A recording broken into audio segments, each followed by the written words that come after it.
profits, losses, what the stock market is talking about right now, what the Asian market is talking about right now. A whole lot of people are running down to their portfolios and trying to grab, sell off, or get some hedge. But in all this, we just say, let's talk. Your talking can make somebody better, give someone an idea. Join us on SOUQ Pulse every day by 4 p.m. as we explore the heartbeat of the world's most compelling stories. Don't miss SOUQ Pulse on SOUQ News Television. Tune in and stay ahead of the curve.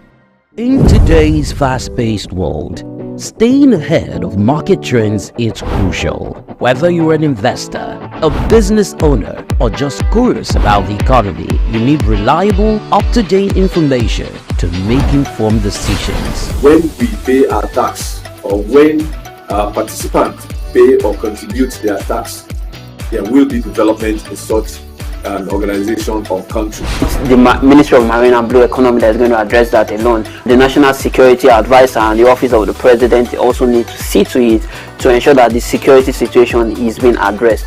On Market Insights, we provide comprehensive market analysis, expert opinions, and actionable insights that you can trust. Create detention ponds, create facilities where you can manage that water in such a way that you don't destroy the hard work and labor of very diligent farmers. US has taken the step to say, with every innovation that exists within the financial ecosystem, we will be number one. Security of all Nigerians, not only the farmers, are well ensured. The obvious reason why we are experiencing this scarcity is the fact that we are not able to produce tomatoes and other vegetable products throughout there. Our team of seasoned analysts and industry experts enrich the conversation, bringing you the latest updates and in-depth reports. With our real-time data, you'll never miss a bit. Urban farming is not a new thing in our society. It has been an old tradition since olden days. There is this clash of interests as against the word cryptocurrency, most especially like Bitcoin, as you mentioned earlier, and the MSAS and all that came up with cryptocurrency. Get instant access to market movements, trends, and forecasts. Our expert analysis helps you understand the bigger picture, while our customized reports are tailored to meet your unique needs. Peri-urban agriculture plays a very, very important role in diversifying urban diets and also providing staple foods for daily consumption. Additionally, fluctuations in the exchange rates and disruptions in the global supply chain have further inflated costs. Join us on Market Insights, Monday through Fridays, 11 a.m. to 12 noon here on SOUQ News Television. We are your premier destination for cutting-edge market insights. Augmented reality, AR, is a technology that merges computer-generated images with the user's real-world view, creating a composite experience. This interactive experience integrates various sensory modalities, such as things you can see, hear, and even feel, making the experience interactive and immersive. In recent years, the emergence of this transformative technology has seamlessly integrated digital and physical realms. This groundbreaking innovation relies on specialized hardware like smartphones and smart glasses equipped with cameras and sensors, AR software, and Apple's AR Kit and Google's AR Core. Then creates immersive experiences by overlaying virtual content onto the user's real-world environment. AR software such as Apple's AR Kit and Google's AR Core then creates immersive experiences by overlaying virtual content onto the user's real-world environment. AR's applications span diverse industries from gaming to education, healthcare, retail, and manufacturing. In education, AR enhances learning through interactive and dynamic experiences, while in healthcare, it aids surgical planning and medical training. Retail experiences are transformed as AR enables customers to virtually try on products and visualize furniture in their homes. Despite its potential, AR faces challenges such as technical advancements and user privacy concerns. Overcoming these hurdles will unlock even more seamless and immersive AR experiences, making it an integral part of our daily lives. As technology progresses, the horizon for AR broadens, promising a future where our interactions with the world are richer and more interconnected. Augmented reality is not just a trend, it's a revolution shaping the way we live, learn, and work. Goma Fortune, SOUQ News. Broad Street. Broad Street, situated in Lagos Island, is steeped in Nigerian history. Once the biggest financial hub of the country, it housed the headquarters of major banks, linked the CBN, the stock exchange, and the loads of lender companies. Broad Street is a historically significant street.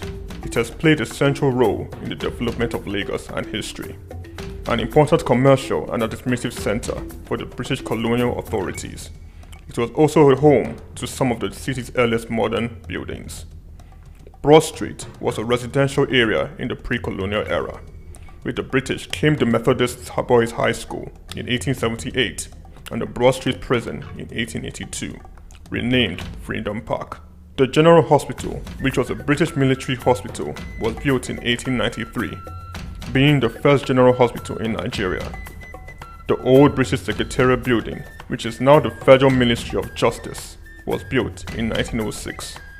Broad Street has seen a full turn into modern commercial office blocks, complexes, skyscrapers, and markets from the Outer Marina through Akpombo, early into the Adeniji-Adele Road. Broad Street is one of the busiest streets in Nigeria on weekdays, where commercial activities take place day and night. From modern buildings to ancient structures, this street gives one a raw dose of life in Lagos. Broad Street is often referred to as Lagos Financial District. It boasts a mix of architectural styles, reflecting its long history, colonial-era buildings, Victorian and Edwardian architectural features, alongside more modern skyscrapers and structures. Broad Street remains a vital, vibrant part of the Nigerian economy. Broad Street. SOUQ Enlightenment. The Three Wise Men. Iconic sculptures and statues adorn major metropolitan cities of the world. In Lagos, Nigeria, the statue of three men designed to depict the state's cultural heritage and to usher in visitors and tourists into the ever-accommodating center of excellence is no doubt an astounding work of art. Originally built under the administration of Colonel Raji Rasaki, designed by Bodun Shodende in 1991 and standing over 12 feet high, referred to as Agba Meta or Aro Meta, the three sculptured chiefs were placed along the Lagos-Ibadan toll gate to welcome people coming into Lagos State. The statue called the Three Wise Men by many has become a major signature for the state. Three white-capped chiefs clad in white wrappers, knotted across their shoulders and with clenched right fists are shown in the artwork. The images fascinate and create impressions in the minds of visitors coming into the state, captivating the attention of visitors who look with keen interest, pondering on the messages which the posture of the engraved images signifies. The Three Wise Men has been relocated thrice from its original position at Ojodu Berger end of Lagos-Ibadan Expressway to Magodo area before its final relocation to its present site at Olowo Drive. The sculpture has suffered severe damages over the years and renovated. Bodun Shodende, through this sculpture, depicted the highest honor that can be afforded to anyone in the eco-greeting tradition. The Three Wise Men, Arometa, SOUQ Enlightenment.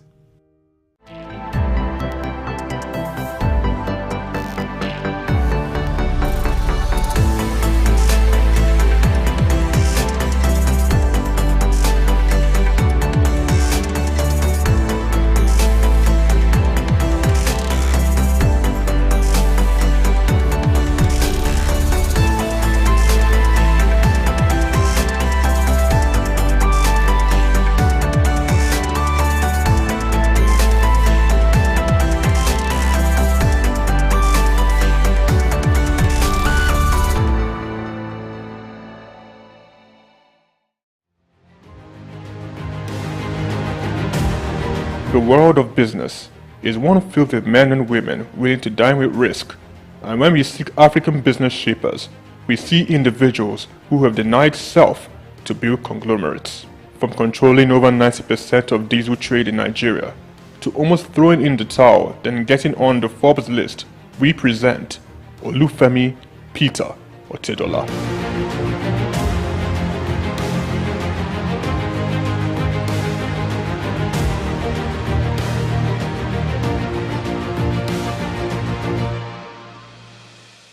The Nigerian businessman and philanthropist was born in Ibadan, the capital of Oyo State, on the 4th of November 1962, into the family of late Sir Michael Otedola, the governor of Lagos State from 1992 to 1993. The University of Lagos Staff School, Akuka, welcomed Olufemi for his primary education and secondary education at Olivet Baptist High School, Oyo. Olufemi proceeded to Obafemi Awolowo University, Ife, for his first degree, graduated and joined the family printing press business, working hard and gaining experience. Femi Otedola ventured out starting Center Force Limited. The company focused on finance, investment and trading. The oil and gas sector was Femi Otedola's next port of call. From quite a very humble beginning in the oil and gas sector, utilizing connections and networks of family and friends, he cultivated partnerships in diesel supply chain. Him being the last man to the final consumer. Challenges breed opportunities, and in Femi's case, it was a late delivery of diesel from his supplier with a broken truck, and he caught the idea. He could do better and provide better services. He ventured into diesel supply business, buying diesel from a retailer and supplying to companies. Femi Otedola encountered several difficulties securing his supply and timely meeting the demands of his growing clients. This definitely was an opportunity he identified in the fuel retail market. Otedola secured the finance and Zenon Petroleum and Gas Limited was born, petroleum products marketing and distribution company. He's a man who became a billionaire at an early age, and that has been sustainable over the years. And I think this should be a leading light or a torchbearer for those who are interested in entrepreneurship. Otedola, owner and chairman of Zenon, in 2004 invested 15 billion naira in downstream infrastructure development and acquired storage seaports at Ibadan, Apapa, as well as 4 cargo vessels, amounting to a combined total storage capacity of 147,000 metric tons. Zenon Petroleum and Gas Limited also acquired a fleet of 100 DAF fuel tanker trucks. By 2005, Zenon controlled a major share of the Nigerian diesel market, supplying fuel to most of the major manufacturers in the country, including Dangote Group, Cadbury, Coca-Cola, Nigerian Breweries, MTN, Unilever, Nestle, and Guinness. Zenon Petroleum and Gas was the name on major invoices and Femi Otedola the name on every lips, playing toe-to-toe with major multinationals. Zenon, in a very short period, silenced the competition and almost unilaterally determined the price of diesel in Nigeria. The competitors came to Zenon for supply. Femi Otedola, with the massive success Zenon Petroleum and Gas achieved, bought a 28.7% stake in African Petroleum. Otedola branched into the financial sector and aggressively stocked up the shares of leading financial houses. He became a top shareholder in Zenith Bank, United Bank for Africa, and the largest importer of diesel in Nigeria. He acquired major shares of Africa's Finance Corporation, Mobile Oil Nigeria Limited, Chevron Texaco, and Visa Phone. Otedola has his hands deep in real estate investments, including an acquisition in February 2007 by Zenon of Sterling House in Victoria Island, Lagos from the federal government. Lagos, London, Dubai, Monaco all have the signatures of FO Property Limited. He was appointed chairman of the Transcorp Hilton Hotel Abuja and tasked with driving its expansion and upgraded to a 7-star facility. Otedola has served as a member of the Nigerian Investment Promotion Council since 2004, was appointed by President Goodluck Jonathan to Nigeria's National Economic Management Team. Otedola is Chief Executive and President of the Seaforth Shipping Company Limited and was at one point Nigeria's largest ship owner after extending control over the distribution of diesel products. One of his ships, a flat-bottom bunker vessel with a storage capacity of 16,000 metric tons, was the first of its kind in Africa. In January 2006, Otedola was appointed a non-executive director of Transnational Corporation of Nigeria PLC, a multi-sectoral conglomerate established in 2004 by then President Olusegun Obasanjo to respond to market opportunities requiring heavy capital investment in Nigeria and across sub-Saharan Africa. He held this post until February 2011. Otedola was appointed chairman and chief executive of African Petroleum in 2007 through the acquisition of controlling stake in the business. Following Otedola's entry into the company, African Petroleum's share price rose sharply, increasing the market capitalization from 36 billion to 217 billion naira in 6 months. In March 2009, Otedola became the second Nigerian after Aliko Dangote to appear on the Forbes list of dollar-denominated billionaires with an estimated net worth of $1.2 billion. Otedola announced a move to upgrade African Petroleum's liquefied petroleum gas storage terminals in Lagos, Kano, and Port Harcourt in October 2009.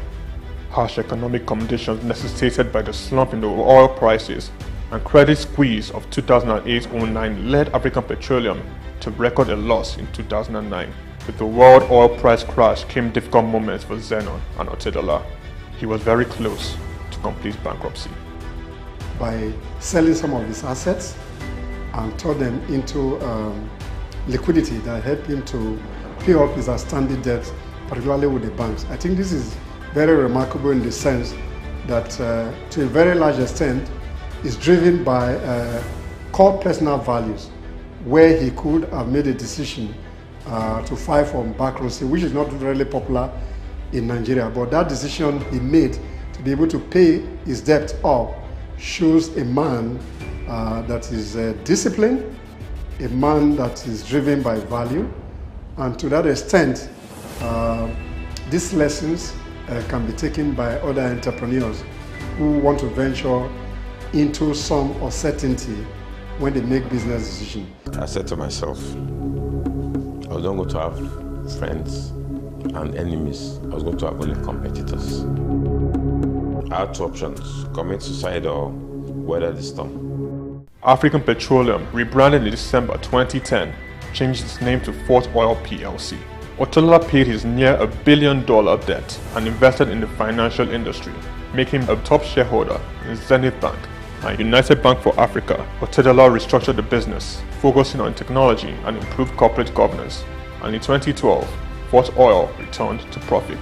Otedola financed 57% of Fort Oil subsidiary, Amperian Limited, which acquired the 414 megawatt Kirigu power plant for $232 million in 2013. Fort Oil improved financial position and diversification into power generation resulted in a 1,300.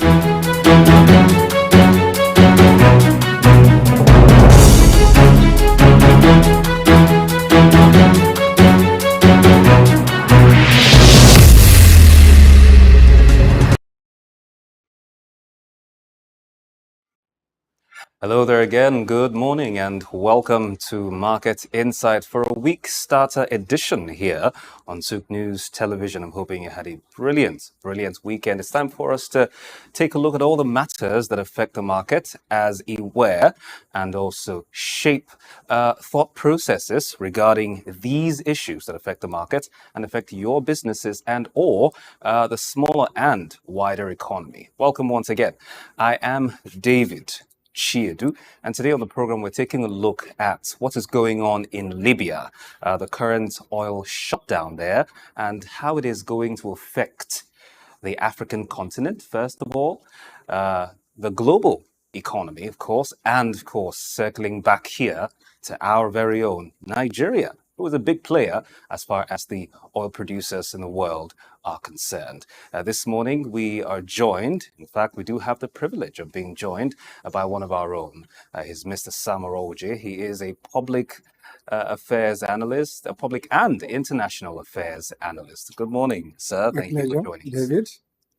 Right, so let's start off with what's happening in Libya. Now, the shutdown there, as it were, for all intents and purposes, is political, because we've seen that particular incident worrying policymakers the world over. We've seen it's, giving some or raising some sort of concern among stakeholders, in the oil market, as it were, globally.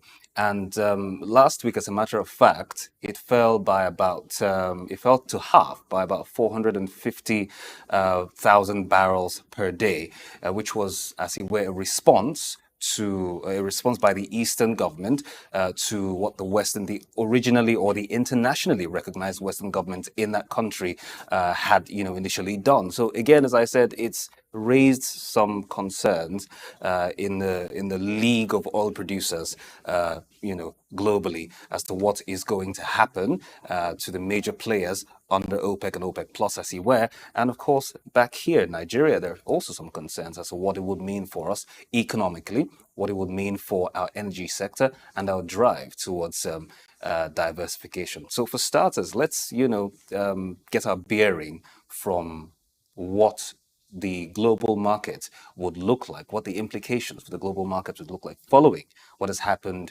in Libya. Once again, David, thank you. Let's put it into perspective. The conflict in Libya continually has been escalating, and it has a negative impact in terms of the disruption in the oil production of Libya. And mind you, Libya is part of the OPEC country, and the implication, therefore, is that once there's a disruption in that process, there will be a disruption in the supply chain. When you look at it from a global perspective, the supply chain in terms of what is possible in the global oil market will be disrupted, and to have a negative impact on the supply chain generally when it comes to the global oil outlook for the period under review. But then there may be some positive based on your question. Maybe as we progress the conversation, be able to deal with the specific issues.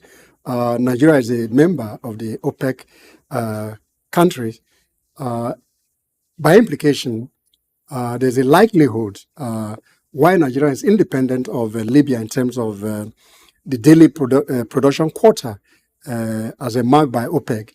There's a likelihood that this might show up demand for Nigerian oil based on that disruption in Libya. So maybe as we progress, specifically, we'll be able to respond into the supply chain disruption in the global oil market on the one hand, and the implication for the regional oil market, maybe particularly West Africa and maybe East Africa and some other trading bloc within Africa as a continent. Now let's take it from the Nigerian continent, Nigerian context, beg your pardon. How do you see us responding to because right now there is a gully, there is a gap, as it were, in supply. So how do you see Nigeria, being a member of OPEC, responding to this supply gap, as it were? Okay, since there is disruption in the supply chain, there's a likelihood that the demand for the Nigerian oil market will increase as a result of this disruption. So the ability to take advantage of this scenario in the short run and possibly in the medium term depends on how Nigeria can navigate its way in terms of how they can respond to the regional market, oil market first and foremost, and see the increment as a result of the disruption in supply chain. There will be increase in price as well. So to what extent can we take advantage of this disruption? And I think if we're able to take advantage, then we earn more revenue from that disruption. There's a likelihood that there's more demand on our oil.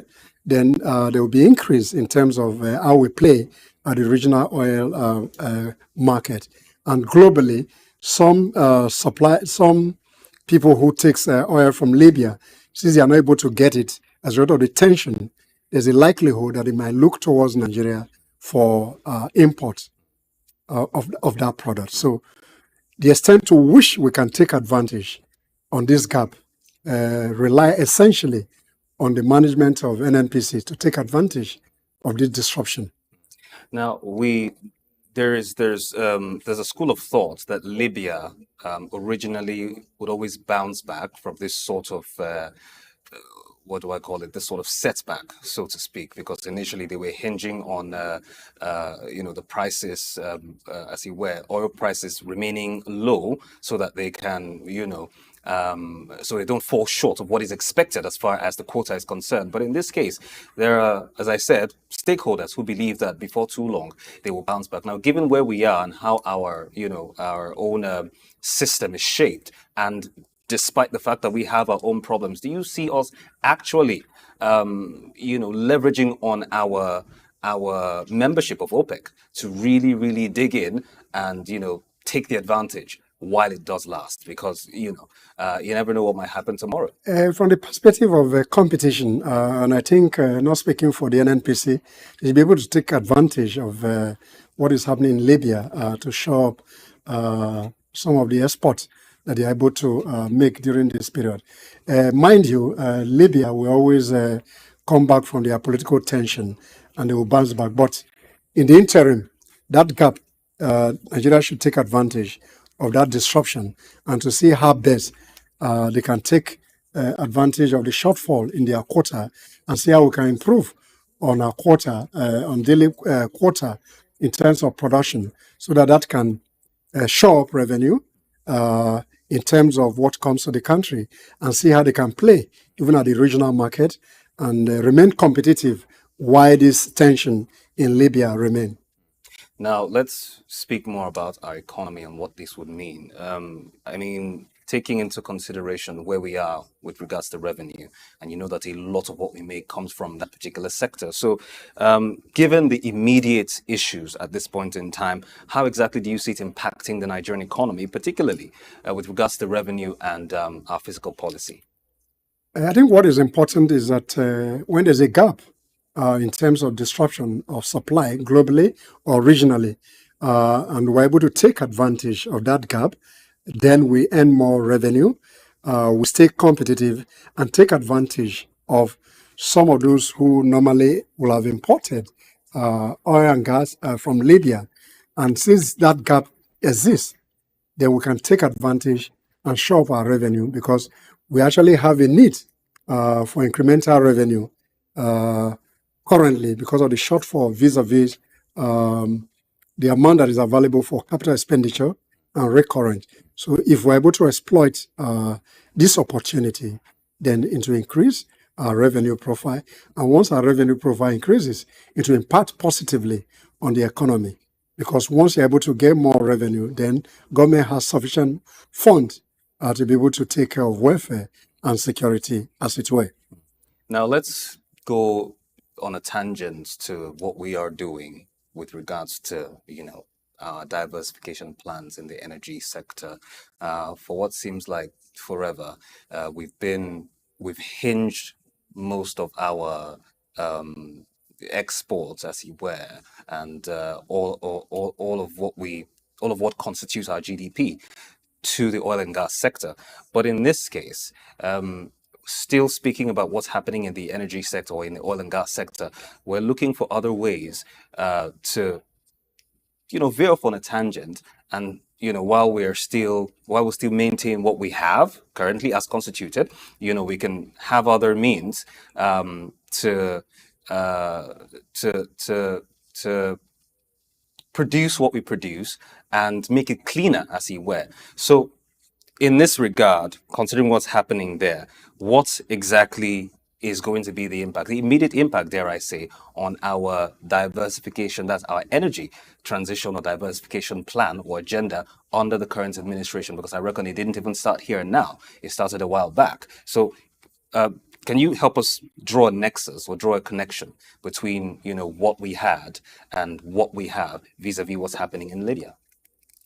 I think beyond that, we already have a policy framework in place in terms of diversifying into alternative energy stream, which has been a global demand across the world.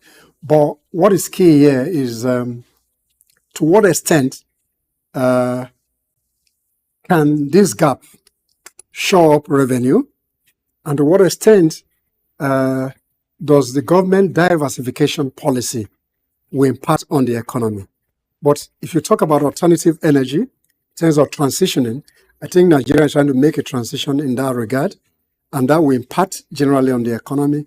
But in terms of actual diversification from a monoproduct economy, the impact will not come in the immediate, because this process of transitioning will take a little while to get to the level where we can strike a nexus or a balance between a monoproduct economy that Nigeria has been dependent on for over 60-something years, and to the issues of diversification.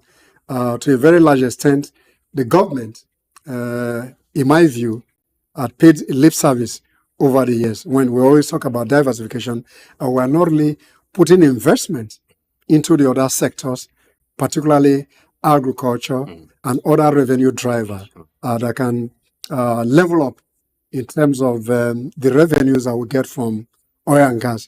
So therefore, it's desirable as a country that we must strike a balance between oil and gas, some other sector. So the diversification policy must be seen to be working, and government must make massive investment in other sector. Even if you talk about alternative energy streams, we need to make massive investment. If you talk about agriculture, talk about mechanization, and finding the right financing option for people to grow that sector. It's only on that basis that if we do that kind of appropriate investment in that sector, then the issue of over-reliance on oil and gas as a monoproduct economy can be addressed in the long run. We'll take a very short break. When we come back, we get into some more conversations this morning on the program. Do join us.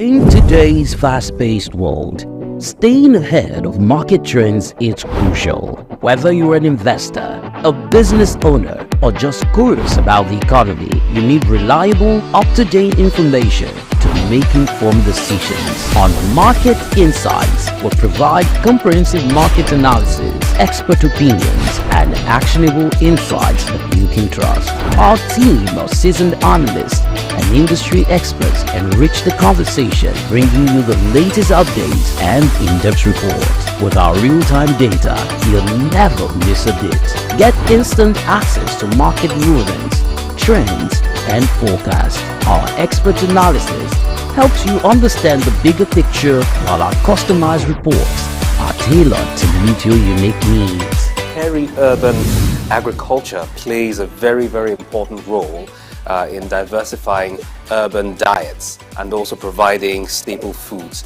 for daily consumption. Additionally, fluctuations in the exchange rates and disruptions in the global supply chain have further inflated costs. Join us on Market Insights, Monday through Fridays, 11 a.m. to 12 noon here on SOUQ News Television. We are your premier destination for cutting-edge market insights. Idumota Market. Eko Idumota, once a residential neighborhood, is home to Idumota Market located on Lagos Island. It is one of the oldest and arguably one of the largest markets in West Africa. Idumota is a historic neighborhood adjacent to the Lagos port that facilitated the slave trade and later, under the British indirect rule, it surrounded to exports that fueled the colonial enterprise. Idumota was also the location of an Armed Forces Remembrance Cenotaph called Soja Idumota, built as a monument to Nigerian soldiers who served with the West African Frontier Force. An Eyo Masquerade statue and a clock tower are also some monuments at Idumota. Idumota Market is so popular that large sales are recorded as early as 7 a.m. The market is made up of hundreds of locked-up shops occupying several multi-story buildings, with some measuring about 5 or more floors. In 2010, the Lagos State government demolished some illegal structures in order to improve vehicular and human movement in and around the markets. During weekdays, the neighborhood of Idumota is densely populated by shoppers, traders and bus passengers. From the Carter Bridge, ascending into Lagos Island, passengers can see the neighborhood before disembarking at their final destination. Idumota Market accommodates the substantial inflow of imported goods.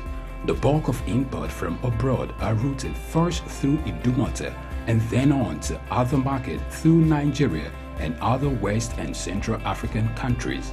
The energy of private Idumota traders and wholesalers facilitate this activity, where millions of US dollars worth of wholesale is exchanged daily.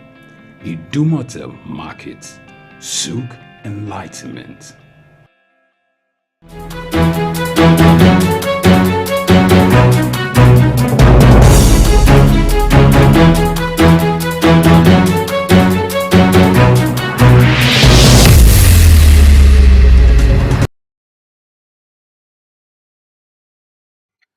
Welcome back to Market Insight this morning, and we're still talking about what is happening in Libya, talking about the oil shutdown, which has led to concerns in the oil market globally. Stakeholders are worried about what's going to happen, what the fallout would be for sub-Saharan Africa, and of course, what would happen to us here in Nigeria if we're bringing it back home. And we're still speaking this morning with our guest, Mr. Samuel Oje. He is a public and international affairs analyst. He's with us right here in the studio. Before we went on that break, sir, we were talking about our need to, diversify from being from having that singular, if you like, platform for which our export is hinged on, talking about, the oil sector. But again, still talking about that, how exactly can we balance our energy needs with global efforts to transition to cleaner energy sources, in your view, that is? All right. There's a political economy around energy transitioning, while the global north has always encouraged us to transit into a cleaner energy. They are equally making massive investment in coal and other infrastructure that drive energy in those environments. So we believe that we must move away to a cleaner source of energy. But while doing that, the industrial countries that are major polluters continue to pollute, and they are advising the global south to find a way to get into a cleaner energy supply. There's no doubt about that. There is a need to have a mix of the traditional energy supply and the alternative means. But then the government is already taking a proactive step towards policy initiative to drive that process. But we must, as a country, equally invest, because we have a great deposit of coal in Enugu that need to be exploited. Germany, they are equally exploiting coal as a source of energy. Why there's a need to have a mix or a balance between the traditional means. The global south, particularly Nigeria, should equally exploit those traditional means of energy to drive up the process of providing energy for their people. But then this alternative energy means need to be funded adequately. And I think some of the promises made in those climate change government-to-government collaboration, some of those promises have not really come to fruition to some of these countries. Therefore, investment must be sustained in the traditional means while we're making effort to get into alternative means of energy. But by and large, at the end of the day, we should be able to balance between the traditional means of energy and the cleaner energy that the global world is transiting to. But those who are asking us to transit are equally guilty as much as the developing country. On the other hand, a massive investment needs to come in the alternative form so that we can sustain the tempo of that transitioning. So funding for wind energy, for water energy, for biogas energy and all that. We need some reasonable funding to be able to drive that process to its logical conclusion. Therefore, we can strike a balance. But then we must not always look towards the West as an advisory body for us to initiate certain things. So therefore, as they're advising us, we must equally take initiative of what they are doing. They are investing in traditional energies. Therefore, we too must invest in that sector so that at the end of the day, we'll be able to strike a balance rather than just moving into the alternative regime. Now, you mentioned coal earlier, which is still fossil fuel, and that's exactly what we're being advised to transition from, move away from, as you were. But back here, there's some stakeholders, some pretty loud voices, if I should put that in air quotes, who believe that this is it's a, for want of a better expression, a pipe dream, as he were, that as far as achieving full transition to alternative energy is concerned, we may not get there. It's like an ideal place or a utopian situation, as he were, and that we're still and would always have fossil fuel with us that we've had since time immemorial. Do you share this sentiment? Yes, if you look at it from the politics or international hypocrisy, those who are at the forefront of the advocacy are saying that Nigeria in particular, since we're taking Nigeria as an example, should move away from fossil fuel to clean energy. And same people advising you to move away are making massive investments. They're powering with coal. And they are saying that you should move away from those elements. So I think there's much of international hypocrisy. But then, like I mentioned earlier in this conversation, we must find a way to strike a balance with the demands that the West is making on us as developing countries, or the global South as it's being referred to. Therefore, some of those promises made in Dubai and the ones made in previous climate change conferences, and the promises in terms of carbon credits and some other investment into the alternative energy source, we don't have those financing for now.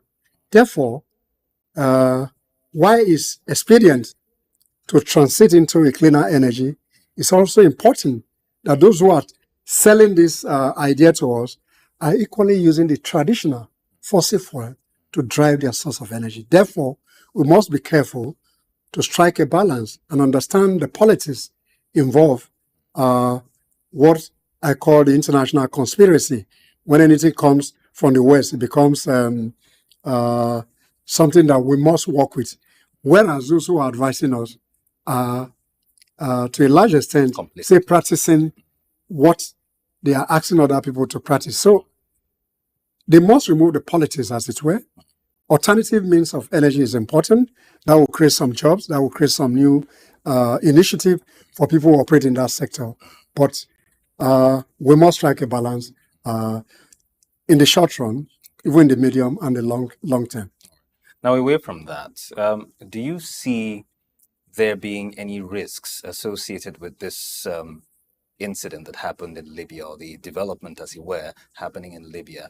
And if you share that sentiment, or if you see it from that angle of the prism, how exactly can we mitigate the risks occasioned by the geopolitical uncertainty, if you like, in Libya at the moment? No, the geopolitical uncertainty in Libya, or tension, has always been there since the exit of Gaddafi. And it will take a long while in terms of the conflict resolution mechanism that is put in place to resolve the warring party, so in Libya. Therefore, the lesson for us as a country is that we must find a way to fight this insecurity that we have, so that we don't get to a level where we have a geopolitical tension that will affect our major source of revenue, which is oil and gas. So the lessons is that whatever tension that exists in Libya what are the causes? What are the root causes? What are the conflict resolution mechanisms put in place? Why is it difficult to resolve the warring party? Then what is the role of the international organization vis-a-vis the West in foiling conflict in oil or oil-endowed states in Africa? If you talk about DRC Congo, and some of the tension in those places, and even the tension back home when you talk about Boko Haram, insecurity, and how it affects oil and gas infrastructure. So these are some of the lessons we must learn so that we don't get into that high level of tension that will shut down facilities. Furthermore, to what extent is the government engaging with the host community, particularly in the Niger Delta, to see how some of the infraction from the youth into the facilities can be controlled so that we don't upscale that kind of conflict situation that will bring about geopolitical tension within the country, therefore escalating that problem and bringing about a tension that will jeopardize the economic interest or the economic prosperity of Nigeria. Now, some analysts and industry players seem to worry in the direction of infrastructure spending and both public services and infrastructure spending, because they believe that what's happening right now, the knock-on effect would see pressure being put on the country's budget, which would lead to a cut in budget, which will lead to a cut in the budget, and of course potentially lead to a cut in infrastructure, as I said earlier, infrastructure and public services spending. What do you make of this? No, I don't think so.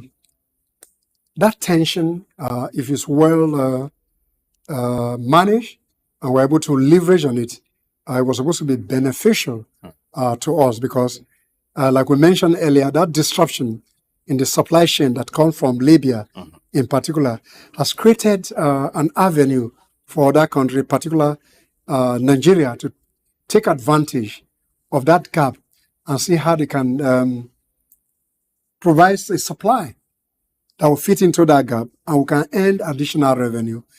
In my view, if we're able to leverage on this tension in Libya, we're able to get more revenue, then the issues of infrastructure financing will become a thing of the past because we make some more gain in terms of revenue based on the export we're able to make in the short run. So in that regard, therefore, I don't think that that tension will really have pressure on us. Rather, if we leverage on it appropriately, we can take advantage of that gap, which can bring about revenue increase, the volume of supply, production quota. We can bring it up to speed, to a level of the quota that we have given originally that we are not able to get to that level. Currently, we are between about 1 point something in terms of daily production. So maybe this one will give us opportunity to increase to 1.8 or the 2 million barrel daily production, as it were. So I think if we just leverage on it, it will be a boost to the economy rather than bringing about tension. Now, speaking about the economy still, again, there's some worries about what it would have or what sort of effect it would have on inflation, on forex, and of course the broader economy, and all the indices therein that determine what happens on a daily basis across different sectors. What are your thoughts on that? Like I said earlier, unless I don't get your question correctly, there's some stakeholders that believe that what's happening in Libya as a knock-on effect will see a negative impact on inflation here, on exchange rates, that's and then of course on the broader economy, as it were. But my view, these are my personal views now. I think if we're able to leverage, like I mentioned earlier, rather than having a negative impact, it's rather will create a positive impact. If that window of opportunity to export more, that means you're going to earn more revenue. Therefore, the inflation and the unemployment and the GDP ratio to to loan that people are talking about will reduce substantially if this window continue for some time. So I don't share in that school of thought that it will bring about pressure in terms of inflation, in terms of infrastructure. Rather, if we leverage on it properly, then we should be able to benefit in terms of the volume of what we're doing to push out, then the revenue that come in. And once that revenue comes in, we are earning some foreign exchange that will help to mitigate some of the foreign exchange issues that we currently have. I think the more revenue we have, it is better for government to be able to deploy those revenue to improve on the spending, in my view. All right. Now, let's talk geoeconomics, as it were. There is the new world, that's the BRICS nations, as it were, and a lot of these nations are part of some big oil producers on the continent. So with what is happening in Libya, what sort of impact would this have, in your view, that is, on global energy politics and diplomacy generally? Okay, the energy politics globally, we've always been there, whether there's issue with Libya or not Libya. But if you talk about the BRICS nation specifically, it will look to areas where they were not importing from and take advantage of that scenario, which again will impact positively. So maybe China looking towards Nigeria to get some supply if they were getting supply from Libya. Some other country that were getting supply from Libya may now look towards Nigeria. And that will, to a very large extent, improve on our earning, like I mentioned earlier. But politics is part of international diplomacy, and that will continue to be there. To what extent can you leverage on these tensions, on the political economy, political tension, and whoever is playing at the global level?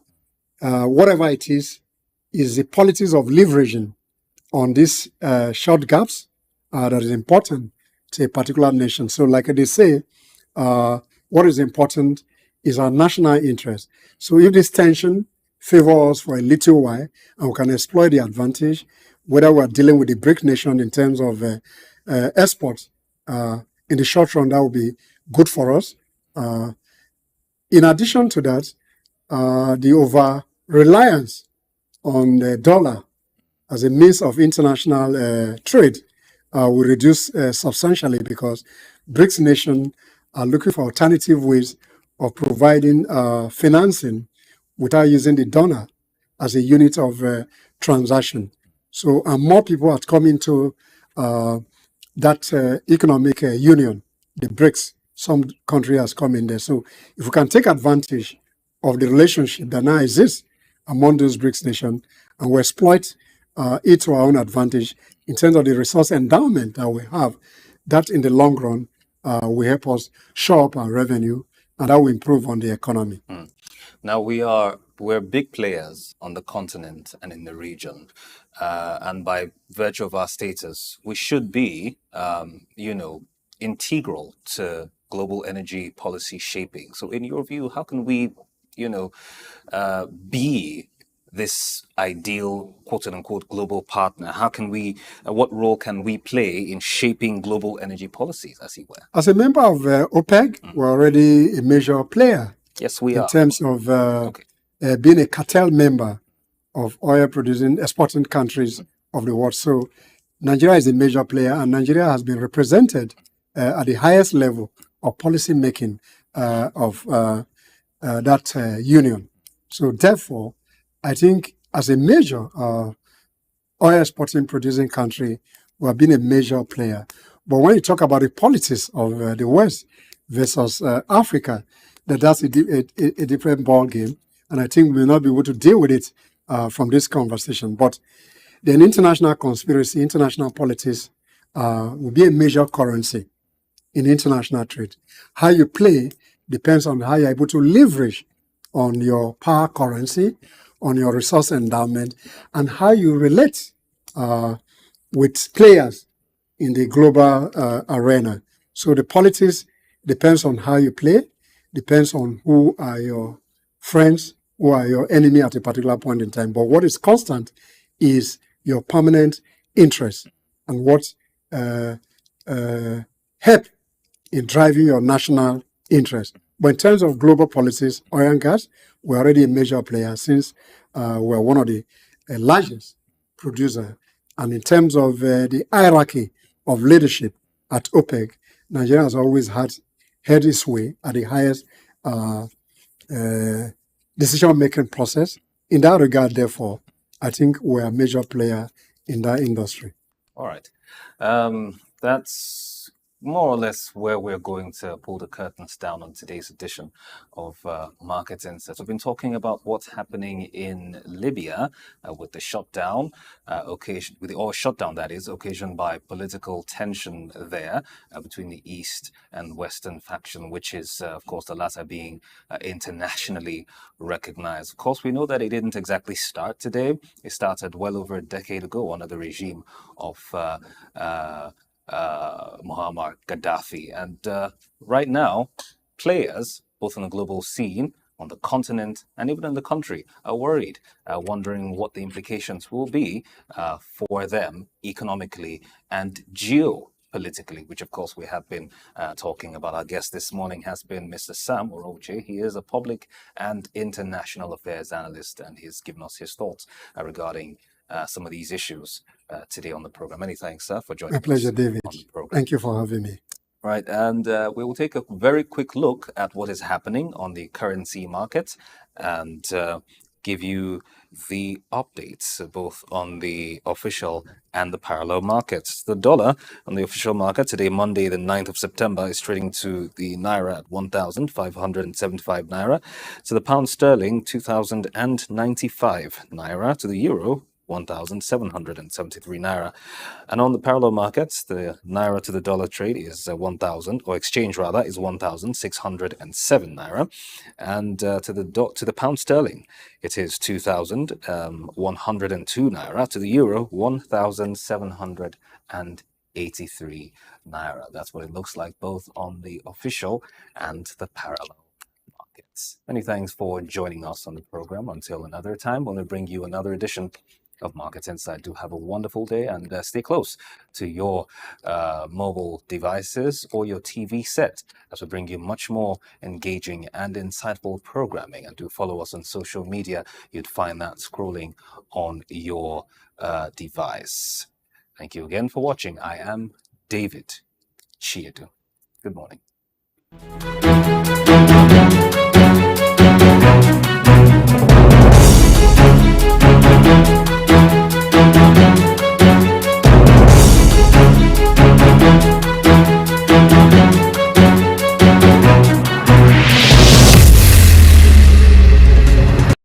Right here at Femi Wash Media, call it the Midas touch and you wouldn't be wrong. Let us record, produce, mix and master your audio like nobody does. Reach us on our contact today for the best quality job.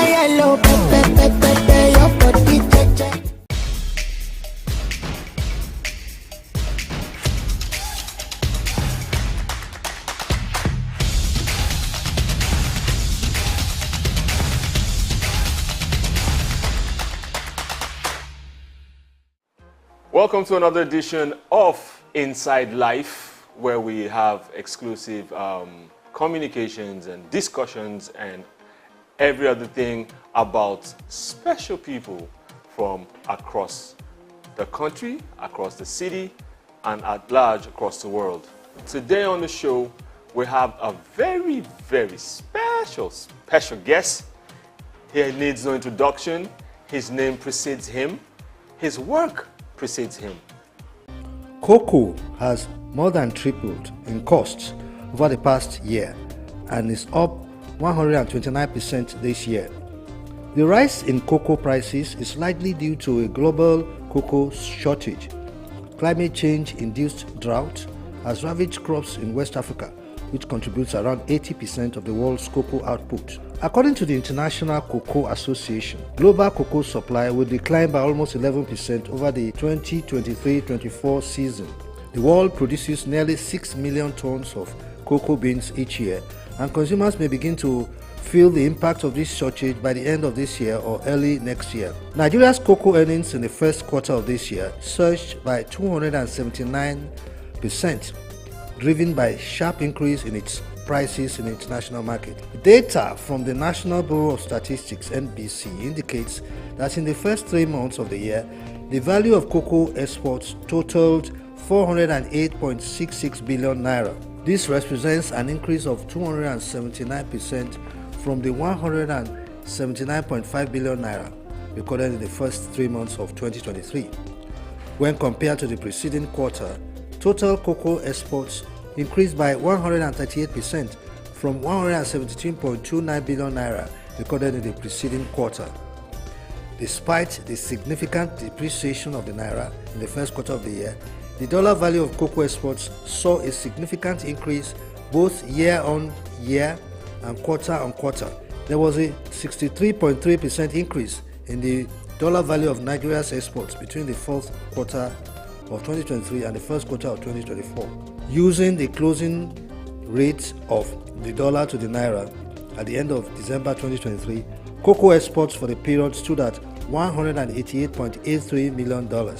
This increased to $312.19 million at the end of the first quarter of 2024, using the exchange rate at the end of March. Year on year, the dollar value of exports in the first quarter of 2023 stood at $223 million. Bayo Olaoye, SOUQ News.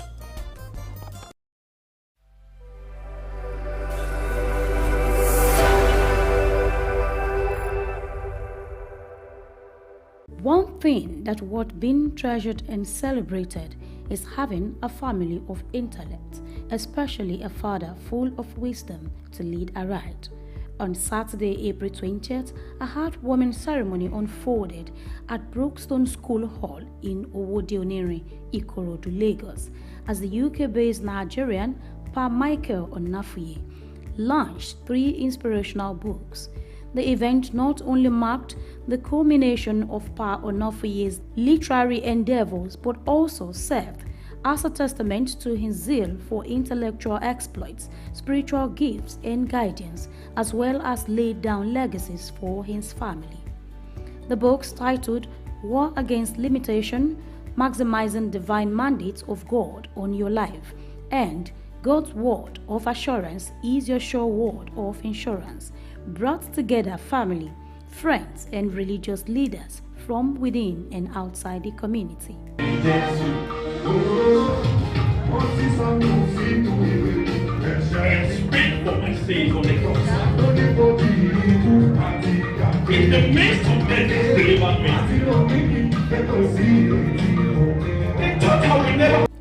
During the event, Dr. Ayo Onafuye, doctor of the celebrant, read an excerpt from one of the books highlighting the importance of maintaining faith during difficult times. His son, Dr. Tosin Onafuye, also delivered a keynote address pointing to his father's wisdom and spiritual leadership. He is one that seeks to redeem the value of humanity through service and the production of service. Too often we hear preachers saying that we are here to serve humanity, but you look at their portfolio and it doesn't match up. But my father is one where his sermon is embedded in his daily practice. And Dad, I don't just say that because we are in front of people. Like I said, the MC has given a brief background about myself. I'm university this, university that, but that is not possible without you. My dad has emphasized the importance of education. He's not a shepherd that declines or puts to sleep the importance of reading. He is one that even though he's not at a PhD level, when he speaks, the wisdom that comes from his well of understanding is above the certificate. Because the certificate, to an extent, will fetch you money, but the wisdom my dad will give you will help you navigate life. My father, a devoted shepherd of our great parish, CCC, White City Parish in the UK, has dedicated his life to serving not only his congregation, but humanity as a whole. Through his unwavering faith and timeless efforts, he has used his spiritual intellect and charitable practices to touch countless lives, offering guidance, comfort and hope to those in need all around the world. His commitment to spreading the message of love, compassion and forgiveness has inspired me and my many siblings. So every section in this, every beginning of each section offers you a Bible passage to tailor your prayer points to. So the passage from the prayer of praise is from Psalm 107 verse 8, and it says, "Oh, that men would praise the Lord for his goodness and for his wonderful works to the children of men." So to start off, in my book, Living Above Limitations, I emphasize that choosing to rise above traumatic experiences and embracing the joy of praise is key to embodying the ideal spiritual life for genuine believers. The ceremony also marked the launch of the first book by the author's youngest son, Temi Onofuye. Temi expressed gratitude to his family for their unwavering support throughout the writing process. When I started writing, I never knew I would come this far. I mostly thank my dad for encouraging me to start writing in the first place. And I also thank my mother and my siblings for supporting me throughout my journey. I also thank God for guiding me when I'm writing a story, giving me the ideas. And I thank him and I thank God again for giving me this opportunity to come up in front of all of you and speak my mind. The president and CEO of Femi Wash Media Limited, a special guest at the event, commended Pa Onofuye for his dedication to his children's education, noting their achievements in academics and their commitment to following in their father's footsteps. So you're a good example for every UK resident like you and I and some other people that are here to emulate, because you're a shiny example, you're a shiny light. I'm proud of you and I'm proud of your children. So for you to be able to conceive that idea, write the first book, the second book, the third book, and getting up to this one, I'm proud of you, sir. I'm very, very proud of you. It means you're a winner. Speaking with SOUQ News, the Onofuyes and well-wishers shared their thoughts. Focus, have faith, have the Spirit of God in you, do the will of God, do it good, do it right. When you do it right, you get it right. And when you have time for God, God will make this possible for you. Just have hope in Him. And whatever you believe in, focus on your belief, work on your belief, and don't just sit back. Strive in that belief, and one way or the other, God will pull you through. God will take you there to that destination. We've seen him as somebody very unique. He's always different. Everything about him is always different. So we knew that God's grace is with him, and that's why. And that his dad, being an author, noticed in him that he had something in him. He loves writing as well, just like his father. So he actually, encouraged him to start doing that. And if you read the book, it's all about what's happened to him. That's why that title comes in as, the world around me. So that's why he is an author, the young author for today. What mostly inspired me was my dad, my father. He became something that I could look upon and look forward to, and he's already a great example of what would happen if you started writing. So now every day he just encourages me to start and pursue my career that I want to achieve, which is writing.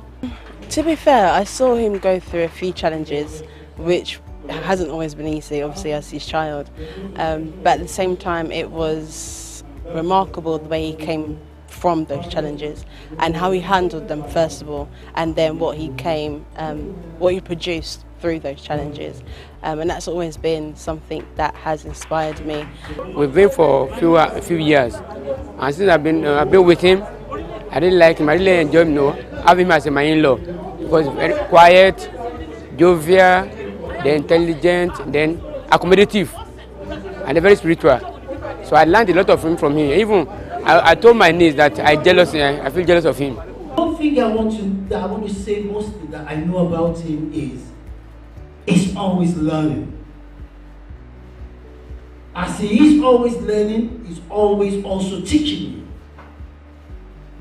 There is no day, even in church, that we're doing maybe a spiritual program, he will always want to bring something out that you, as an individual, as a youth, as a child of God, something to direct you back to God. It is with great pleasure and excitement that I stand before you today as we gather to celebrate the launch of a remarkable literary work.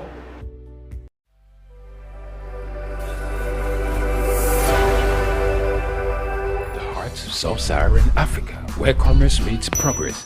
Welcome to SOUQ News, your source for business, economy, and development insight that drive nations forward. From the vibrant streets of Lagos, Africa's fastest economic hub, SOUQ News takes you on a journey of discovery, analyzing and reporting the facts that lay the foundation for growth and development. We don't just report the news, we create it. SOUQ News is more than a channel. It is a catalyst for change, spotlighting the stories that shape economies, inspire entrepreneurs, and fuel progress. Covering business, finance, technology, energy, and many more, SOUQ News provides a daily deep dive into the stories that matter, interviews with industry titans, and analysis that empowers your understanding of economic landscape. Join us daily as we dissect, discuss, and deliver the most relevant and factual news on business and the economy. SOUQ News is your trusted guide, empowering you with the knowledge to make informed decisions.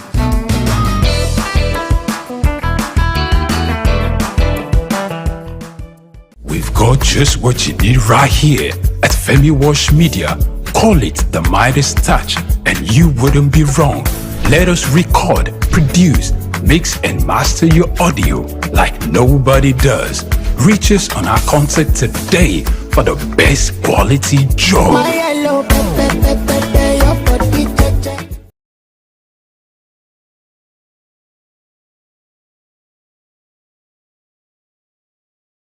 Sub-Saharan Africa, where commerce meets progress. Welcome to SOUQ News, your source for business, economy, and development insight that drive nations forward. From the vibrant streets of Lagos, Africa's fastest economic hub, SOUQ News takes you on a journey of discovery, analyzing and reporting the facts that lay the foundation for growth and development. We don't just report the news, we create it. SOUQ News is more than a channel. It is a catalyst for change, spotlighting the stories that shape economies, inspire entrepreneurs, and fuel progress. Covering business, finance, technology, energy, and many more, SOUQ News provides a daily deep dive into the stories that matter, interviews with industry titans, and analysis that empowers your understanding of economic landscape. Join us daily as we dissect, discuss, and deliver the most relevant and factual news on business and the economy. SOUQ News is your trusted guide, empowering you with the knowledge to make informed decisions.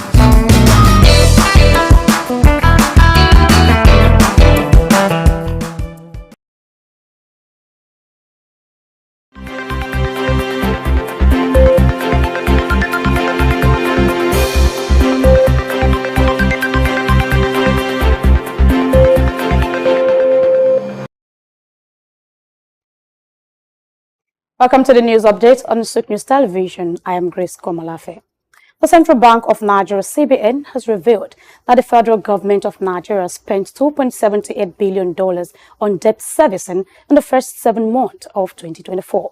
The spent figures were disclosed in the CBN's recent International Payments Data Report, which also showed that Nigeria recorded $1.18 billion in total direct remittances from January to July 2024. In January, the government allocated $560.52 million to debt servicing. This was followed by the reduction in February, where $283.22 million was spent. March saw a slight decline with $276.17 million allocated to debt servicing, representing. The trend continued in April, where $215.20 million was spent. In May, debt servicing costs soared to $854.37 million. June dropped to only $50.82 million allocated to debt servicing. However, the spending picked up again in July, with $542.50 million spent on same debt servicing. The Minister of Solid Minerals, Oladele Alake, has hailed the $1 billion new iron oil to the steel project planned for Kogi State as a breakthrough in the federal government's push for local value addition in the sector. The project is a collaboration between Nigeria's Chart and Capstone Integrated Limited and China's Sinomach He. It marks a pivotal step in the federal government's drive to prioritize local value addition over raw materials exports. Special Advisor to the Minister, Kehinde Bamigbeton, disclosed this in a statement on Sunday. Speaking at a meeting in Beijing during President Bola Tinubu's recent visit to China, Alake praised the project as a breakthrough in the government's effort to revamp the mining sector.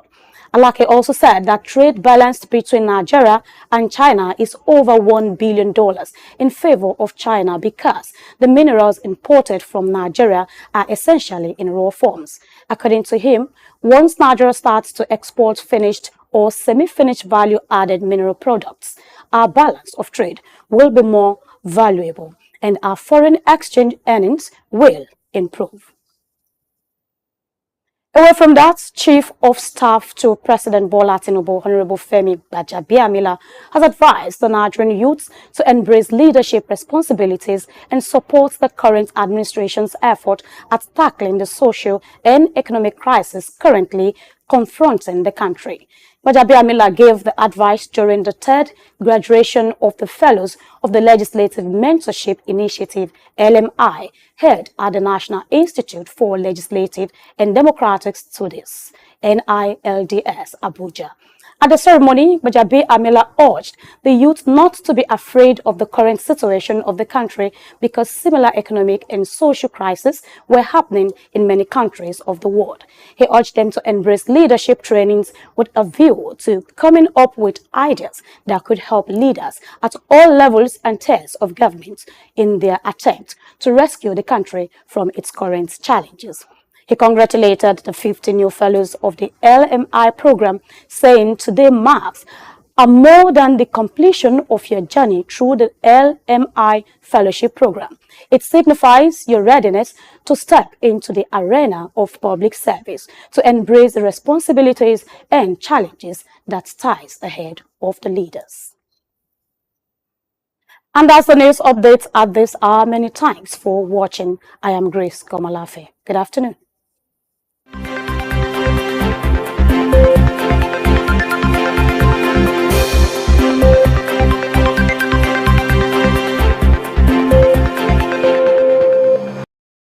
Just what you need right here at Femi Wash Media.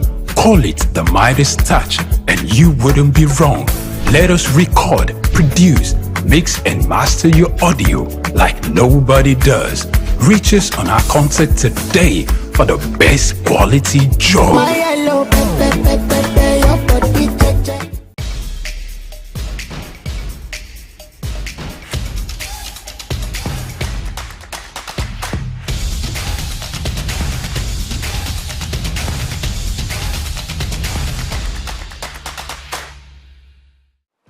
Welcome to another edition of Inside Life, where we have exclusive communications and discussions and every other thing about special people from across the country, across the city, and at large across the world.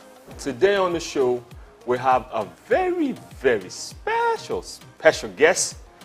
He needs no introduction. His name precedes him. His work precedes him. His music precedes him. You might know him as Blackface Naija. His name is Amedu Augustine. Yes. Black. Mr. BIO NRC. Welcome to. Well, good to have me. Welcome man. home. Good to be on this. You know, we have come a long way. We have come a long way. We surely have. We surely have. 30? Yeah, like 30, 31 years. That's a long time. That's a long time. Since the days of IMT. Right. And I see you doing big things. Congratulations, and likewise, I love how you're looking. Yeah, you too, bro. So, introduce yourself the way you want people to perceive you. Well, for those that don't know me, my real names are Amedu Augustine. And as a singer, I have a stage name we call Blackface Niger. And I used to be a member of, I'm still a member though. I used to be a part of. Sorry, before you proceed. It used to be Blackface. So come from that Blackface story before it became Blackface Niger. Blackface Niger. Yes. Yeah, so many people were wearing blackface. And I wanted to be recognized and remembered as the blackface from Nigeria. So if I added Niger to my name, that would make it sound good. So I was like, okay, well, not just blackface, where there are several imposters. Let me just have Blackface Niger, which I will be the only one bearing the name. And that's the reason why I decided to add Niger to my name. Because I love my country so much, and my country people. So I wanted to rep for my people and say, I'm repping for Niger. So it's Blackface Niger.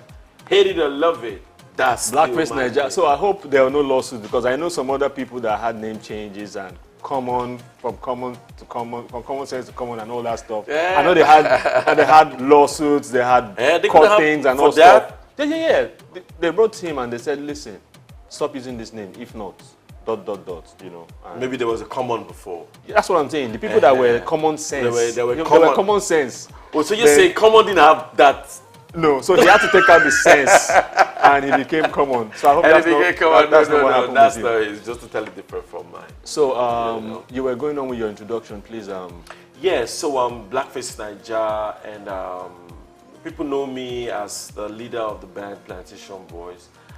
You know, I started the band from way back, from when I was in school in IMT in Enugu, where I met you, where I met Easy Chi, where I met Don Hill. I met several people, and these people are just musically inclined and creative people, and they're still doing their creative work till date. So me, I've been doing what I've been doing since the time I started, and I'm still on my beats, still doing what I know, or what my passion drives, how my passion drives me, which is making music and trying to impact people's life one way or the other.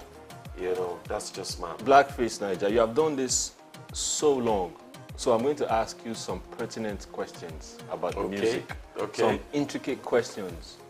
Okay. So I'll start with, what is missing in the Nigerian music scene? Is it enough that we have this global attention that our music is making? Do you feel there's something missing, or you feel we have picked that we are where we are supposed to be, where we are planned to be, because it's easy for people to throw us out there and be like, yeah, we're running things and all that. So is there something missing with this global attention we're having currently? Well, there's some things missing. Talk to us about that. And the first thing is that the attention is good, because once there's attention on you, it is going to put you on the spotlight to do good or show that you're doing bad. Because you can be praised from your vicinity, and when they compare your works with people's outside, they find out that either you're jacking off them and you're not being creative, or you are still way below par from how the level and the standard of music making, music writing, music production should be. You know, so I feel like we still have some gaps to fill, and there are several people that have tried to fill these gaps, but you know, it's not that easy for people to just come out and bridge this gap, because the real musicians are not heard, and the real writers and singers are not being patronized. So you're going to have an industry that is shaky. You'll be like, are we good enough? Can we really make it? Because you're having people that really don't. When you say they're not patronized, how do you mean? Shed some more light. Yeah, like the real artists are not being patronized. The real artists are not on the social media like they should. You know, because music is is a kind of profession where you stay away from the regular, you stay away from the crowd. If the media is, the social media is a crowd, the real artists who don't want to be in that crowd. They just want to go somewhere, stay away, don't get caught up with the distraction of what somebody might be telling you or what somebody's not telling you. So the real artists really don't, you know, but people like us be like, I know I'm a real artist, but I don't want to let that hit me. I will still be in that media space and I'll still tell them, yo, chart your course. Check my stuff out. I think I got what the industry is missing. And that's the reason why many of them have to come to my catalog to look for what to take to create. Okay, let me come from this angle. You know, recently major labels are coming to Nigeria, right, and setting up shop and stuff. Okay. And more recently, we're talking about the Universals, the Warner Brothers, Atlantic Records, and all the major labels, right? And recently there was a deal that went through. You know, they invested 200 million in the record label in Nigeria. What's your take on such a combination, such a collaboration, or such an investment? What do you think about that? Do you think that the West might be colonizing Afrobeats? Let me put it like that. Or make it theirs and stuff. What are your thoughts? Because this has come from several quarters. Well, you know, where there's a fallow land, people tend to, you know, try to look to that side. And our industry is like a fallow land right now, just trying to grow. And we have the populace. And, you know, so these people have seen it that the industry has developed to a level that people are really ready to patronize what the artists are doing. So if it's a fallow land and it's a virgin land, they're definitely going to be thinking about trying to invest in the sector. If the government is not giving the small record labels grants and giving small record labels, you know, or even investing themselves. You know, if they're not doing that for the people, they're going to see that there's a space here, and then they can come with their own orientation and with their own plan. You know, I listened to some big artists who used to sing about liquor, who used to sing about different things. But these people really don't do those liquors. They don't drink and they don't smoke. But they're the ones making music about drinking and about smoking. And when you find out that they don't do these things, it tells you that the labels are probably telling them what to rap or sing about. So if they are coming to invest, I hope they're not going to be telling our people what to sing about, because our people have their own pain and their own plight and their own direction that they should be independent to create. But if they come in and they support the movement and support the heritage of the people, they will understand what I'm saying. But if they are here to make people buy into their own product or buy into their alcohol, buy into their drugs, buy into their stuffs, then they will have the artists in Nigeria or wherever they invest in to promote those things for them. And that's my only fear. Because if these labels are big and independent enough, they'll be able to say, this is what we want from our artists, regardless of who is paying the piper. You understand? So that's just my own take. It's a welcome development, but the artist and the label have to stay on their feet and stay strong on their aims and obligation to give entertainment to the people and educate the society. How many artists actually know that? Well, it's the label's responsibility to pass that to the young artists who are growing up. When you're on the right label. Right label. Okay, that's so like Loud House Entertainment. Come to Loud House. So there's a conversation, ongoing conversation about what Nigerian music is called across board. So everything is being collapsed unconsciously into Afrobeats. Everybody's calling, you know, our music Afrobeats. What are your thoughts? Should we care about what the music is called, or should we be focused on the substance, on the content? Well, because right now we see people, anyone gets an opportunity, they give their music a name. You know, they fuse all sorts of things. So in a week you would hear 10, 15 different genres of music. But in the long scheme of things outside, we're called Afrobeats. Wow. What do you think about that? Well, I said this before when I went to one interview and they were talking about Afrobeat. And I was like, the music that people are making these days is not Afrobeat. Like most of the people are making these days is not Afrobeat. But they're using the name Afrobeat to sell it. They're just trying to sell the music by using the name Afrobeat. And then when you go back to how far Afrobeat has come, you get to realize how authentic these guys that have been doing Afrobeat before, these legends like Fela Kuti, Kola Ogunkoya, you have all those people that are Afrobeat artists. You know, you will now see their originality and how they've come. Now, since the new guys didn't come with no originality, they had to take the name Afrobeat and put it as their own for people to... Let's remember to separate it. There's Afrobeat and there's Afrobeats with the S. Okay, if we no, I'm trying to clear on what you're breaking down, Yeah. so that people that are listening will understand that there's a line. Yeah, of course there's a line. And the music itself separates it. The sound of the music separates the genre aside. You cannot be singing a song and you're what song will I use? And you're telling it Afrobeat. You don't just do that. But it's because they want to cash in. It's just like somebody say you want to sell a Peugeot, and Peugeot is not selling anymore. Maybe a Mercedes is more in vogue. And you turn your car Mercedes just because you want to sell it. And that's not right. I see what you're saying. And that's not right. And that's why I'm saying that stick to your genre, stick to what you know how to do. Be proud best. of what you're bringing. Of course, you don't have to go following other people because that's what they know how to do best. So you now want to join in the greats and water down their music. No, painful. We have to. That has to be some Watergate case or something. so when you came in, what was the music called at the time, and what was the music on the scene?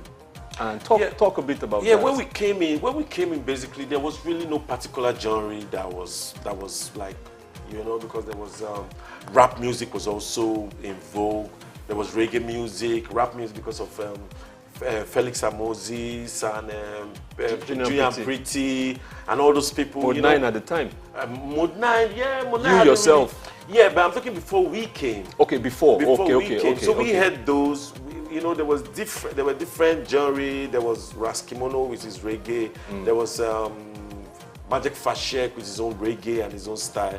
There was Abami Eda with his Afrobeat. There were different people with different genres. So we didn't have to say, there was no reason to stigmatize all Nigerian music as one. Yes. Don't forget, when you go to the East, you're going to see the likes of them, Oliver De Coke and Sadebe. They were not doing Afrobeat, but they were making high life music.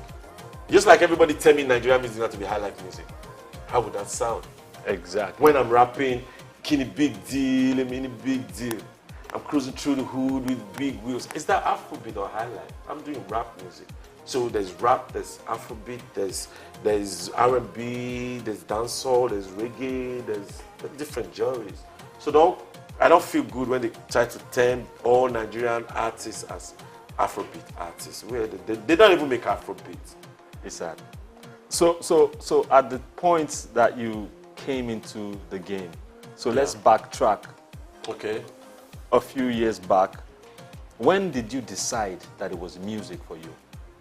I'm not talking Plantation Boys now. Yeah, I'm talking pre-Plantation Boys. Then tell us the Plantation Boys story and how it went. So when did you decide that, listen, it's music? Yeah, I decided it was music from when I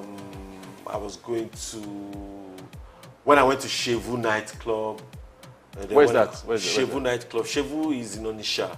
Really? Yes, Shevu nightclub. When was this? Shevu, that was like in 1980.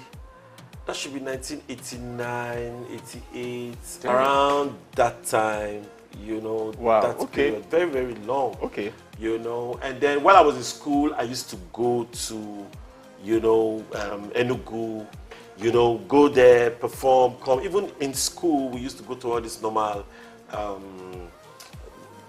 inter-house or inter whatever. The school sports. And we go and make music and all of that, you know. Correct. So I started seeing that, man, if people like my music that much, so why don't I take it serious?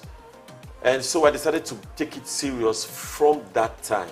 And when I also decided to take it serious was when I started going to Rap City jams. And with the microphone out, we could rap for hours. I found out that, man, please explain what Rap City Jams is. Well, for those that don't know, I know you know Rap City, but there are people that don't know Rap City Jams. Rap City Jams was a store, a musical store that was in Enugu, and there we all used to go there.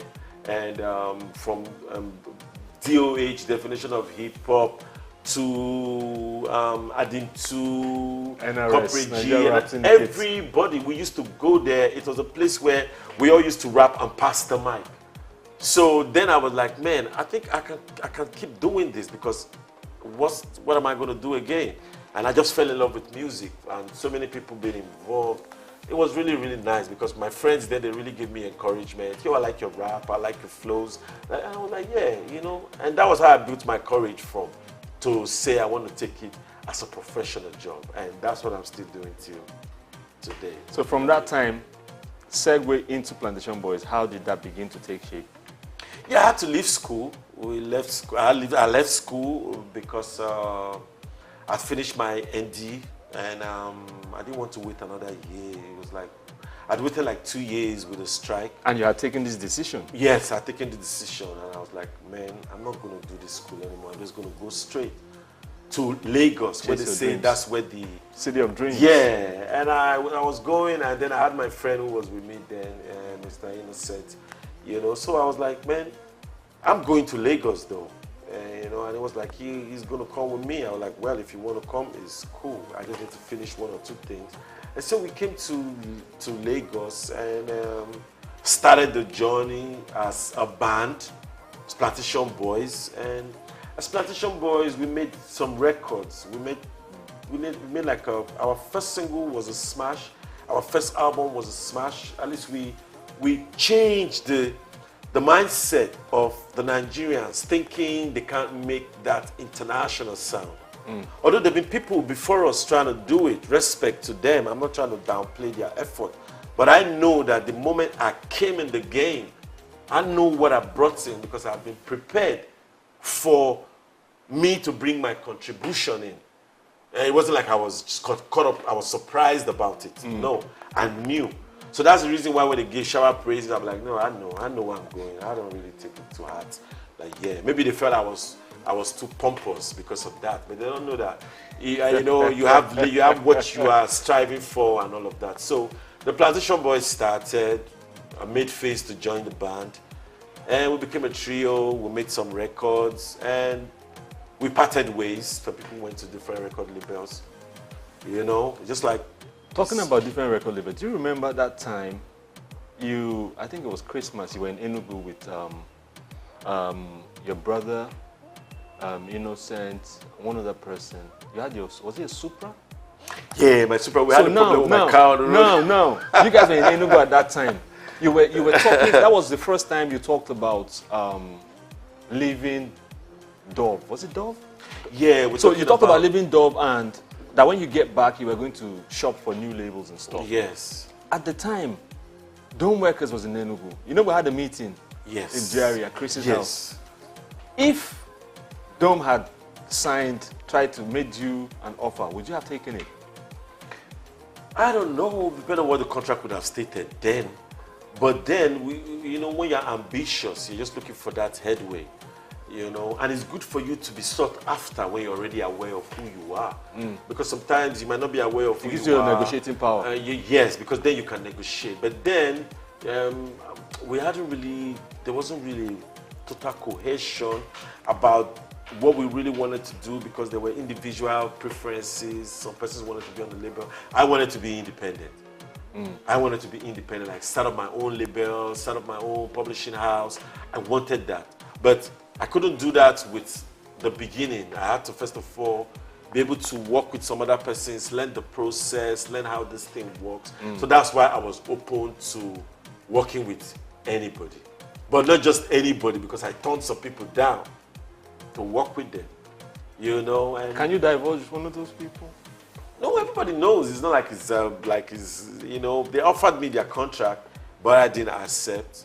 You know, like Kenny's Music Company, their contract, I didn't accept because I was the witness to Tenny Tutila's contract, and I told Tutila that if it was me, I wouldn't be signing this contract. But I was his witness on the contract. But he wanted to come out, so let him go out. Yeah, do it. Even though I wrote some songs for him then, it's okay. But let him come out. It's his choice. So I had to let that go. Awesome. Yeah. So, personal question. Your relationship with Innocent, right, is well documented. Everybody knows, right? Well documented, like they did a movie about it or something. Because it's been online. It's been okay. The media the whole back and forth. Yeah. And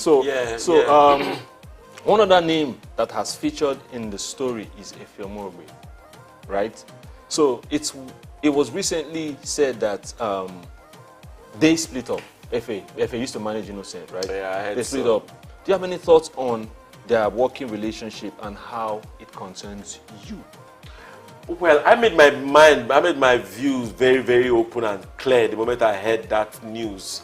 I said, I hope he left my Let Somebody Love You behind. Really? Yeah, because he put his name on my song as a writer. No, but I thought that had been squashed. Nothing been when squashed. there was we had that, but they mediation. didn't go all the way to finish what the mediators said they should do. They left it, they abandoned it. So what are you doing about that? I have not done anything yet. I'm still waiting for them to get their senses together. And I'm still waiting. Because I know you both were in courts, you had your lawyer. Yeah, they decided to settle out of court. Then, yes, I know about that meeting. Yeah. So what, are you able to speak about that meeting? Because I know NDAs were passed. Are you able to speak about it? Well, there's nothing to hide about it. It's just the fact that they didn't go to the extent that they were supposed to do. What was said give at the me meeting? credit for what my works were. And it was agreed upon? Yes. But they've not done that. From then till now? How long has that been? That's been some time. That's been some time. 2-3 years? Yes, that's been about 2-3 years. And I'm still patient. Still waiting for them to wake up in the morning and say, I'm supposed to do the right thing. I don't So, really, so the question now that this poses for me is, being that they agreed at the mediation to do the needful. Yeah. It's a rhetoric. Why all the hula balu all these years? It's been set up that you didn't know what you were saying, that it wasn't, you didn't like the music. Why did all that happen? They only just try to discredit me. They only just try to discredit me and discredit my personality and put me down like I'm not somebody they should be listening to. That was all they tried to do. Why do you think they would want to do something like that? Why would they want to try to do something like that? They should try to do something like that because it's like taking out competition, quote unquote, right? Of course. So most of the niggas don't want no competition. Similarly, play my video for television. It's competition, and they're not ready for the competition. Right. Okay, so do you feel misunderstood by sections of the audience? Because I'm asking this coming from Hard Life, smash it. Yeah. I'm coming from Ahead of the Game, smash it. Yeah. So how does the things that happened around that period differ from now? Do you feel the audience, let me ask it again, do you feel the audience misunderstands you?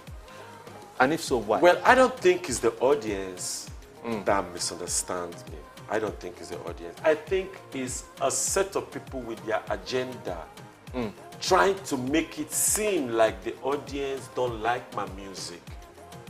So that they can have a reason to downplay me when they are on the table with entrepreneurs and investors. That's just the reason. It's not because I'm a bad guy. It's not because I'm You look like a bad guy, though. No, I may look like a bad guy, Yeah. But inside, I'm that guy to make it happen. Like Eclairs, right? I'm that guy. Just say, what's the issue?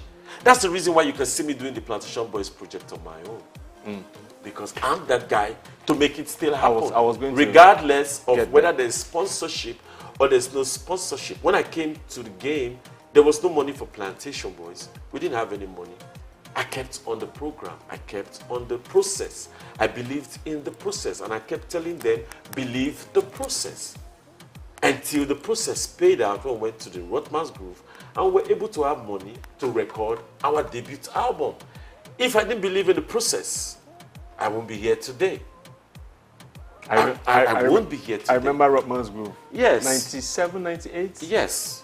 You guys were big at the time. We were big because the sound was big. We were nobody. Oh my goodness. We were nobody. Nobody knew us. Massive. But the moment you heard us on stage, we were sounding like Drew Hill or like New Edition. Yeah, because the standard was not all about where we were, but what was upstairs. It wasn't ever about the music. But the music. So that's the reason why people see us that way. We didn't have an album out, but we were big. We didn't have a private house of our own. We were squatting with people, but we're big. We're having people come to our house to come and visit us, plenty people. We didn't have our own personal car or bus to convey all of us, but we were big. Why were we big? It was because of the work we put in. And the people loved the work.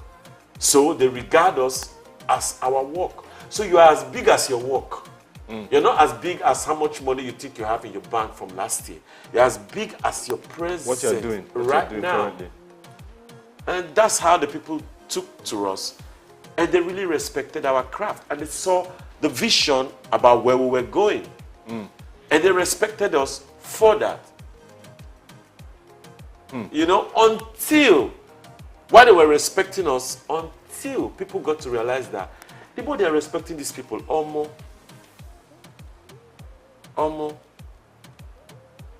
that guy, we have to make sure nobody talks anything about him. And that was how they started targeting me.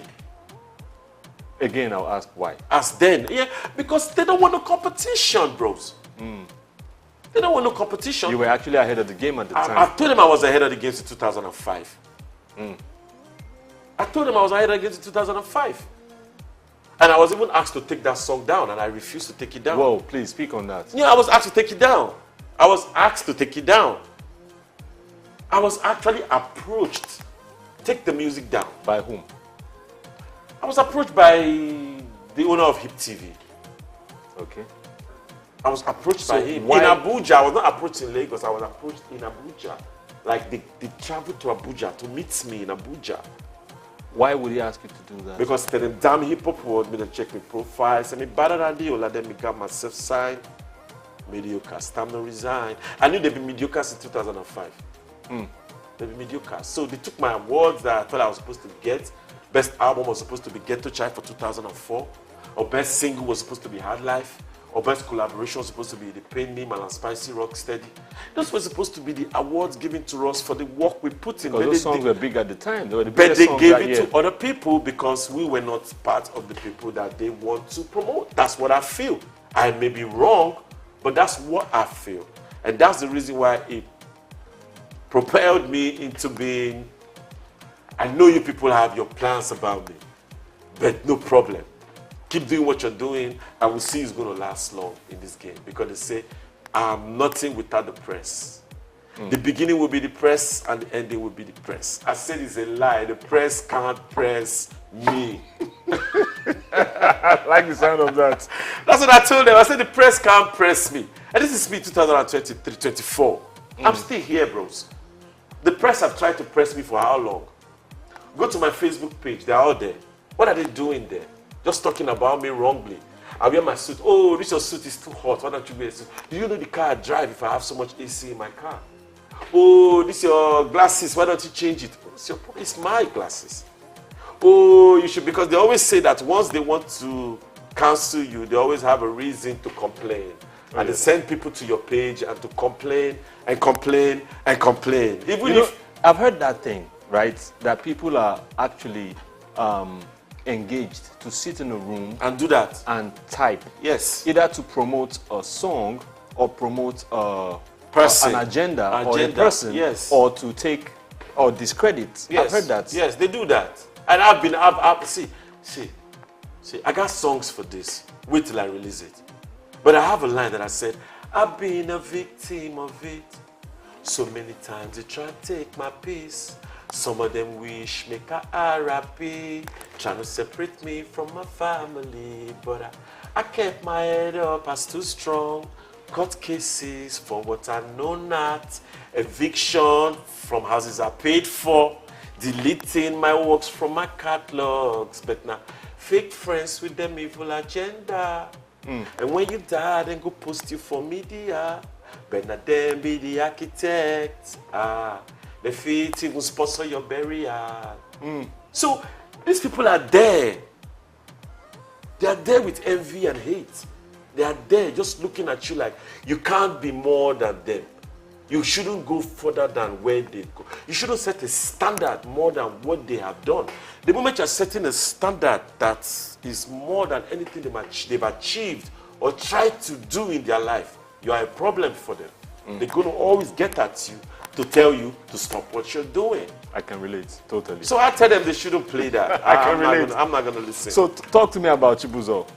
I love Chibuzo. Chibuzo, how did he get onto the Plantation Boys? How did he get in? And just tell me Chibuzo's story. Chibuzo, I virtually I heard him. You know, we actually went for. Why did you feel you needed a third member? Harmonies. Harmonies. The more the merrier, right? The more the merrier, bros. Correct. And we had gone to Ray Power. So shout out to Ray Power. We had gone to Ray Power to go and do 10th anniversary for Ray Power. So when we got there, we met Kenny Ogungbe. And Kenny was like, you guys should do a jingle. It's Ray Power's 10th anniversary. I was like, okay. We went to the studio, the additional studio. Right there? Yet, right there. And Byron and Park. So, Ray Power history is our 3rd anniversary. Ray Power history, and it's going down in the history. Ray Power history. It's a 3rd anniversary. And that's how we wrote the jingle for Ray Power. And then FaZe heard it on the radio. Okay. And then it came to the house in Festa. I heard what I heard, I love it. I'm like, wow, well, thank you. And it was like, he sings too, blah, blah, blah, blah, blah, blah, blah. Like I said, I'm that guy. Yes, you are. So I said, come. You say you make music, let's go listen. And then we left the house. He was singing for me. And I found out he really has skills. Oh, yeah. And I told my friend, my partner then, that this guy has skills, Benny. That harmony would he talk. I said, this guy don't get the harmony. Make this guy for joy. That was how the conversation to bring FaZe into the picture started. And then I took him to the karaoke competition at, what's it called? Ademola Tokumbo or something. Something. VI. Yes. I paid for his fees to compete. Only that they didn't know that I had plans to make him a plantation boy. So we went there, we won the money. Really? We wonder who's going to win FaZe. Oh, true. Nobody's going to win him. True. I already, in short, when FaZe was singing, it was Backstreet Boys, because Backstreet Boys was hot. You know, I don't know who you are, where you're from, as long as you love me. When FaZe sang, they said it's a lie. The karaoke is not off. That the voice of the person that sang the song is the one that is still singing. What did they do today? I put it up and I told them to do a cappella. That's the only way out. They should off the music, let the guy sing live. And he sang live and they believed. You know what intrigues me with FaZe is he hits Mariah Carey notes. No, the boy is good. I just say there's one thing about FaZe. I wish he can understand, come to realization that you are who you are and you are who you aspire to be. You're not who people tell you to be, but you are who you want to be. So you have the skills, you have the talent, you have the looks, you have all the projections, you have people around you to push you, you have me. So what's the problem? What if who you say you are is not positive and is not enough? Then you have to believe in people. You have to believe in, because sometimes the person that believed to in take you, the person that believes in you will tell you Correct. you can do it. Correct. And that's the encouragement. You know, like I said, I like to be a football coach someday. You're one of those people. I'm one of them. Trust me. I'm like Alonso. See, Alonso went undefeated in his whole league. That's the kind of coach I like to be. Or maybe train a boxer. I'm that guy. I can't do it. Like, I know it's at the back of my head. All I have to do is, what is our obstacle? What are we up against? And how do we beat that? Then we go, we plan it. We discuss it for hours, days. We come to a solution. We move towards the... Where is Face right now?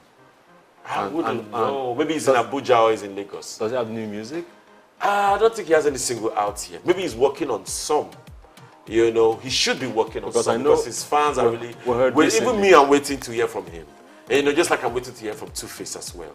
I'm waiting to hear from them. New music, because they should keep stirring up the industry and not have to feel like they've given... No, but you said you're waiting for Two-Face as well. I hear he's not too healthy right now. So you can't be expecting too much from him. Well, I don't know about his health, but I believe that as long as you can talk, as long as you can talk. It's not that easy as you say. Yeah, but I believe, because that's the reason why I went into this music. First of all, I closed my eyes. I said, let me see, how far can I go? I thought to the back of my head, how far can I go? If I can't sing, can I talk? Of course I can talk. I got the power. Not the beat too, I got the power, bro. Just say only one phrase. It's music, ain't it? True. It's what's talking, actually. Whatever you do is stay cool. Let's just say I feel the rhythm. You don't have to be the same artist, you can evolve. Correct. You don't have to stay the same. So I'm still expecting, because I don't expect them to be giving up right now when I'm just getting warmed up. I'm just getting ready to start. I hear that. You understand what I'm saying? So something came to mind. You remember, there was a time, there was a serious thing about you guys getting a reunion. This was many years ago. Yeah, some 2 years ago. There was so much investment in it. Three of you agreed, and that was the height also of the whole hula baloo. Yeah. What happened? Because the fans were waiting, and it seemed like an endless one at the end of the day. I will apologize to the fans for that. Like, let me take full responsibility for it not happening, because I believe if I had made some other moves, maybe look for some other investors, or maybe I would have made it happen myself without waiting for an investor. But as be that as it may, some people can decide to sponsor. Don't forget that there was a Take It Tom that wanted to sponsor the project from the beginning. It was before I Take It Tom. Yeah, I'm talking about... Donald Duke. They thought about Donald Duke one time. Before Duke. So, I can't remember. The marketer. The marketer that was... Tijo? Tijo actually did the Plan B album. Tijo was the person that sponsored the Plan B album. Yes, but the Plan B album was 30 million, but they paid us 15 million. Tijo is on the run. He has about 15 million. He should bring it. Since then, he hasn't given us our money. That's like since that album came out, he still has our money. And so Tijo was the only person that invested that kind of money on the band. And we're able to go to the studio and all of that. But then, you know, you can have a kind of investment. With investment comes commitment. Correct. If there's no commitment to an investment, it's a total waste for the investor. And no investor wants to go through that. And I think that's what Tijo went through, and that's the reason why he didn't worry. He just straight up went to P-Square straight, and he went to get us if they do me. Abroad, he shot the video, bam, history. I know he made more money to cover. I know he made more money from P-Square to cover for the Plantation Boys' loss or anything that happened during that period. Yeah, because he invested, bro. So where was the non-committance coming from? Was it from you, the artist, or was it from him after he It was from we, the artists. It was from the artists who were not committed to go into the studio. Some wanted to be in the comfort of their hotel room, making music. Some wanted to lie down and have microphone brought down. They'd be sleeping and they'd be singing. You know, say, now they run the show. You know, those kind of things. But you got to go where the game is. You can't just... You know, so they didn't want that, and Tijo felt like that's why the album, the Plantation Boys' last album, Plan B, was released when it was not yet totally finally mixed and finished. But the investor has the right, but the right reversed to us after some time. Right now, Plantation Boys have the right, and I am the plantation, so I have the right. So is that a good thing or a bad thing? Because the 15 million is not coming. I hope it's not coming. Because it's not coming. Because the project didn't finish. The project didn't finish, and the person might have his reasons to say. But then since he released the album, he's still indebted to the band. True. Regardless of sales or no sales. Or if it was finished or not. If it was finished or not. Because he shouldn't release it if it was not finished. Correct. Exactly. But he had his way, he has his own way of why he did what he did. So why didn't you follow through, why didn't the group, and when I say you, I mean the group, why didn't you follow through with the people that wanted to invest? You know, the Duke, the Ateke Tom. Ateke couldn't go continue because the band was not together. Some persons didn't want the project to happen. So we're giving excuses. They don't want to be around. So we're like, they want to travel. So we're just giving unnecessary excuses. That was not necessary. So the people that were trying to invest had to be discouraged. Like Ochacho was discouraged, I believe so. You know, so they just be discouraged and they'd be like, man, I don't think these people are together. But then the plantation is working regardless. And I'm going to put the album out. So what's happening with the plantation right now? Because I know there's new music out. New music been out for a while. Yes, some new music coming again. What's the plan for the Plantation Boys? Well, the plan for the Plantation Boys is the name is going to stay, but there'll be features. Different people will come and feature for the band and go. If you write for the band, you get your royalties. If you feature on the song with the band, you know how that pans out. You get the shows, you get paid, you go to Sound Exchange, you register, you get all those things, you register, you get your money to yourself. So, but if you don't want to participate, you can stay in the comfort of your zone. Then let the people that want to take the name to the next level, take it to the next level. Buhari was president last dispensation. He's not president this dispensation. There have to be continuity. So it doesn't mean that the members of the band must stay in the band. If they don't want to stay in the band, they can't go. You know, you remind me of my brother, my friend's speech from Arrested Development. I always like to use him as an example. You know, remember Arrested Development from back in the day? Yeah. Mr. Wendo. Mr. Wendo. Everyday People. I wrote a song one of their beats. Arrested Development are still here. So Baba Oje died, 2 other members left, Speech added new members, and the group continues. Exactly. But Nigerians are finding it difficult to understand that I can add new members. If the other members die or they don't want to... It's a Nigerians thing? It's a Nigeria thing. It's not I like... think some people... See, understanding come late to us. Let's be honest. The things that come out in the Western world come to us late. When did we get cell phones, for God's sake? Came to us late. Don't forget that GSM is ahead of theirs. They still use flip phones. They still use black and white screen. They still use all those old phones, and we were ahead of them. But I'm talking about the network. The network. We got it late. People were using Turaya in Nigeria here and forming big boys when everybody would have had flip phones. So why was that? What was supposed to be? We're not supposed to be on the same pedestal. Everybody equal. True. So some of these things don't come to us for us to have general knowledge. So it takes some time. So few people get the knowledge. Before they can pass it to the rest of the people, the harm is already done. So that's where the media has to help in sanitizing the society and send information to the society on time for them to be aware. Positive information, good information, helpful information, which is what we do here at SOUQ News. You guys are doing a great job. And the IL 104.9 FM. That's what we do. You guys are doing a great job, man. Shout out, shout out, shout out, shout out, shout out. You guys media is the best, man. Perfect. Right. Man, you guys blew my mind when I came here. I won't bring my employment letter when I do the job. But I said that the Oga chair won't sit down. I don't want to get job for another place. So the Oga chair won't sit down. That chair, I love that chair. See that chair, see the view. God damn it. So talk to that young man, that young girl that wants to make music for a living in Nigeria. Yeah. Talk to her. Yeah. As a record label owner, as a producer of music, as someone that has done almost 40 years, 30, 35 years in the biz. Talk to that person. The first thing you have to understand about your music is stay dedicated to your craft. If you believe your craft is what you're going to use to, you know, survive and take care of your bills, family and dependent relatives, you have to concentrate on your craft. There are several people that say they want to make music today. They wake up in the morning, the first thing they do is they're going to do one petty job outside. Then they go do a petty job, they come back, they would have had some misunderstanding from the petty job is affecting their mental. They can't think straight. It's going to affect your music. So music is a total commitment job. Music is not a part-time. And To be a singer, you have to be educated. You have to read.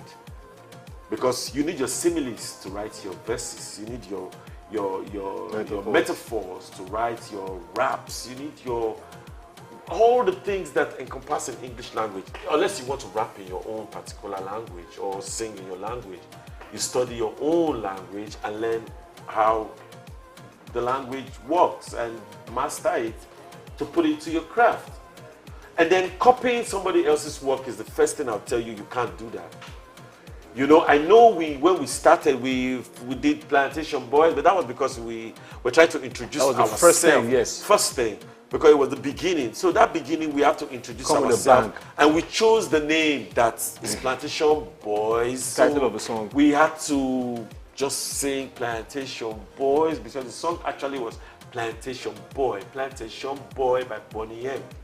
So if you see the credits we gave, it was originally done by Bonnie M. And you gave credit on the CD. Is there originally by Bonnie M. But then there was no cover. You couldn't do a cover of somebody's song without getting permission. But Bonnie M was far from Nigeria. We just had to just say originally by Bonnie That's the M. credit. That's the way to so go. do what you got to do. Stay original. Be creative. Hang out with the right pairs. Don't go with pairs that all they do is teach you how to smoke, drink, and do things that are just bad for your health. You're gonna be 25 looking 79 if you're doing that. You're not gonna be like we. You know what I mean? So stay positive, concentrate on your music, and the rest is just gonna fall in place because people are gonna notice your work and they're gonna support you. Trust me. Blackface Niger. Yes. Ahmed. Amedu Augustine. Yes. What's the middle name? Obiabo. Thank you for being on Inside Life, SOUQ News Television, the IL 104.9. Thanks for having me, coming man. through. Thanks for having me, man. I Thanks for coming appreciate through. it. Thanks for having me. Big up, Blackface Niger, signing out. So it's the end of a special edition of Inside Life. We had Blackface Niger, Augustine Amedu on the show. My name is Ike Namba. See you same time next time.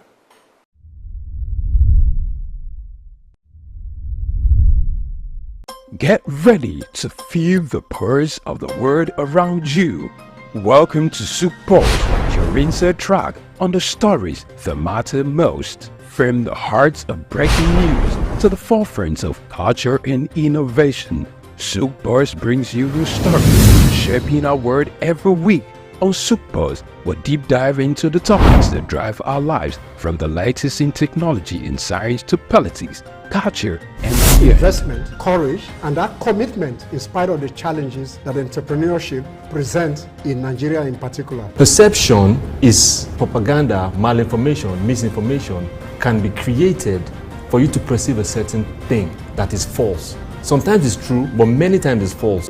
There's no state you go to in the world where you don't see construction that is consistently ongoing. No matter how developed Dubai is, they still construct roads on a daily basis. We are no longer enjoying the light we normally enjoy. And the university vice chancellor said, it now costs me about 300 million, some 250 million to begin, 250 million to 300 million a month. Governments should develop a particular product that will be of national value and, if possible, exportable to other countries from their own local government. Whether it's the next big innovation, a political shakeup, or cultural phenomenon, SOUQ Pulse is there, bringing you the story with clarity and context. You're not just only getting informed, you also become a solution. Then the business part of it. Then we talk productivity. Then you know you're on SOUQ Pulse. It's that time of the day where we'll tell you, go get your friends, your neighbors, those you're quarreling with, those you have issues with. This is time to talk. We'll tell you, here we don't keep quiet. It doesn't matter what policies are affecting you. It doesn't matter what the papers, the prints are telling you in your own side or the neck of the wood or your nation, or what business are pushing, profits, losses, what the stock market is talking about right now, what the Asian market is talking about right now. A whole lot of people are running down to their portfolios and trying to grab, sell off, or get some hedge. But in all this, we just say, let's talk. Your talking can make somebody better, give someone an idea. Join us on SOUQ Pulse every day by 4 p.m. as we explore the heartbeat of the world's most compelling stories. Don't miss SOUQ Pulse on SOUQ News Television. Tune in and stay ahead of the curve. Hello sports fans, enthusiasts and pundits. Welcome to SOUQ Sports. I say your humble boy, your loyal boy from the hood, Kevin Ojefe, and I'm glad to be here. This is SOUQ Sports.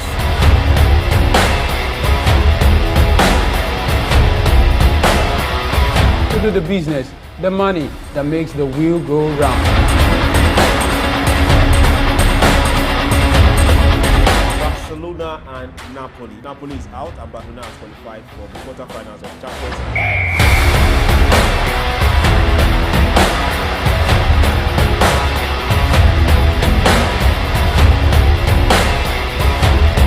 League. For different ways to make money. Sports is best a way to be creative.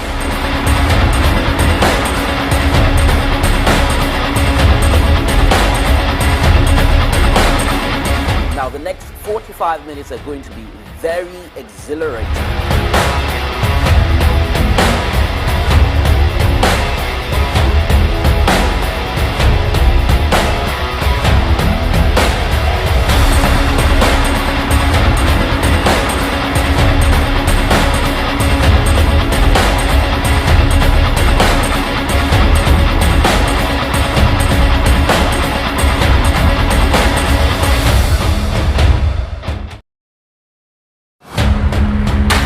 Hello sports fans, enthusiasts and pundits. Welcome to SOUQ Sports. I say your humble boy, your loyal boy from the hood, Kevin Ojefe, and I'm glad to be here. This is SOUQ Sports.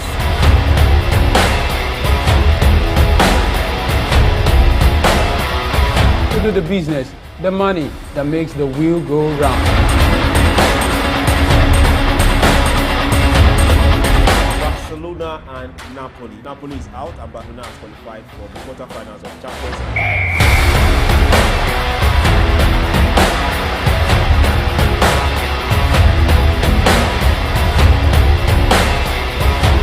Looking for different ways to make money. Sports is best a way to be creative.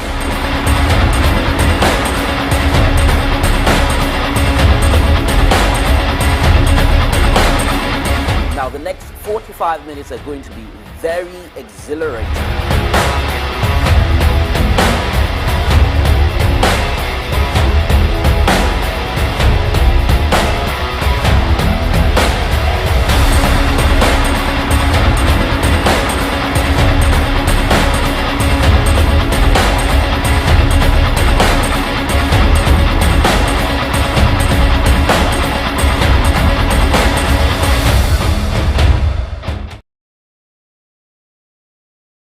Where commerce meets progress. Welcome to SOUQ News, your source for business, economy, and development insight that drive nations forward. From the vibrant streets of Lagos, Africa's fastest economic hub, SOUQ News takes you on a journey of discovery, analyzing and reporting the facts that lay the foundation for growth and development. We don't just report the news, we create it. SOUQ News is more than a channel. It is a catalyst for change, spotlighting the stories that shape economies, inspire entrepreneurs, and fuel progress. Covering business, finance, technology, energy, and many more, SOUQ News provides a daily deep dive into the stories that matter, interviews with industry titans, and analysis that empowers your understanding of economic landscape. Join us daily as we dissect, discuss, and deliver the most relevant and factual news on business and the economy. SOUQ News is your trusted guide, empowering you with the knowledge to make informed decisions.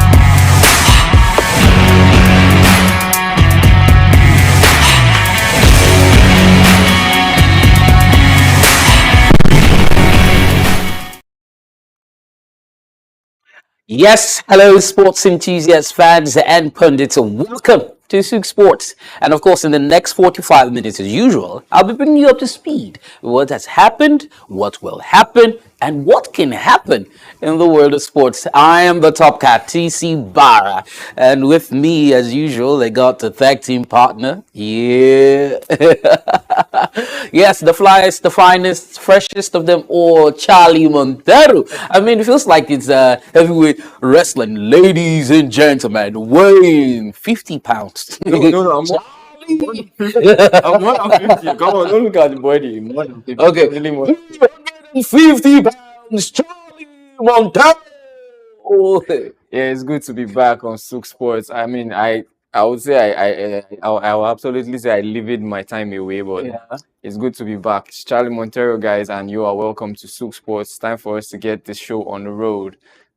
Yes, indeed. Let's go full throttle. But then, first and foremost, draw your belt, put it in, and ensure that you do safety first. At least 8 countries have booked their place in the knockout stage of the ongoing FIFA Under-20 Women's World Cup in Colombia.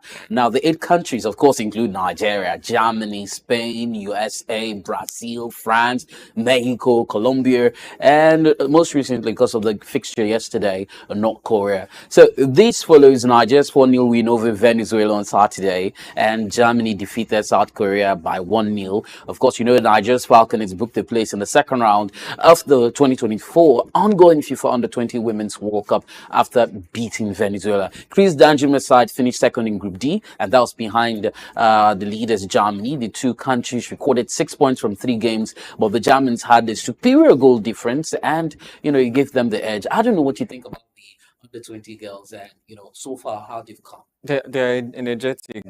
They seem to know what they are doing. They know what they want, and they are striding for it. I think they were able to go toe to toe with the Germans in their group, and qualifying with 6 points, even though the Germans qualify with more goals. Yeah. But we see that they are dedicated to this, and they know what they want to do, and hopefully they will get where they. Yeah.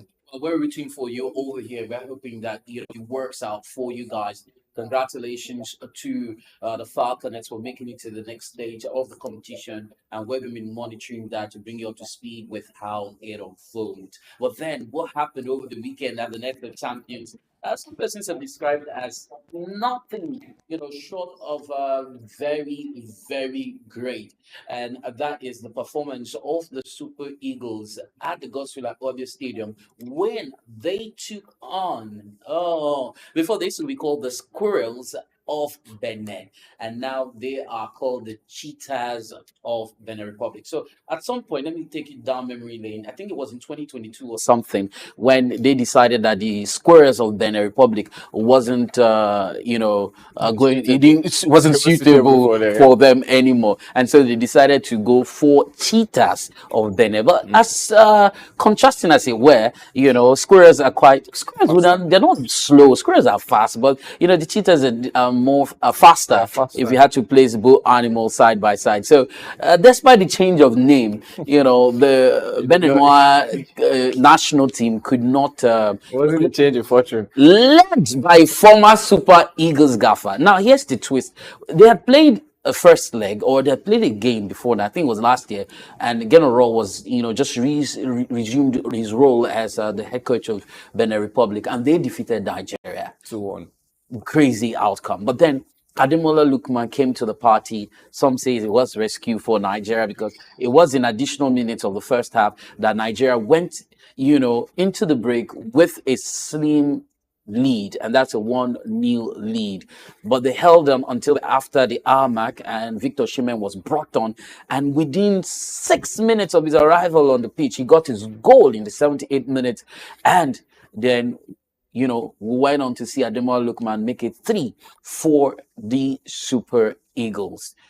However, there were chances where Victor Osimhen could have, increased his tally and all that, but then it did not happen. If we could really see those goals right now, those goals come up quickly on the screen, so we could take a look at Ademola Lookman's goal, Victor Osimhen's goal, and the second goal by Ademola Lookman, because basically there's a lot has been said about the Super Eagles and this performance. So Ademola Lookman picking the ball from behind, beating 2 or 3 defenders there, slotting it in the corner after Boniface severally had missed opportunities, and then we saw Ademola score that goal. Let's talk about this goal first and foremost. Well, I feel it's just Ademola Lookman being Ademola Lookman. We all know what he's used to playing in the streets in Perkham. He just showed us some highlights of his childhood, and I think Rio Ferdinand praised him in the final of the UEFA Cup final. Yeah, for when he season. played for. He just showed his prowess. I mean, we know what Ademola Lookman is like. We know what he did at Fulham and in English Premier League, and he just shows you that he still has it. And everybody is tipping him to come in as the African best player, Ballon d'Or and nomination Ballon d'Or and everything. But we know he's good. We know his prowess. We know how skillful he is on the pitch, and he just showed us exactly what he's made of in that goal. And leading to that goal, we could have said Victor Boniface had a lot of chances to put us ahead, but he just showed that he can carry the team, and he can show us little glimpse of what he can do, and that just full praises to Ademola for showing the world what he's made of. In hindsight, talking about that goal where Victor Osimhen had that tapping, watching it over and over again, I realized that he made it look easier than it actually is. Close up, if we could see that goal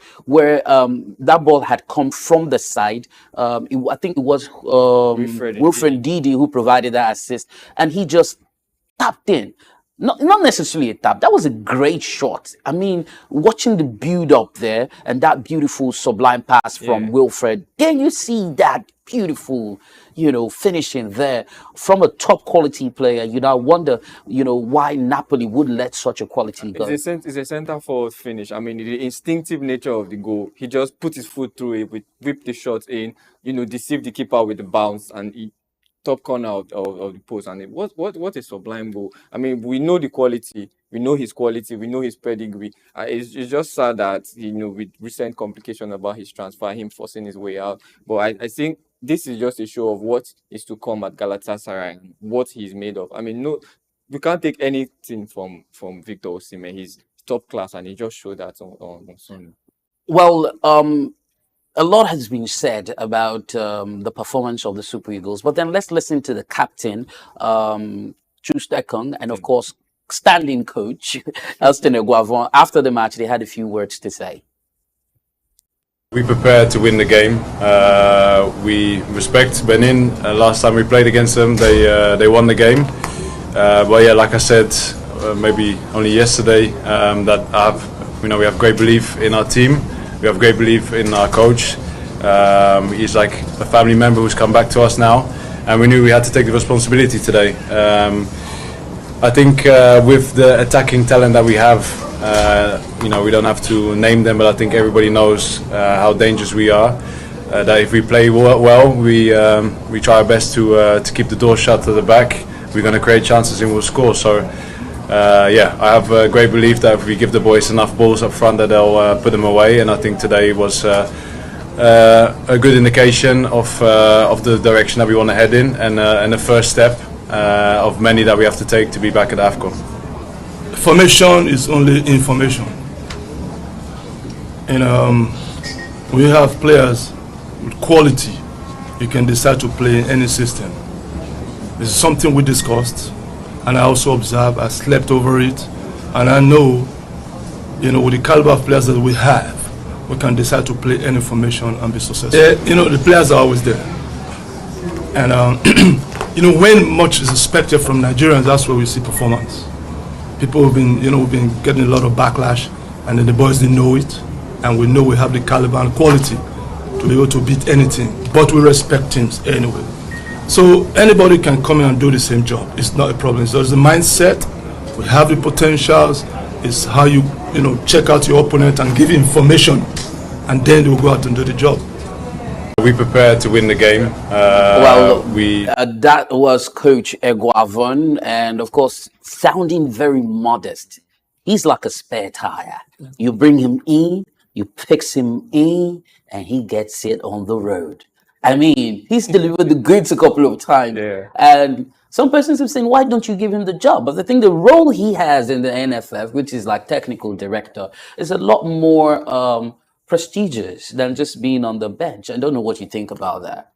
I think he still has a lot to give. He has quality. Yeah. He has the knowledge. He has the footballing knowledge. Experience, we always say, is the best teacher, and he has done it time in and on the pitch and off on the the pitch pitch. and off. Yeah. So I feel he knows what he wants from the players. I mean, another thing is communication. He communicates to the players and he gives them He the said information is And formation. you get me? I was going there, and he and the players have sat down and looked at the game and said, we need to do better. We need to show Nigerians that we can. Yeah. We have the players. It's not a question of whether we have the players to play in any formation, like he has said. So it's just a matter of, do they want to? Which players are best suited for what position, and which players are best suited for the What win, game? or for what game? And we saw the substitutions he made at when he reached the hour mark. He brought in pace. He took up Boniface. He identified that Boniface was lagging. Yeah. So he put in pace, and the game changed.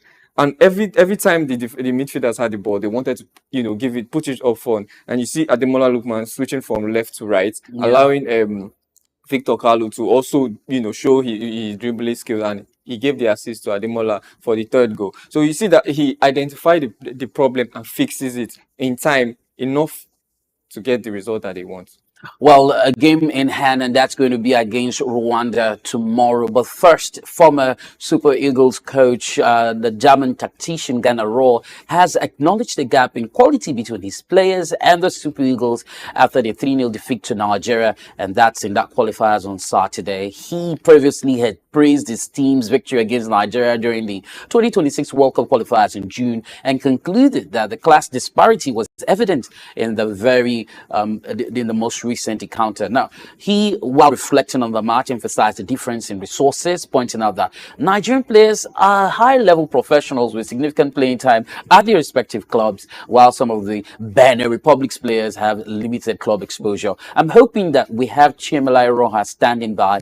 If we do not, we'll probably just move on with the conversation. I'll be waiting for that signal to get Chimela Roha, who is an ex-footballer and also an administrator, into the forum, because I'm very certain he was at the stadium. He saw the game live. We would want to ascertain what his thoughts are, because a lot of persons have mixed thoughts about or mixed feelings about Nigeria's performance after that game. And yes, with the game against Rwanda, in the offing tomorrow, we would want to say, hopefully it's not a fluke. I was having an off-the-set conversation with Baba Olaye, and he was saying, are you sure that these guys are really, they've improved, or are we expecting some heartbreak against Rwanda? So all of those are what if we have side by side, the games, then you would say, okay, you look at it from this angle, look at it from this angle. But then someone who was at the stadium would have made sense to contribute. Chimele Roha, if he's standing by, would love to have him on the program now.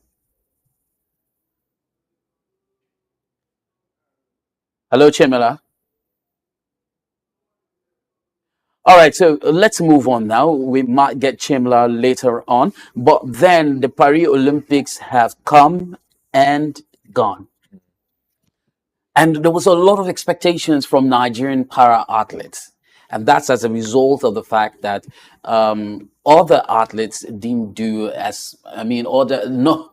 how do I describe them? Other Olympians didn't put up so much, But then Team Nigeria secured a total of 7 medals, marking the country's performance as the lowest, since its debut in 1992. So Team Nigeria finished in 40th position at the Paris 2024 Paralympic Games with 2 gold, 3 silver, and 2 bronze medals. One of those standout moments was when Falashade Oluwafemi Ayo set a new world record in the women's over 86 kilograms powerlifting event by lifting 166 kilograms, which is a historic achievement that earned her a gold medal. Now, before all of this, in the early stages of the event, we saw Eso Ogunkole secure a bronze medal in the men's single class of the para table tennis event, making him the first Nigerian athlete to achieve an individual feat at the event since the CD 2000 Games. Now, the clip that was on the screen just before now was that of Onyinyechi Mark, who set a new Paralympic record in the women's 61 kilogram powerlifting division. Now, Mark lifted an impressive 150 kg kilograms, if I had to spell it in full, to make that very extraordinary achievement. She surpassed the former record established by a fellow Nigerian athlete, Lucy Ejike. That moment there, she let out a loud scream before lifting.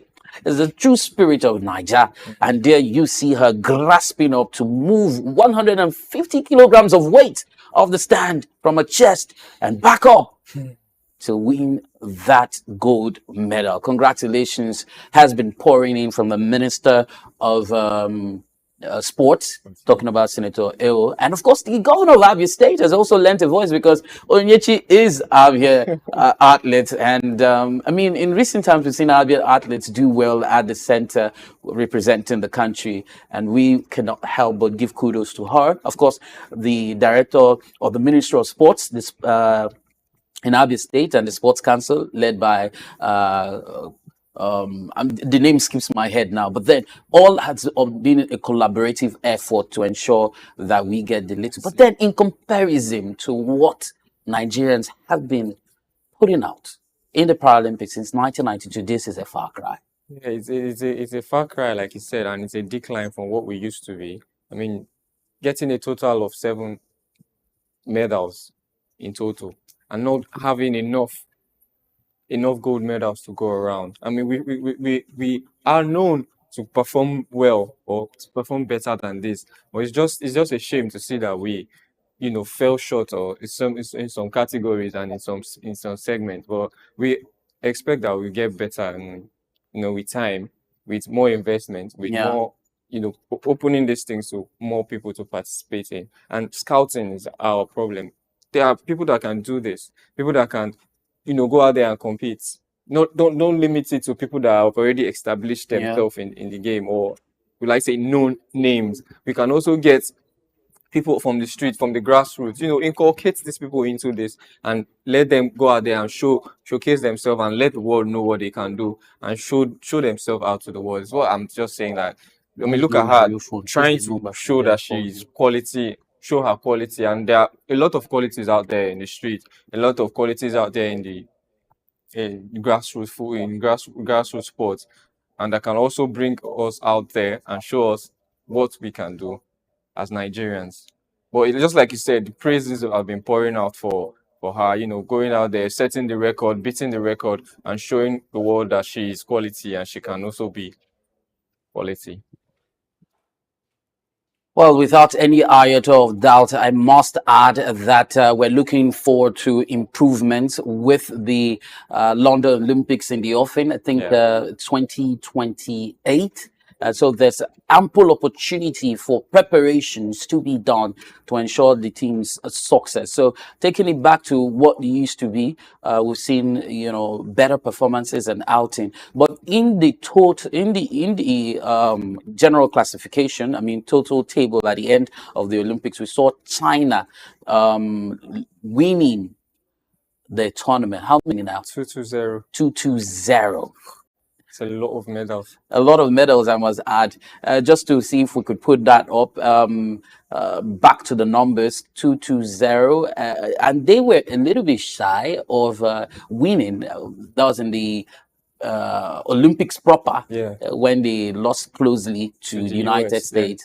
Okay, so China, 94, 76, 50, 220. Great Britain, 49 gold, 44 silver, 31 bronze, and that's a total of 124. And United States here coming in third with 36 gold, 42 silver, 27 bronze, and a total of 105. Netherlands in fourth, 27, 17, 12, total of 56. Brazil coming in next, 25, 26, 38, total of 89.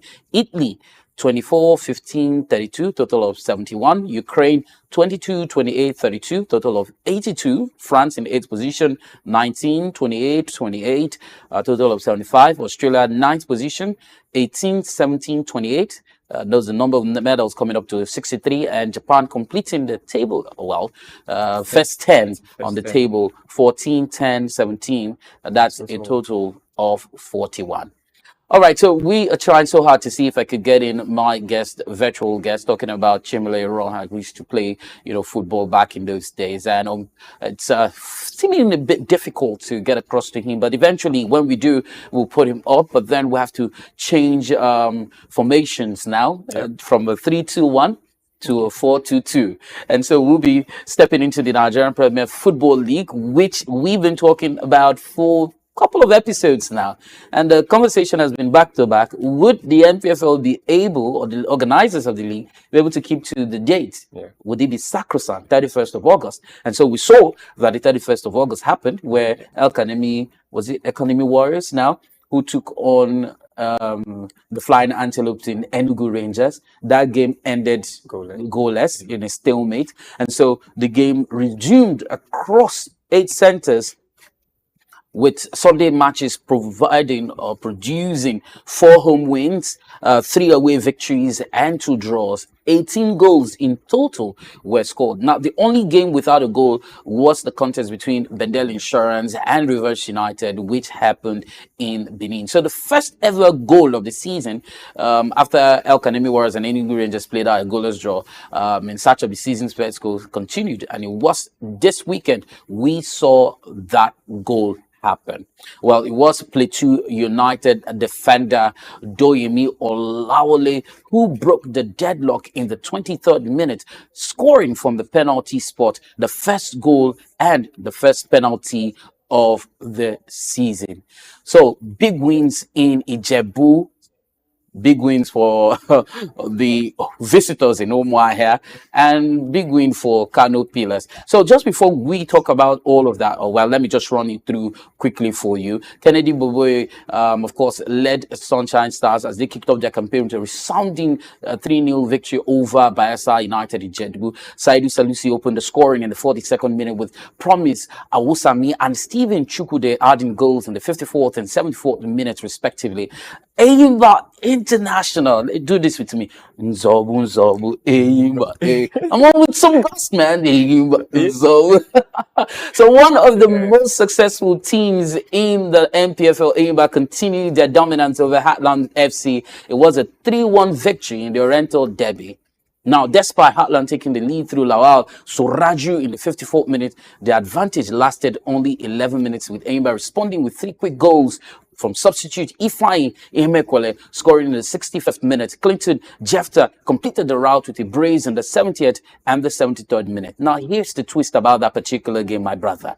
A former coach and an assistant. So Emmanuel Amunike and Finidi. Of course, Finidi had been an assistant to Emmanuel Amunike at some point. Emmanuel Amunike, who had been touted to take over the job of Nigeria Super Eagles, ended up becoming Heartland coach after Heartland secured a spot in the NPFL when Beyond Limits could not make a return to the NPFL because they already had Remo Stars, which is managed by the same company. And so an Oriental Derby was in the offing. And we now had, I beg your pardon, a former gaffer of a former assistant to Finidi George, talking about Olaronwaju taking on Eyimba to face Emmanuel Amunike. And so you'd have like senior brother and younger brother role. And you'd have been expecting Emmanuel Amunike to surmount Torpedo. And it was looking like that from the first minute. But then Eyimba, eventually won the game. Eyimba is a big club. Heartland now? No, well, you can't. Heartland has evolved, You can't compare them to the pedigree of Eyimba. I mean, Eyimba over the years is a name that is a resounding name. It's a household name. Forget about the name. We know what they are. You remember Iwanyawo National? That's what metamorphosed. I probably wouldn't have watched football, especially MPFL, as long as you have. Okay. But I'll tell you. Don't be like that. Come on.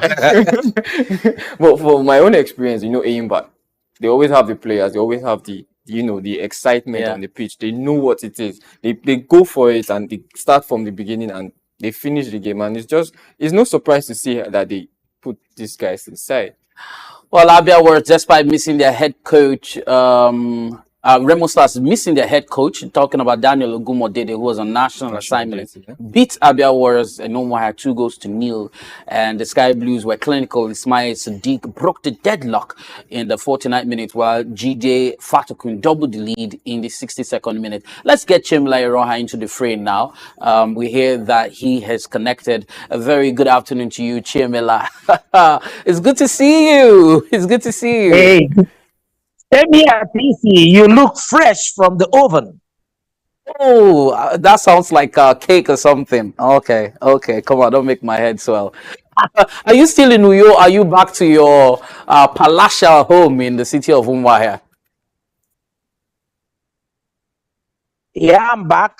I'm back, and I'm rejuvenated. I'm happy with the outcome of our prowess in Uyo. We did very well there. So it was a good game after all. If I had to juxtapose that with what happened between Abia Warriors and Remo Stars, what do you make out of it? TC, the word to describe that was it was a tsunami of bad feelings. Give it to them. The Warrior players, they did well. Their passes were perfect. Everything about them was good. But finishing was an issue. Finishing was a big issue. You find out that they created chances, but they couldn't convert those chances. And Remo Stars just got 2 chances, and they did make the best use of those chances. And it was a sad story for us. Let's backtrack back to the Godswill Abio Stadium, where I'm sure you were on the pitch to see that game through. 3 goals in the bag for the Super Eagles, led by former international, talking about Austin Eguavon, who happens to be the technical director of the NFF, and also having 2 very young assistants in Daniel Gumodede and Fidelis Elechuku. Some persons believe that this is a complete team, that the team put out a good performance, while some other school of thoughts believe that Benin Republic wasn't a true test of the mettle of the Super Eagles. Where do you lie, along these lines? Okay. If we had Mourinho as our coach, and we also have bunch of uninspired good players, remember, mark what I said, bunch of uninspired good players, the result wouldn't have anything to go by. I think the players are better motivated now, and drawing lines of longitude and latitude in the team has suddenly disappeared. We must have a mix of everything to pull through. Like, a player having an issue with another player, a coach having an issue with a player, and it's crazy. It doesn't bring anything about good. You needed to see the good vibes in the camp. I was there at 4 points. I was there. It was beautiful. They were one another's each other. They did things together. And we were sure we were going to beat those Beninois. So that you brought Ilechuku, yeah, he has that local content. He has it. And he is a very dogged. If you saw what happened there, when they brought in Osimhen, it was Ilechuku that was doing that stuff behind. We were there generally behind him, because he was insisting they put Osimhen now that it was the time. Osimhen has force. But when the Beninois were spent, they brought in Osimhen and he rounded them up. It has the local content of it. Everybody has something, everybody has an input, whether it's a Guavon or Coach TC Barra. If the coaches are not together, if they don't have that synergy, if they don't have that motivation, there's little or nothing anybody can do. Then I'll start by scriptures. The scripture says, if the foundation is faulty, there's practically nothing the righteous man can do. All right, so who would you say was a standout player for you? And then this is a twofold question. Going forward, we're going to be facing Rwanda, the Mavubis, and that's going to be tomorrow. how do you see that game playing out? The same replication or replica of what happened in the Nest of Champions, considering the fact that we're playing, away? Or, I mean, is it going to be keenly contested? What do you expect?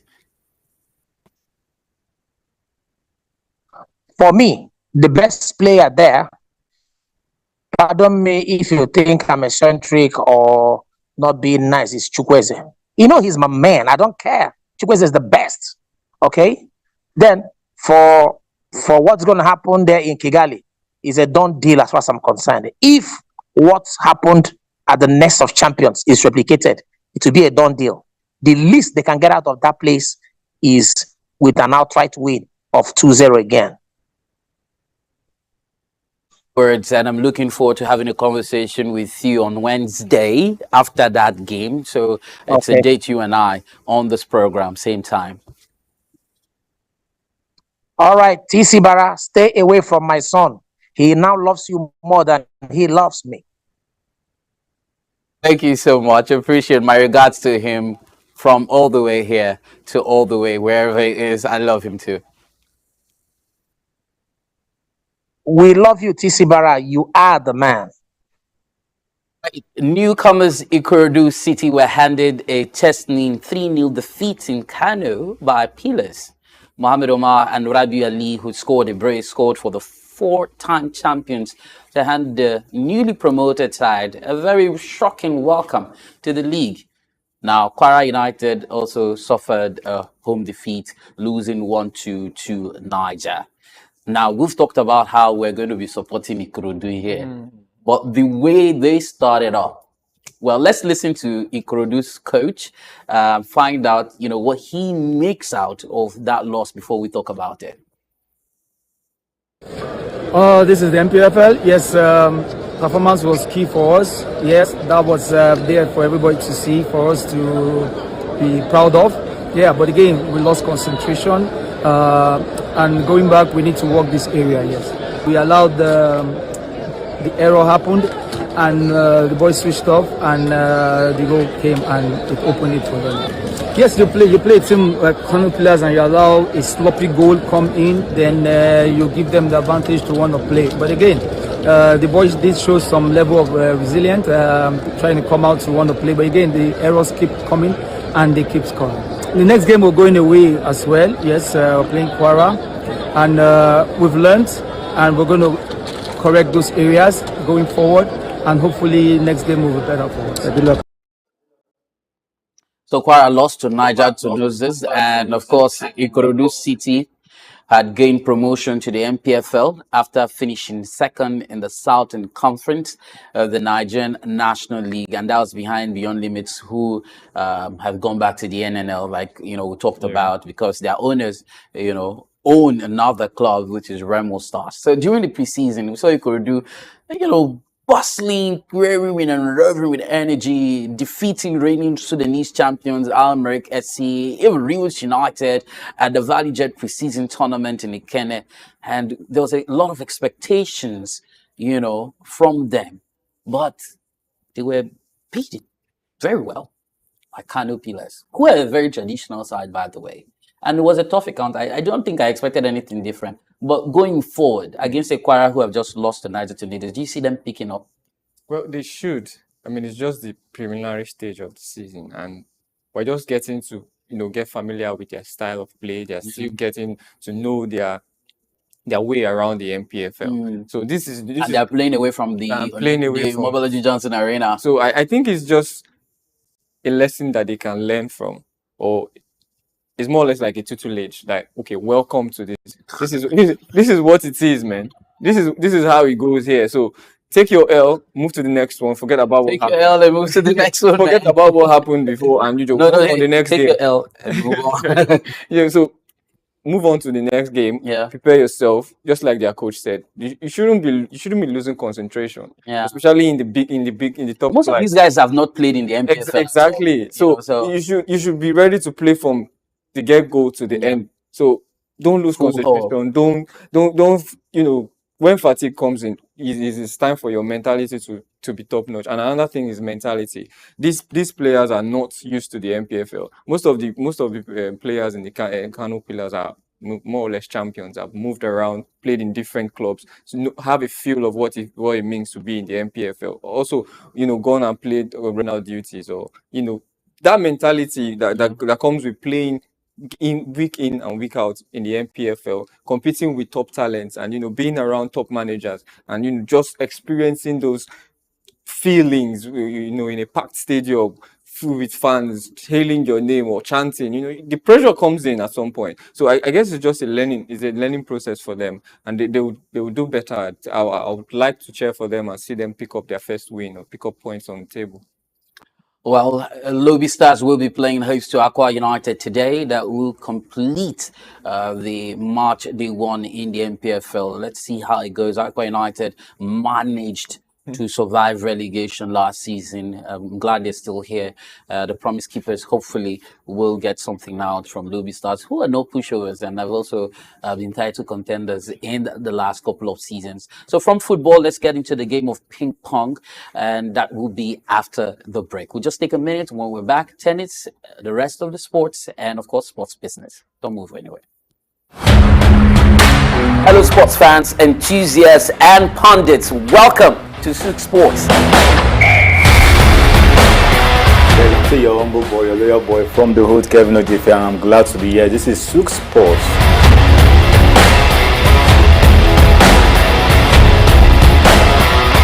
To do the business, the money that makes the wheel go round. Barcelona and Napoli. Napoli is out and Barcelona has qualified for the quarterfinals of Champions League.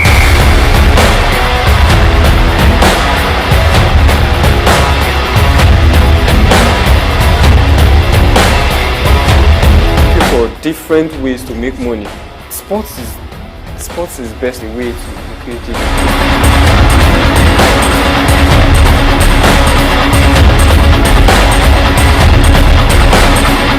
Now, the next 45 minutes are going to be very exhilarating.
So I wanted to bring Temi Omole into the mix to find out what sport she loves to follow, but then she's just running out of the studio, and so we have to get into tennis. World number one Yannick Sinner stumped past Taylor Fritz to win the US Open and secure second Grand Slam title of the year.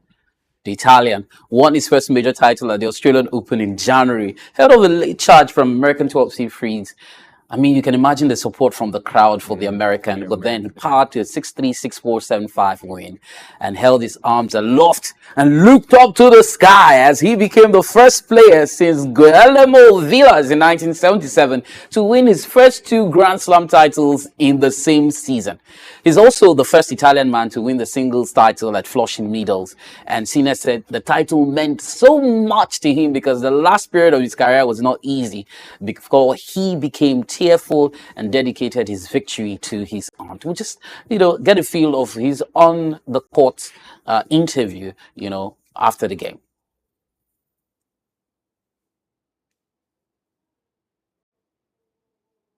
All right, so just before we bring that up, let me find out what your thoughts are about the US Open. So far, so good. Well, it's more or less like we have said, yeah, the big boys always stay in the game long enough to win these trophies. And not with all respect to his, opponents, he did well. But Jannik Sinner is would I say the number one undisputed right now? Yeah. Winning it in January, the Australian Open in January and doing another major Grand Slam now in the US. I feel there's no taking away his achievements from him. He has obviously worked from injury, setbacks in his career, and now he's doing the doubles. He's eyeing the treble as well. Yeah. I'll say that. So yeah, I feel like it's coming. It's time when he starts getting the recognition, he starts getting the accolade that he deserves. He's an outstanding player. You see no him doubt. swing this racket, and you just know that he knows. But then against an American, well, someone told me that he lobbied his way there. But I followed it, and he's really good. He's an outstanding player, but then you cannot level up to until you have leveled up to. Yeah. So would you say he has leveled up? I think his first appearance in the final. So yeah, he has leveled up, going toe to toe with Jannik, even though not taking any sets, which is sad. We can say that he's leveling up with time. He would get to the heights that he wants to. All right, let's get to pull up that Jannik Sinner on the court interview now. To practice well, even in the days off, believing in ourselves, which is the most important. I understood, especially in this tournament, how important the mental part is in this sport, and I guess in every sport. So yeah, I'm very happy, very proud to share this moment with my team. I know there are a lot of people watching from home, but I would like to thank everyone for being so fair in this amazing arena. So it was a huge pleasure. Trying to in this huge arena, and that's from there we'll go to Arina Sabalenka, who also won her first US Open title as she put the disappointment of last year's final behind her to hold off Jessica Pegula. I mean, you would have thought that it was a great game, but Sabalenka was seen smashing a racket on the floor of the locker room after losing the Flushing Media showpiece to Coco Gauff. That was last year. 12 months later, on the Belarusian second seed earned redemption in New York, dropping to the floor in celebration after she clinched a very thrilling, interesting 7-5 win over Pegula. It's a third Grand Slam singles trophy for Sabalenka after she successfully defended her Australian Open title in January. And it also continues her dominance on hard courts with the win over Pegula, extending Sabalenka's unbeaten run on the surface at major tournaments to 14 matches. And she says she is speechless. It's always been a dream for her, and she finally got a beautiful trophy. Arina Sabalenka after the game on the court.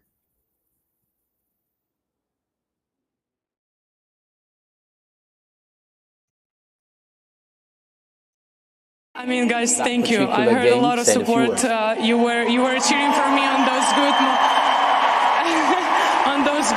good moments, but of course I expected you to cheer for Jessica. I mean that wouldn't be normal if you would cheer for me, So, but anyway, guys, thank you so much for all the support throughout these 2 incredible weeks. You guys are really amazing, and you make this place very special and very enjoyable to play. So thank you so much once again. You guys are amazing. Congratulations, Arina. Oh, well, Arina had thought that the crowd would support Jessica Pegula ahead of her. But there's something about her physique. She looks like a towering giantress, in quotes. And you can hear the emotions in her voice, really. Yeah. She really wanted this one, and she fought for it. And it's glad to see that she has, achieved her goal this year. And yeah, it's not easy. It's not easy. And for a lady, competing in a male-dominated sport, if you want to say that, right. Creating a name for herself, even from the likes of Serena Williams or the Williams sisters, and, just breaking forth into the scene, putting behind you the setback from Coco Gauff and, last year, and, taking this one and winning it. We don't always give eyes to the fact that, she was there last year and she, fought to be there again, just to get to this, and she finally achieved it. So it's big. It's big, well, really. A round of applause for her. Yeah. You can really tell the emotions were really pouring out, and kudos to her. Well, very quickly, let's cycle our way. Primož Roglič won a record equaling 4th consecutive Vuelta a España title in Spain after safely getting through the final individual time trial stage. The Slovenian's triumph means he pulls level with Roberto Heras, who won the event 4 times between 2000 and 2005. Roglic, who is 34, went into stage 21, which is a 26.4-kilometer time trial with a 2 minutes and 2 seconds lead over Decathlon AD2RLA Mondales Ben O'Connor and the Bora Hansgrohe rider, finishing second on the stage to confirm his victory. Roglic, who took the overall race lead from Decathlon after winning stage 19, clocked a stage time of 26 minutes and 59 seconds. He finished with an overall time of 81 hours, 49 minutes and 18 seconds. Congratulations to him. And yes, the accolade also goes to England and Matt Wallace in golf, who held his nerve to win the European Masters in Switzerland after a playoff against Spain's Alfredo Gracia Heredia. Also 34 years of age, he was pegged back after going into the final day with a four-shot lead. But a birdie on the additional hole, the 18th, gave Wallace his 5th DP World Tour title and then his very first for 6 years. He was level for his final round, but a birdie at the last allowed Garcia Heredia to join him on 11 under after a 4 under round of 66. Wallace's compatriot Andrew Beef Johnson was also close to tears after a 66 enabled him to finish third on 10 under after struggling in recent years with injuries and form.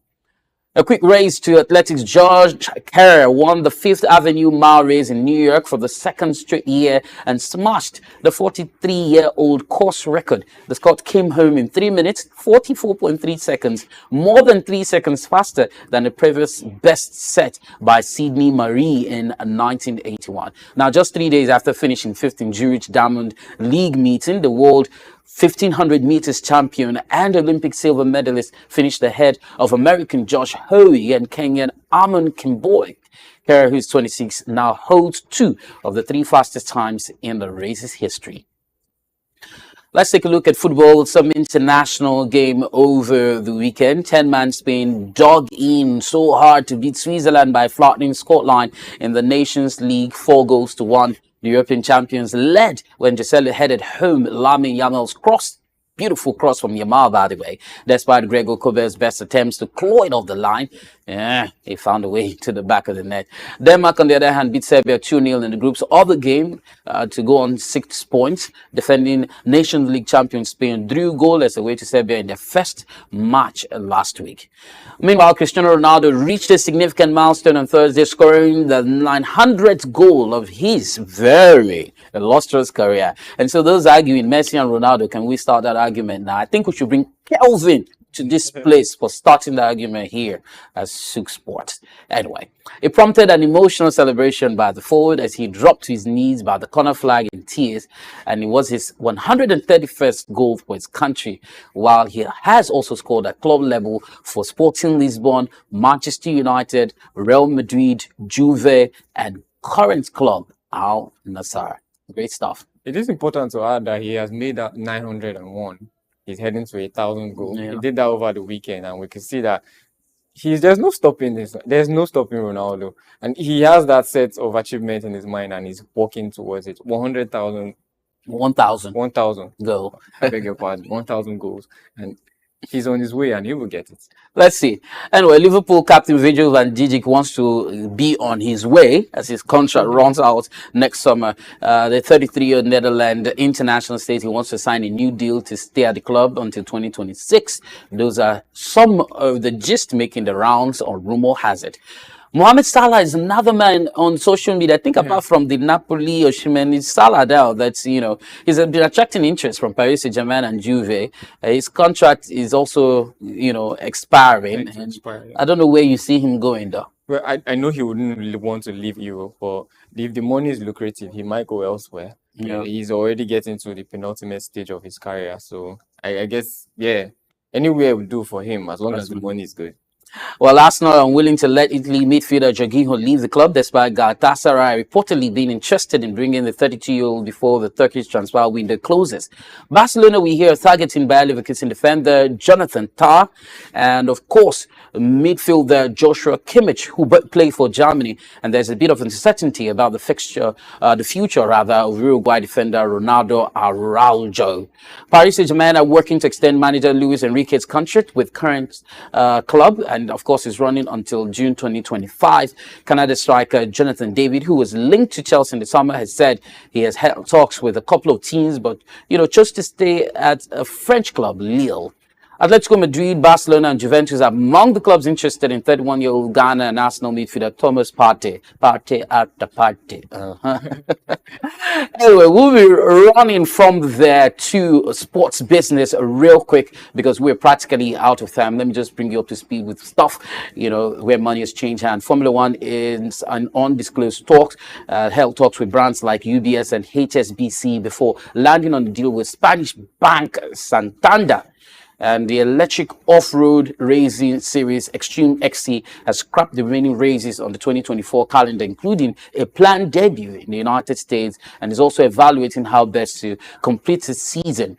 Bein Sports' first installment payment for its slice of the Ligue 1 domestic rights remains unpaid, with the broadcaster understood to be holding out for full details of the sponsorship inventory it has been awarded. And of course, Argentine TV state broadcaster TV Publica has insisted that it's in talks with sub-license rights to a national team for the remainder of the 2026 FIFA World Cup qualifiers after a rare blackout last night. And we're hoping that some of these monies that they've been spending in other continents we can experience some of these things in Africa. As the NFF was, the Super Eagles were in action over the weekend, it was difficult for us to see these games on local channels and all that. And, would have expected a lot publicity on the game, viewership and all that. I think that owes to sponsorship rights and those signed deals. We would expect that NCA at least should make those kind of sporting activities available to everyone. I mean, your nation is playing and you can't view it unless you have this cable subscription. But then we are getting there. Are we? Yeah. Well, we've gotten to the end of the show. Yeah, that's where we are now. And definitely we'll be asking that you join us on Wednesday at 1 p.m. Hopefully, like I always say, we're looking forward to ensuring that we can bring you sports updates on SOUQ Sports every other weekday. Yeah. But until we're able to, finalize that arrangement, money has this legal has very important. And so if you want to sponsor this show, if you want to ensure that we're out here on air every day, put your money where your mouth is. And if you do enjoy what we do and you want to make contributions, why don't you leave your thoughts in the comment section? Follow us on our various social media handles, SOUQ News Television on YouTube, Facebook, Instagram, X, TikTok. Come on, we're everywhere. We're like air. Final words. SOUQ Sports. I hate to say goodbye, but I've totally enjoyed my time here on SOUQ Sports, and I'll see you on Wednesday. I remain Charlie Montero. Bye for now. Many thanks to Kelvin or Jeffia. He's been ensuring that whatever you saw on the show, we did put together. And of course, the guys, behind the scene, punching the buttons, lifting the knobs, you guys rock. My name is TC Barra. I'm the top cat. Until I come your way again, stay true to the station, SOUQ News, because right here, it's all about you. Have a great day and bye for now.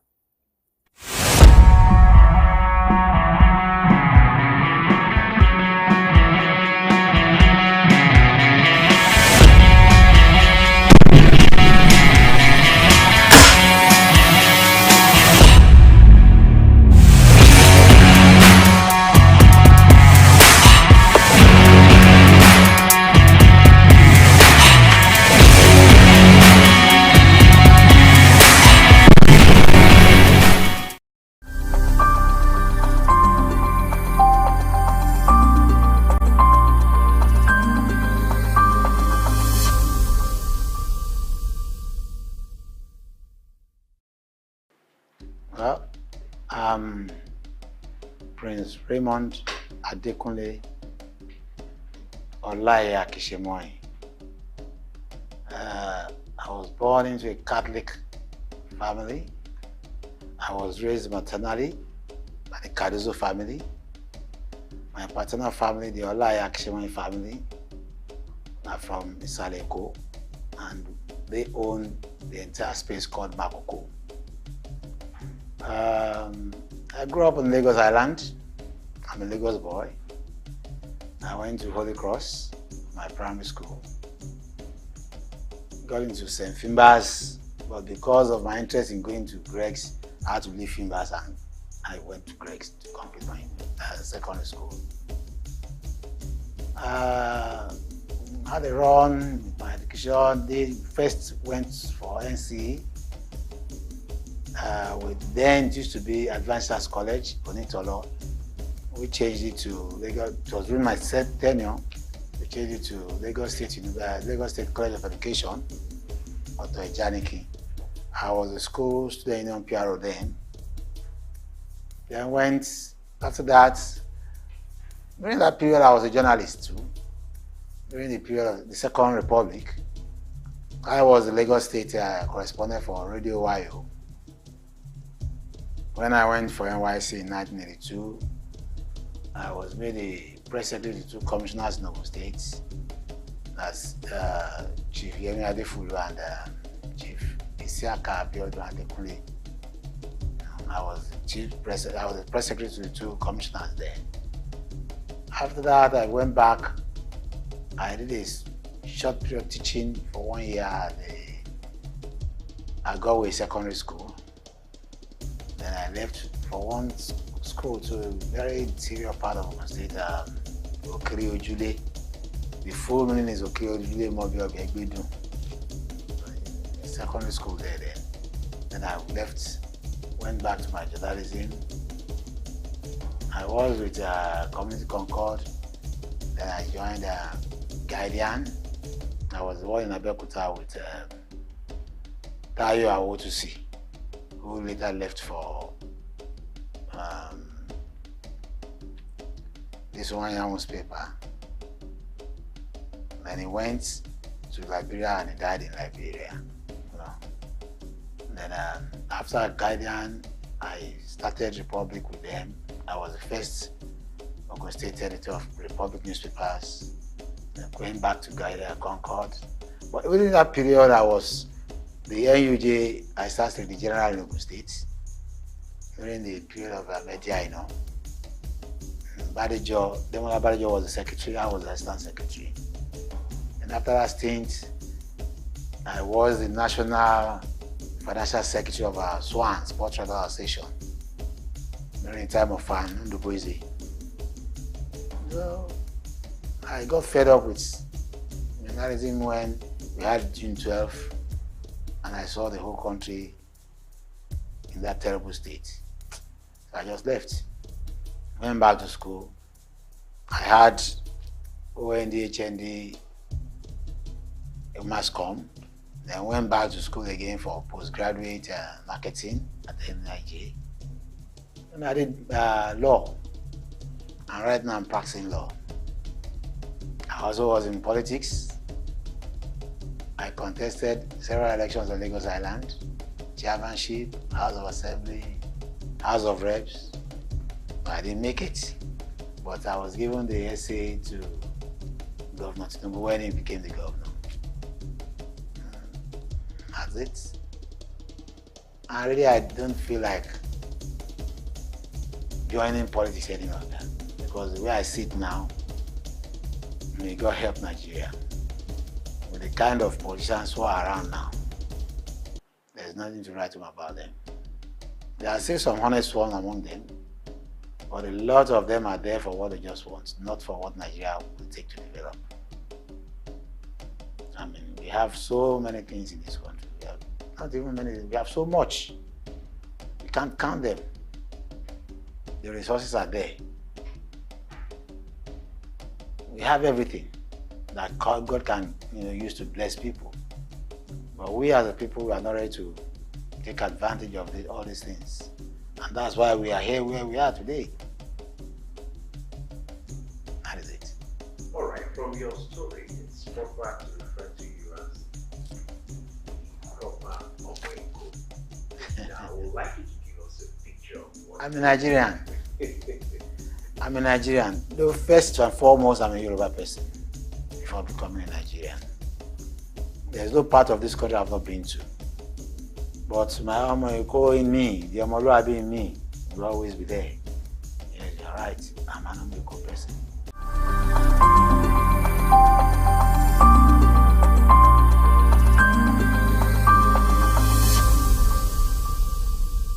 Let's take the length and breadth of Nigeria. Lagos used to be the most beautiful area in the whole country, the most beautiful. Talk of the waterfront here. I grew up in this Holy Cross.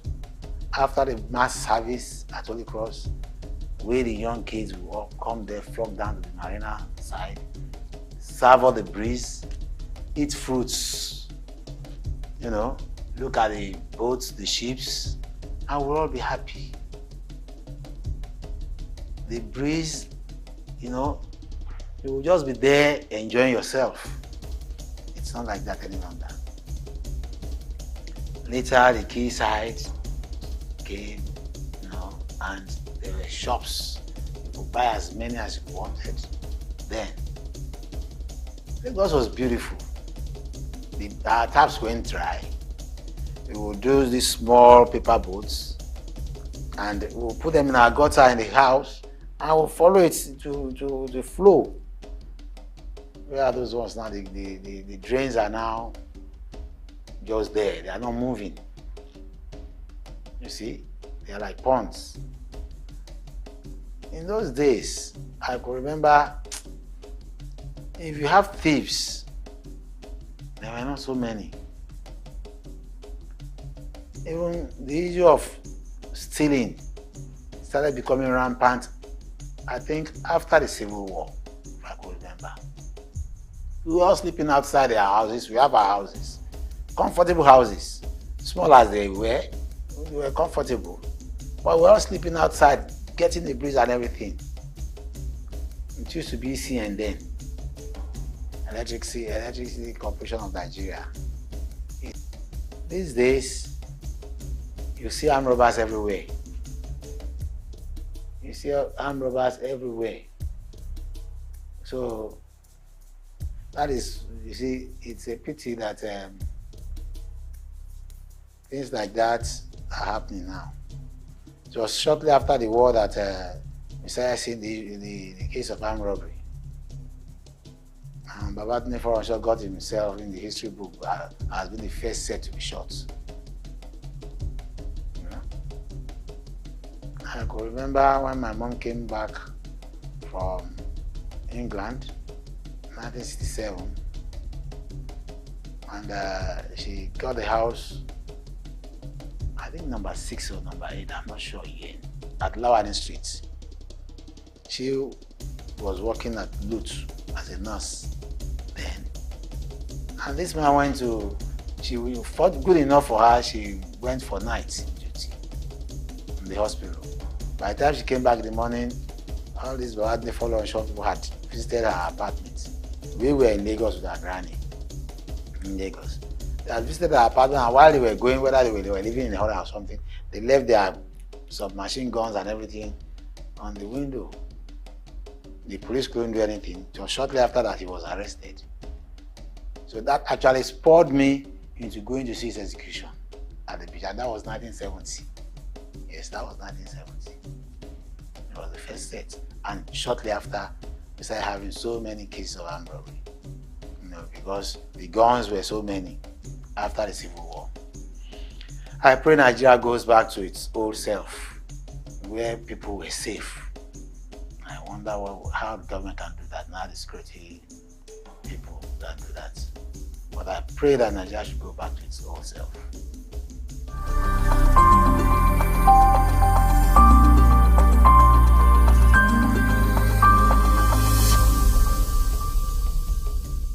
Morocco is a coastline settlement, you know, and we acquired that place from the Oloto family around the 18th or 19th century, and they got all the papers from the Oloto family then. And the man who inherited that was Adam Emmanuel. Adam Emmanuel gave birth to his children, and the only one that survived him then was very vocal was Ramotu Manuel, who is my own great grandmother. And she was left to take care of that place, but she was West Coast merchant who was always traveling. So when he came back, the people she put in charge, the man she put in charge, had passed on. And his children now claimed ownership. So they had to go to court. And she won that case. Went on appeal, she won again. Went to the Supreme Court, she won. So from there, well, it was established that the land, Maroko, even the Oloto then came to testify in court that yes, she was truly the owner. So Maroko was a big place. There was no third mainland bridge then. So she had 4 children. He had Gafari, who was the first child, and who was the first body of Maroko. But he died without having any injury. He had an injury, a lady, a girl. On the eve of her wedding, she died without having any injury. So his lineage went. The second child was my own grandfather, Wahab Kadri Olaya Kishimoyi. He became the Bali after him, after the first Bali. And he ruled till 1970 before he died. The next person to Wahab was Rahim. Rahim was the first Imam, Chief Imam of Morocco. And his own son, one of his children, Kamaru, acted as the Baile of Morocco when my grandfather died. My father, who should have stepped in, was the accountant with NIPOST.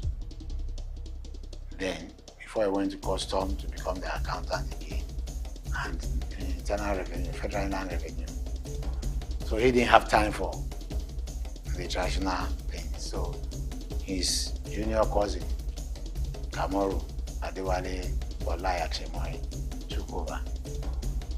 Then next to Rahim was the lady whose place I use as my palace today, and that is Sariyu.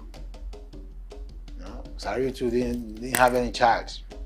So out of the 4 children, only Wahab and Rahim that have their own offsprings. And that's why the two branches are the ones ruling Morocco.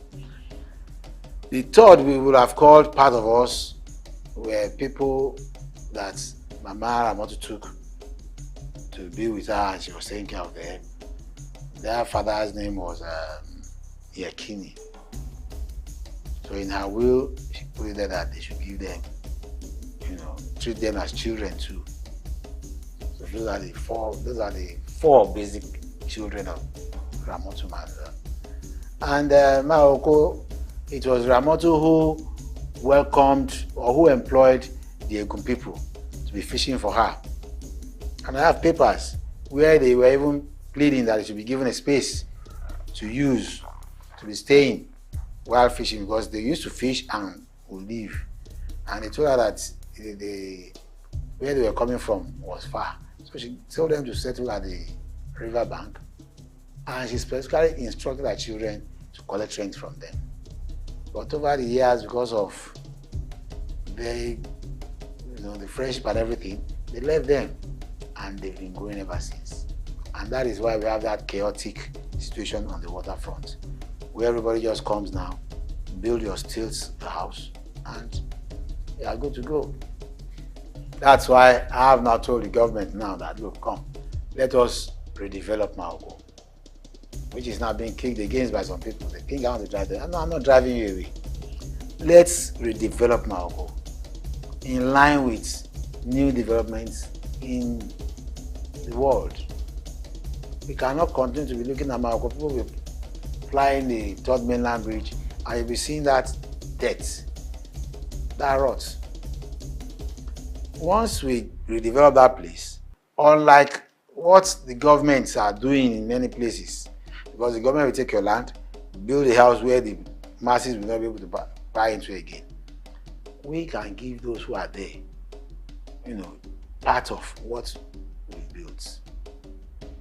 Those, I called them once, I could remember, I said, look, those who are presently on a portion of land, on a parcel of land, will be taken as co-owners. So when we develop, you take your share. The developer will recoup his money, and all of us will be happy.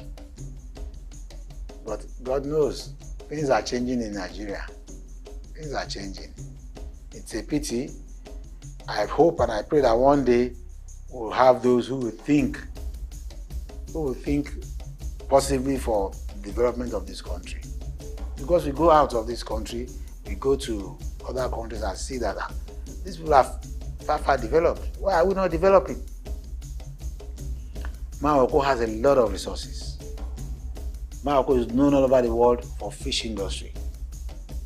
And there are so many people who have left Morocco to other countries that have made it. So why can't we make it? Why can't we build houses affordable to common people and they settle on the waterfront and their recreation spots, I spoke with the Emirates, the people from Dubai, from the United Arab Emirates some years back, and they agreed that they were going to invest there. Why couldn't we do it? Right now we are appealing to the present Lagos State government Sanwo-Olu to give us that opportunity of doing that development by ourselves. I don't know why government will not be interested in owners of a land, a parcel of land, developing their land. But the government will say, no, we are driving everybody away, we want to develop ourselves. No, it doesn't make sense. It doesn't make sense. Let them come together. Let us see what we have. Let us see what they have. Let us see how we are going to do it together. That's how we can build a nation. Thank you.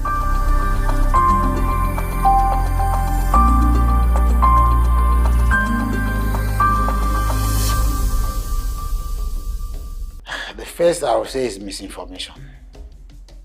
The world is being fed only about bad things about Morocco. Oh, Morocco is a slum. Morocco, they are living on water. Morocco, no, there are so many good things about Morocco. So many good things. Yes, we have all these area boys, we have all these, I'm a made person who shouldn't be. But we have people who are investors too in Morocco. As far as Lagos is concerned, Morocco is the biggest fish industry in Lagos State. Are you getting what I'm saying? All over the world, people know Morocco for the fish industry. And if government comes together and partners with the people and develop that industry alone, it's bam. The other one is this plywood industry. You get what I'm saying? Yes, government is trying to relocate them to elsewhere. But there are cottage industries that could be made for this kind of businesses in Morocco, and the people in Lagos will still be benefiting. And you won't lose all these spaces you are seeing being wasted. We organize it in such a way that every sector will be confined to specific areas, and government will make billions of money, and the people too will be happy. We don't do things haphazardly. We don't do fire brigade approach. No. Let us sit down and plan and say, look, this is the length and breadth of Morocco. This is what we are going to redevelop it into. This is the residential area. These are the recreation spots. This is what we are going to bring out from recreation services. for the other services being provided, this is how we're going to organize it. As I'm talking to you, as old as Maoko is, there is no single secondary school, government secondary school in Maoko today. None. We've been clamoring for this for years, but it's like they're not serious. The last time the Ministry of Education sent some people to me, I took them to a parcel of land. Now, as usual, people say no, they are the owner. Who owns it? They are not. These are land poachers. We can send them off within weeks. Let them go to court, let them go to... They have no papers. You get it? But when they have politicians behind them, they draw the hands of the clock back. Let us move ahead. With a good secondary school in Maoko, all the children in Maoko will be going to that school instead of endangering their lives going far distances to look for secondary education. Do you get what I'm saying? We have the primary schools there. They are there. So, like I said, we have all those ones. Hospitals can be built. We have the primary health center, which is being run by the local government. But we can build a government model hospital in Maoko that can take care of that population and take care of the other people within or outside the Maoko environment. You know, we can do all these things. How much will it cost government? If government is not going to spend money, let us come together. We'll get organizations and people who will sponsor these kind of things. And it will be good for everybody. We will give them land. So this is what I see about Maoko. And like I told you earlier, there are people who have the money. There are investors who are ready to invest, as long as they know that, yes, what they are investing on is genuine. And there will be no policy that will raise their money tomorrow. I was hoping you would talk about the potential of tourism in the village. Maybe you can shed more light. That's what I said, that the waterfront alone, we can have service industries, hotels, recreation sports. When I called these United Arab Emirates people, they were ready to put in a whopping $15 billion. That was a long time ago. Even, I think that was shortly after Fashola left office. Shortly after, because it was somebody who came in. And they were ready to sign that time. They said they had the money, they were ready to sign. But where are we now? Before them, some group of people came. I will not mention the governor then. There was a particular governor that came and said, look, I have $3 billion to invest. I told them I wasn't going to be the only person to listen to that. I called members of the family and we all had a meeting with his representatives. And they said, look, we are not going to borrow this money. They were having $3 billion. You could not take off from the ground. We could not advance. We could not put our plans into, fruition. We could not do anything. Why are we being frustrated? And then, as I'm talking to you now, I am saying that the Lagos State government can still be made to sit with us and do this. But the next thing you hear is that they are talking to some stakeholders. Who are stakeholders? You are talking to my tenant as my stakeholder? I will go to court. Yes, the courts are there. You may own the court, you may build the court, but the law will always be the law. You can't talk to my tenants as somebody who is a stakeholder over my property. No, he's my tenant. Let him stay there. If I'm not doing anything bad to him, let him enjoy his stay there quietly. Anything you want to talk about my property, it's my property. Maoko is not government land. Maoko is a private family property. You get what I'm saying? It belongs to the other family and not to any other family. Any tout, any hooligan that gets money from I don't know where and comes and says, no, he cannot. Your forebears came as tenants. You cannot grow overnight and say you are. No, it's not possible.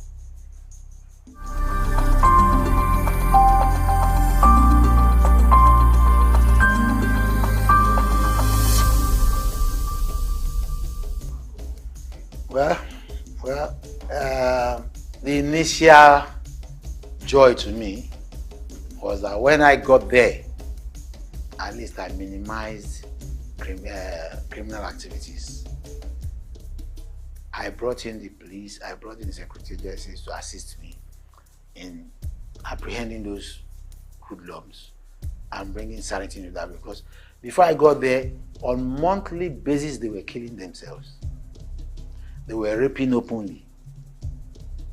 But I brought some senses into them. Unfortunately, the present scenario in Nigeria now has erased all those ones, because only hooligans these days in Nigeria make mouth. You even pray to God that God save my life.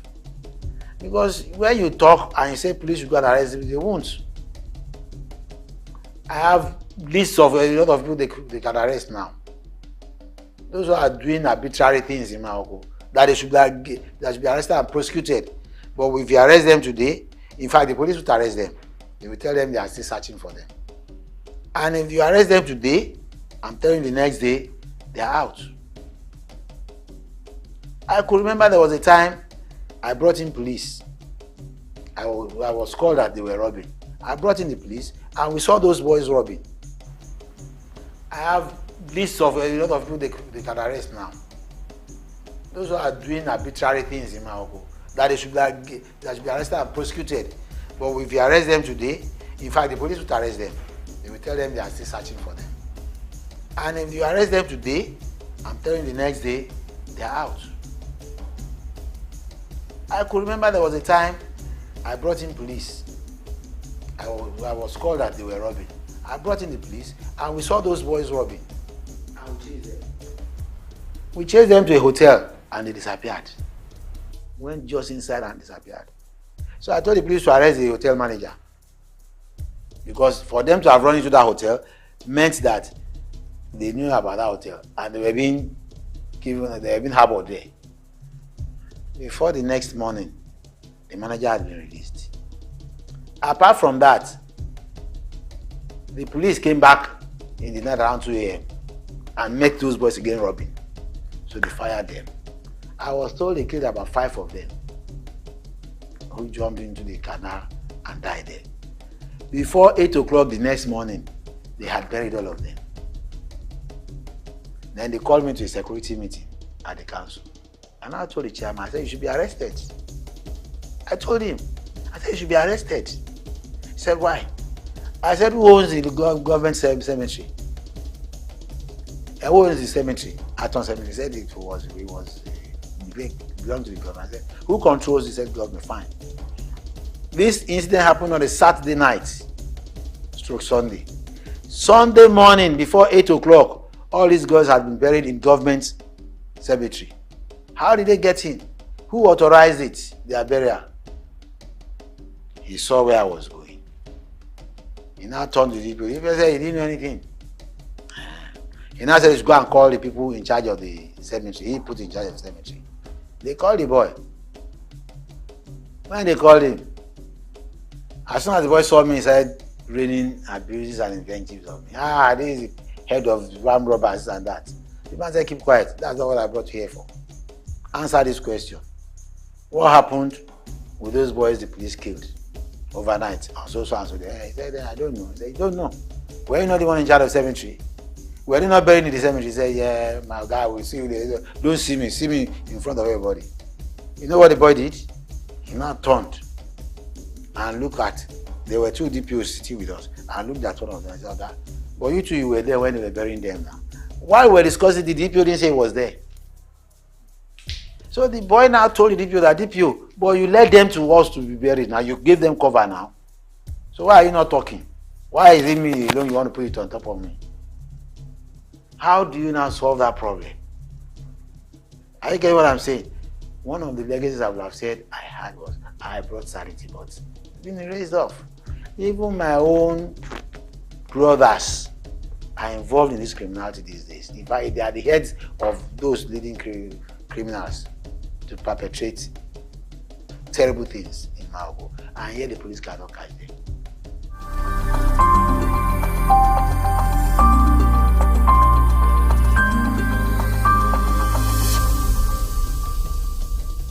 If we want Nigeria to move ahead, there must be the willpower to take the bull by the horn. Forget about this person is my cousin, that person is my family, this is my son. Let us all do the right thing. If your son is caught engaging himself in robbery or whatever, let him face it. I had a sad experience of such before. The Oba of, is late now, the Oba of Odiolu of Ilaro had a son, Abiodun Adekombi. There was a robbery. I was a journalist then. I can't remember, I think 1980 something or so. There was a robbery in Abeokuta. Unfortunately, the victim of the robbery was shot and killed, and his car was stolen. And this guy was involved in the robbery, the prince. Because he's from Ilaro, he was from Ilaro, he crossed the border, made his papers as if he had traveled. But people saw him. People knew it was him. The robbery took place in Abeokuta. So police started the investigation. He was arrested. It was a very celebrated court, case, and everybody was interested in it. Eventually, he was convicted. It was during the time of Raji Rasaki. Well, what happened? He was convicted and sentenced to be shot on the stake. And there was this law then made by the military.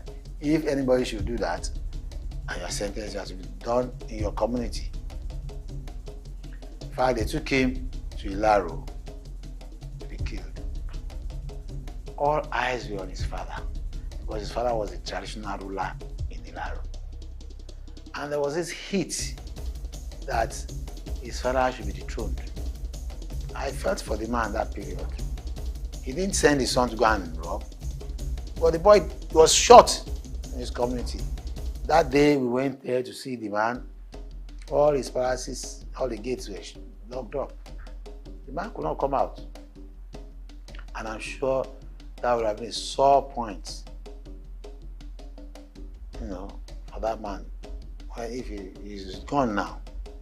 But I felt bad. How could he have brought such a shame to his family? And I'm telling you that these things should be done that way, so that people can talk to their children. When you bring a deviant child home to punish him or her in front of the whole community, his siblings or our siblings will not do that again. And the other families will also warn their children that, look, try this and you bring shame to the family. I'm recalling that today now, not to make jest of the family, but it was painful. I'm recollecting with regrets that boy could have done that to his family. And we know that Yorubas, I'm sorry coming back to Yorubas are Omoluabi people. Before a Yoruba man will engage in criminality, you should have gone to check his background. He probably wasn't brought up well. We were brought up well. I was brought up as a Catholic. I'm not minding my Catholic background. I have Muslim background too. I have a name called Al-Fatai. It's in my birth certificate. And when we were young, both Muslims and Christians, and even the traditional rulers, we were cohabiting together. And we were like one. And that's why I keep telling my children, yes, I'm a Catholic. In fact, I even rose to becoming the vice president of Catholic Men Organization in Lagos State. You get it. But I don't know how to pray in Islamic way, but I've not forgotten my Islamic background. I'm a traditional ruler. I go to a lady. I perform everything they say I should perform. We are all praying to the same God. And that is the spirit that can take Nigeria forward. When you start discriminating, when you start seeing the other person as bad, we are nowhere. Even the advanced countries these days, the advanced countries today, they don't hold so much importance to religion. They do the needful and hope that God will help them. That's all. There's this advocacy in some quarters that traditional rulers should be ascribed in the constitutional role. I fully support. I fully support. At the local government level, I don't see why somebody, all in the name of the constitution, saying if you stay in a place, you should be taken as part and parcel of that. No. There are people today that don't know anything about where they are ruling. They don't know anything about where they are ruling.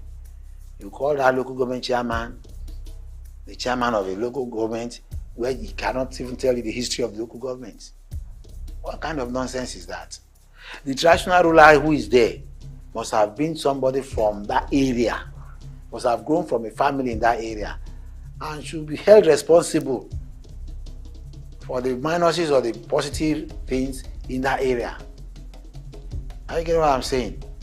If the local government chairmanship position is given to an educated traditional ruler, Obi Anoba, Obi Ibale, you get it? Let that person administer the affairs of that area and know that if he fails, he's going back to that community. And they'll deal with him. They will deal with him. But if you allow them to come in, okay, let's say for instance now, if there are crises in this country, look at the trend of things. Where they normally run to? They call the traditional rulers, come and speak to your people. Why are you calling them in a time of crisis? Why not call them when you are sitting down together, having a summit of how this place will be developed? Why are you not calling them during the implementation period? Are you getting what I'm saying? I know that a lot of bad eggs have entered into traditional institutions too now. You see all kinds of characters putting beads on their neck, calling themselves chiefs, calling themselves Otumbas, even taking the post of Oba or Bales or whatever. But with time we'll sanitize that too. With time we'll sanitize it. And I pray that the present crop of rulers we have will think along that line. It used to be like that during the First Republic. You get it? Let's bring it back now.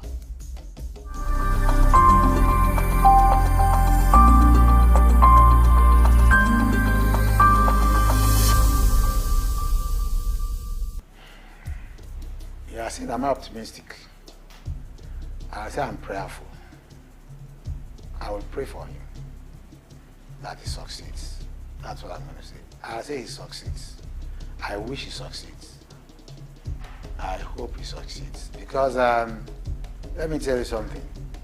A lot of damages have been done. They finished this country. Our currency is nowhere to be talked about. It cannot buy you anything. It's painful. Hold $1 million this morning. Before afternoon, you are asking yourself, what have you bought? What have you done with this money? In fact, $1 million cannot do anything again. It can't buy you ticket from here to London any longer. You have to have more than that. Any foreign company operating in this country today would prefer to collect their money in hard currency, not our own local currency. So where is Tinubu going to start from? Oil refineries, you said they are going to work. Where are they? Where are they? Now, this same Dangote is a person we said has built this. Is the same person you are now giving permission to go and export from abroad. He has his own refinery. He's going to refine. He's going to do. But yet you are still giving him licenses to go and import from abroad. There are other people too. You know, I can't understand. I don't really understand what is going on. I have to tell you that I don't understand how they are going to do it. Our agriculture, we should be focused upon. Nobody's talking about it. Encourage all our youths to engage in exports. All our banks are not interested in giving loans to encourage our youth to work. Whereas the Chinese, the Indians, have the backing of their governments, and they are giving them billions to come and invest in Africa. And they will come within months, within years. They've established seriously, and we are now rushing to their so-called companies to work for them. Cheap labor. They take all the money you should have gained, they take it back to their country, because that's where the money they are using they came from. Our own banks here, I don't know what they are doing.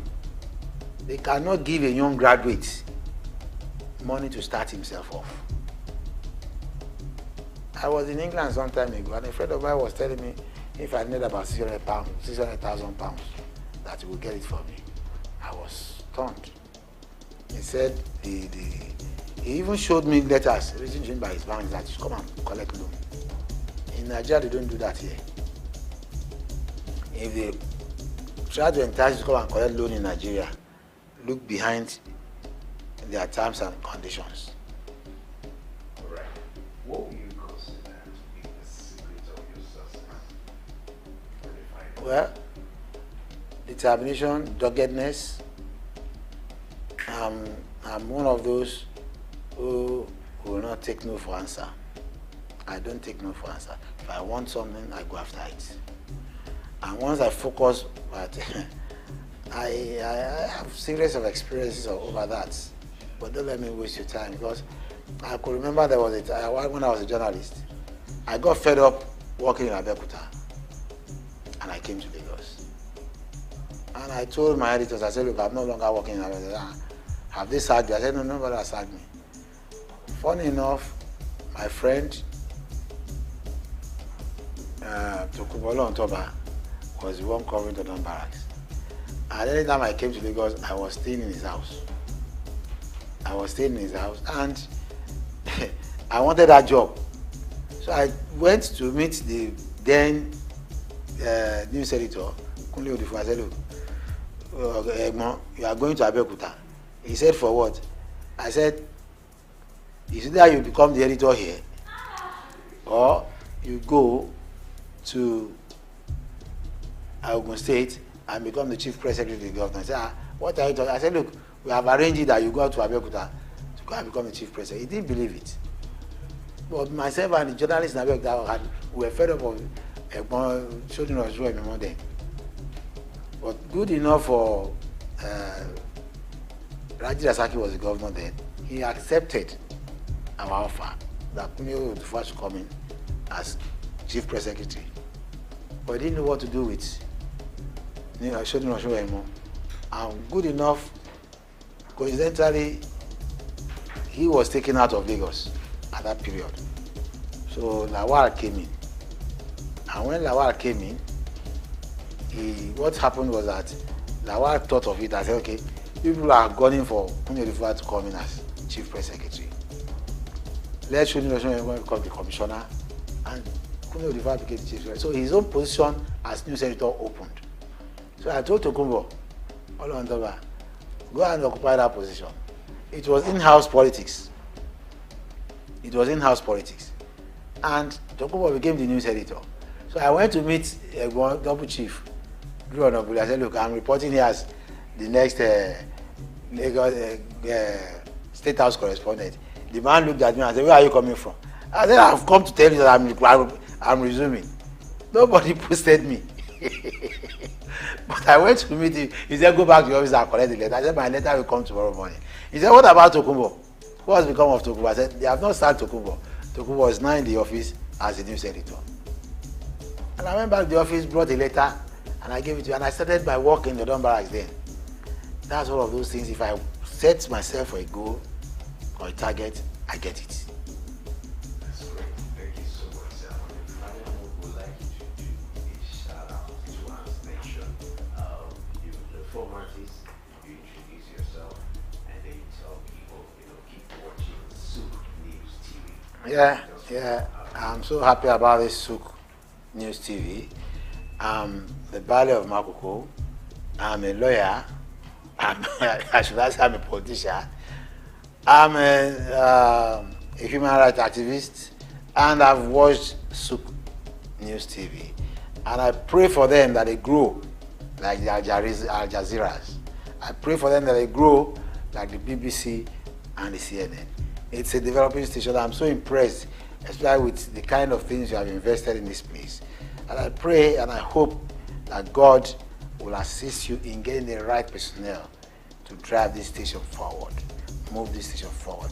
And I hope the marketers, the advertisers will come in and assist this organization to grow. And please, don't use economic consideration to taint your news. Give us the news as it is. Well done, my brother. Good. Thank you so much, sir. What a privilege.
Optimism is a strategy for making a better future, because unless you believe that the future can be better, you are unlikely to step up and take responsibility for making it so. Responsibility is the price of greatness. How else can one explain the thought process of a 24-year-old youth leaving the luxurious comforts in the United States to fill in for his incarcerated father in sub-Saharan Africa, Nigeria, and run a family business holding the fort till stability was achieved? This is the story of Abdul Samad Rabiu, an unassuming, silent achiever.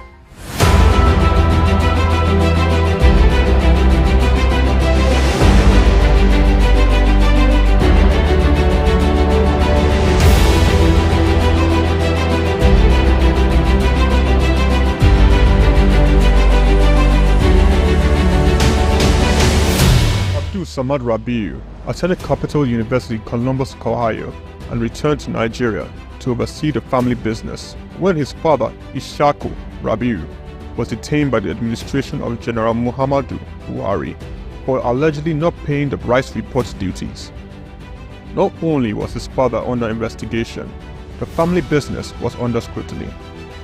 These harsh realities of being thrust right into the middle of it all shaped the young man's resolve to hard work in silence. Abdul Samad Rabiu is the son of one of Nigeria's foremost industrialists, late Khalifa Ishaku Rabiu, founder of Ishaku Rabiu and Sons Group. The family operated holding company with a history of investment in manufacturing, insurance, banking, and real estate. In the 1970s, the group invested in manufacturing, with its first investment being the Kano Suits and Packaging Cases Company, a factory producing suitcases and handbags. In 1972, the Bagauda Textile Mill, manufacturing woven clothes for uniforms, importing and trading in different segments of the economy, including frozen food service, sugar, and a motor vehicle and parts distribution company specialized in Daihatsu products. Abdul Samad Rabiu was born with a very big silver spoon in the ancient city of Kano on the 4th day of August in 1960, 57 days to Nigerian independence. 24 years later, responsibility beckoned. He was in the family business till 1988. Abdul Samad Rabiu, following in the steps of the family business, established BUA Bois International Limited in 1988. Solely for commodity trading, Bois International Limited imported rice, edible oil, flour, iron, and steel. The much-needed wins to his sale came in 1990. The government, owners of the Dettol Steel Company, got into a contract with Bois to supply its raw materials in exchange for finished products. This was the young company's much-needed windfall. Bois expanded further into steel, producing pellets, importing iron ore, and constructing multiple rolling mills in Nigeria. Nigerian Oil Mills Limited, the largest edible oil processing company in Nigeria, was sadly bought by Bois in 2005. Bois started 2 flour milling plants in Lagos and in Kano. By 2008, Bois had broken an 8-year monopoly in the Nigerian sugar industry by commissioning the second largest sugar refinery in sub-Saharan Africa. In 2009, the company went on to silently acquire a controlling stake in the publicly listed cement company in northern Nigeria, Sokoto Cement, and began to construct a $900 million cement plant in Ogu-Ogbela, Edo State, completed and commissioned in 2015, which was at that time the single largest non-oil investment in South Nigeria, and had a capacity of 6 million metric tons per annum upon completion of the second line. This was followed by a new 1.5 million metric tons line in Sokoto in 2018 and another 3 million metric ton line, which commenced in 2020 and was commissioned in 2022, bringing the total installed capacity for his cement holdings to 11 million metric tons as of January 2022. Abdul Samad Rabiu is very entrenched with his family in business, having over 40 siblings. His younger brother Rabiu Ishaku Rabiu was the CEO of IRS Airlines Limited, an airline based in Abuja, Nigeria. He operates scheduled domestic passenger services. Its main base was Nnamdi Azikiwe International Airport. The airline was established in 2002 and started operations in March 2002 and ceased operations in 2013.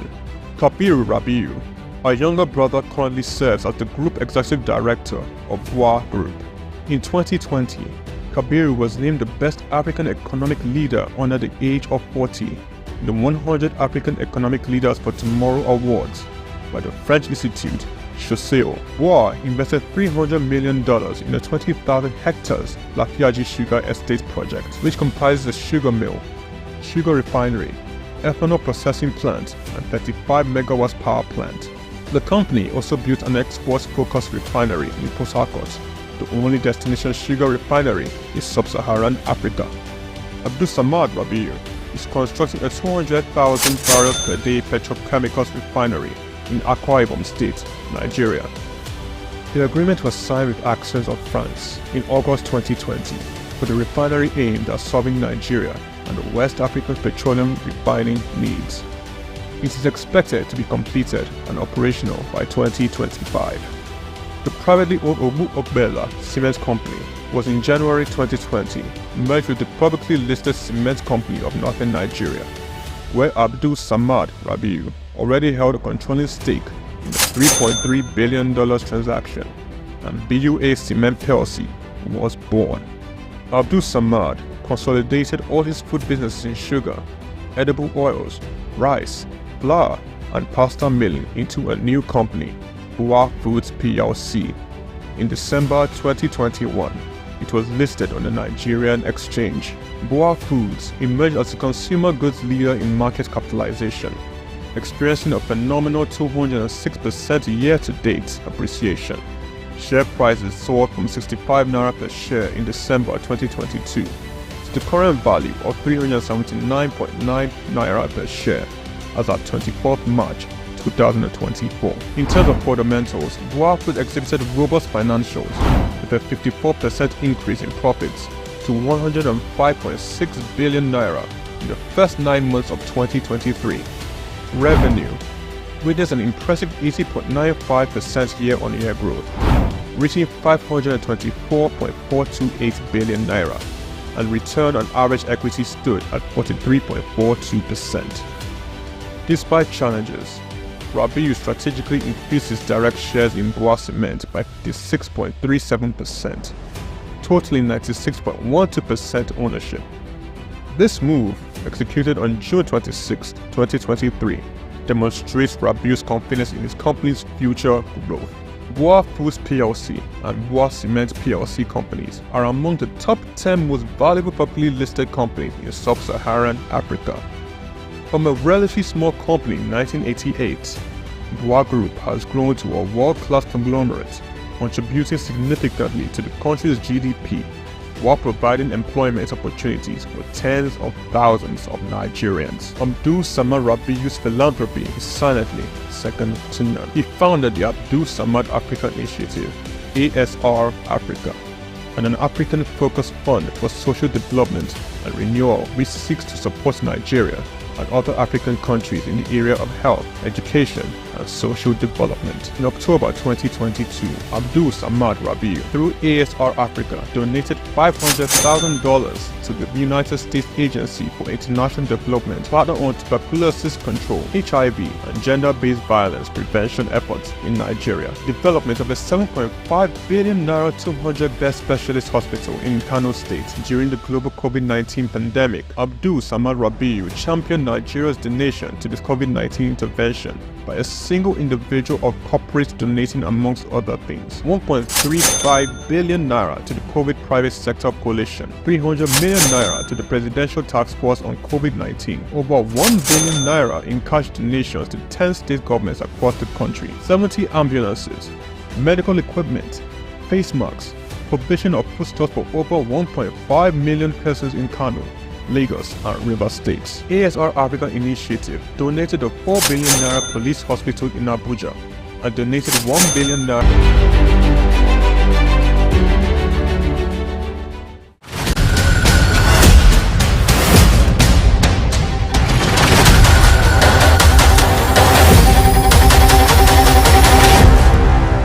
My name is Bayo Olaoye.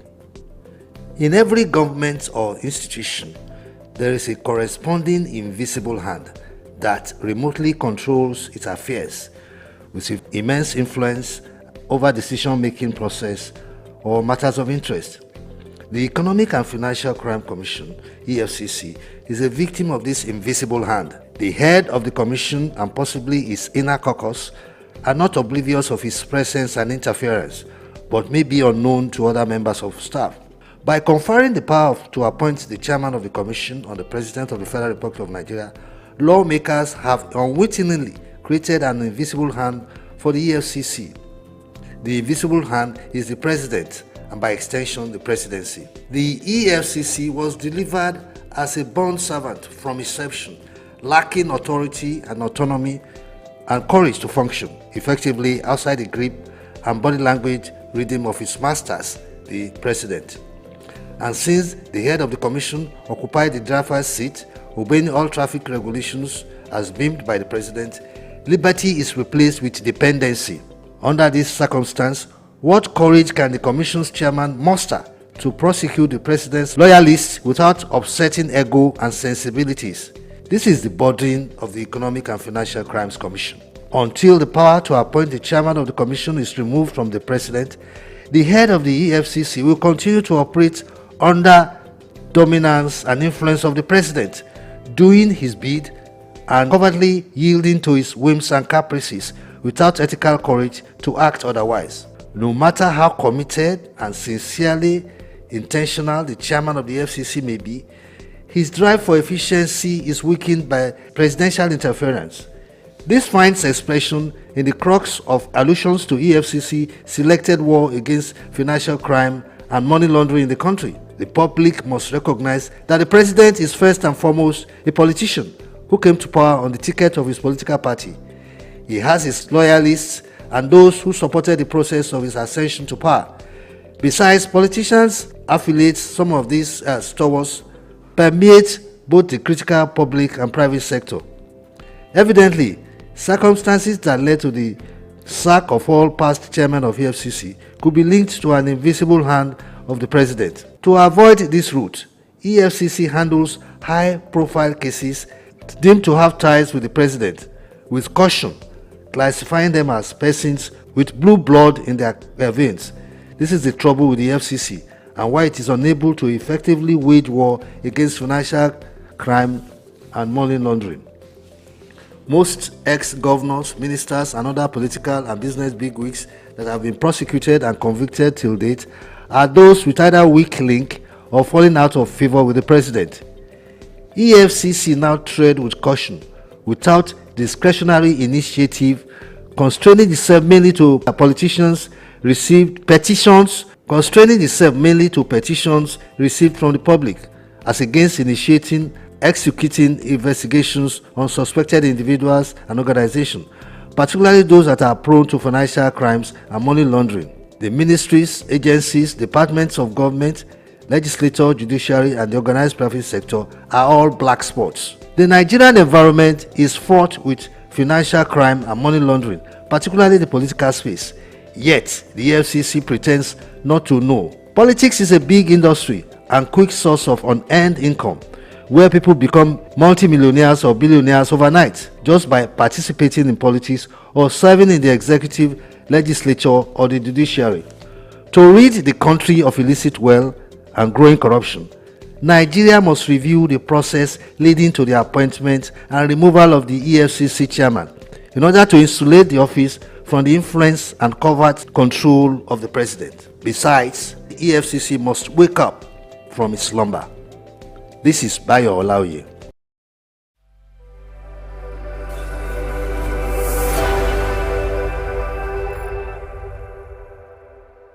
My name is Bayo Olaoye.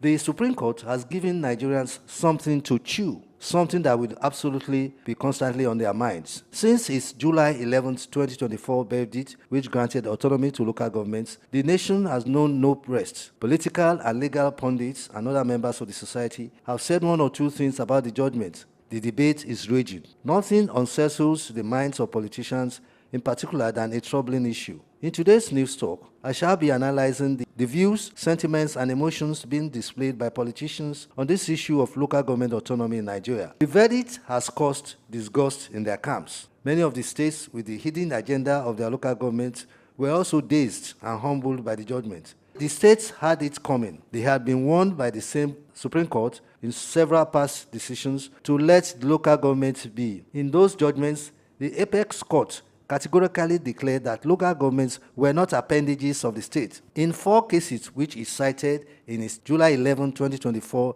landmark judgment, the court recalled saying in Ajunwon versus Governor of Oyo State 2021, Governor of Ekiti State versus Olubunmi in 2017, Eze versus Governor of Abia State and others in 2014, Friday versus Governor of Ondo State in 2022, that the local government is autonomous and should be left alone. In these judgments, the Supreme Court ruled that it is unconstitutional, illegal, and of no effect for a local government to be run by a caretaker committee, interim council, administrator, or any other name, agency, or body. It ruled that a democratically elected local government does not exist at the pleasure, whims, and caprices of either the governor or the state House of Assembly. The misconception by the state authorities that the Constitution does not intend to grant and guarantee autonomy to the local government can be described as sheer aggrandizement and a selfish instinct to conquer and make the local government mere parastatals of the state. It is unthinkable that a democratically elected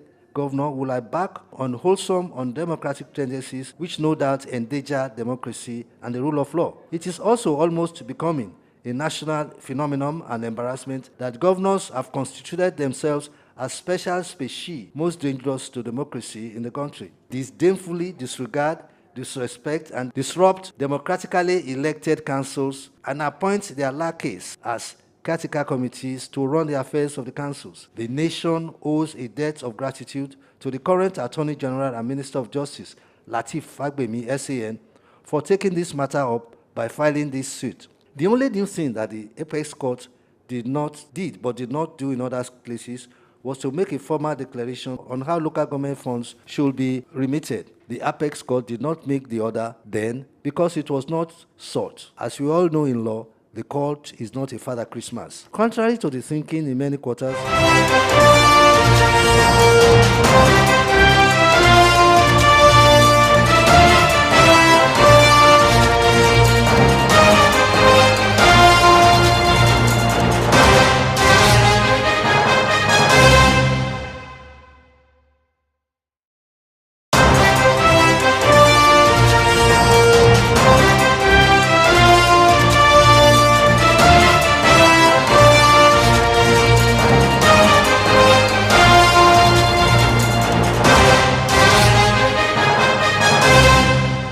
the heart of sub-Saharan Africa, where commerce meets progress. Welcome to SOUQ News, your source for business, economy, and development insight that drive nations forward. From the vibrant streets of Lagos, Africa's fastest economic hub, SOUQ News takes you on a journey of discovery, analyzing and reporting the facts that lay the foundation for growth and development.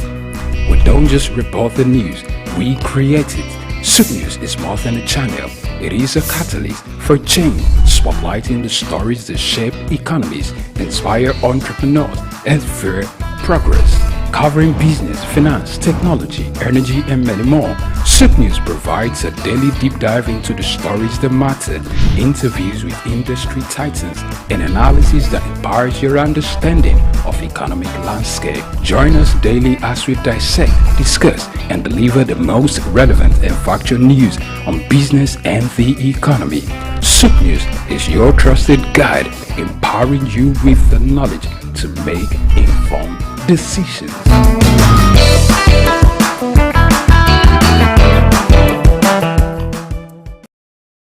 We've got just what you need right here at Femi Wash Media. Call it the Midas Touch and you wouldn't be wrong. Let us record, produce, mix and master your audio like nobody does. Reach us on our contact today for the best quality job.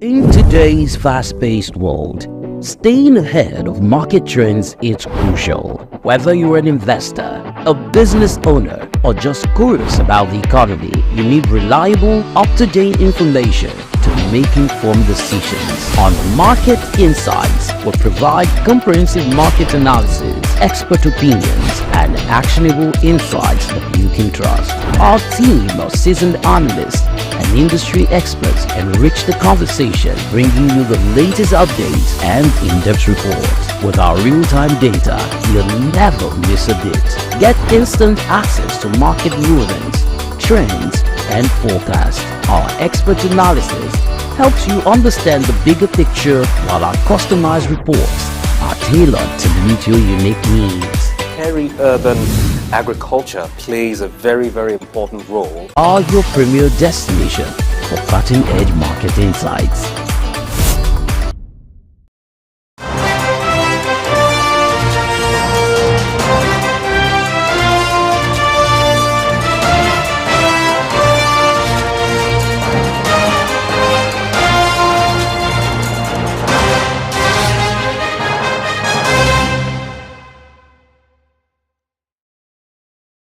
Good afternoon. It's news on the hour on SOUQ News Television. I am Grace Komalafe.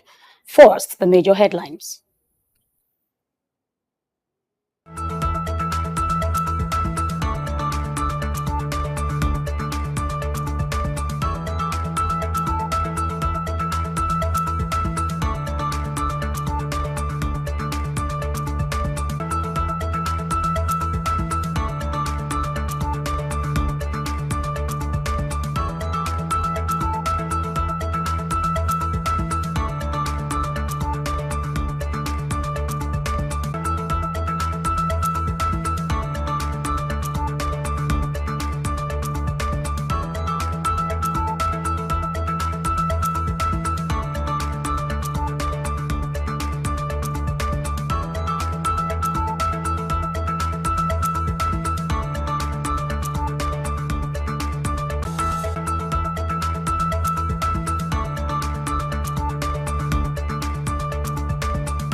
Thank you for joining us. Let's start with the agricultural sector.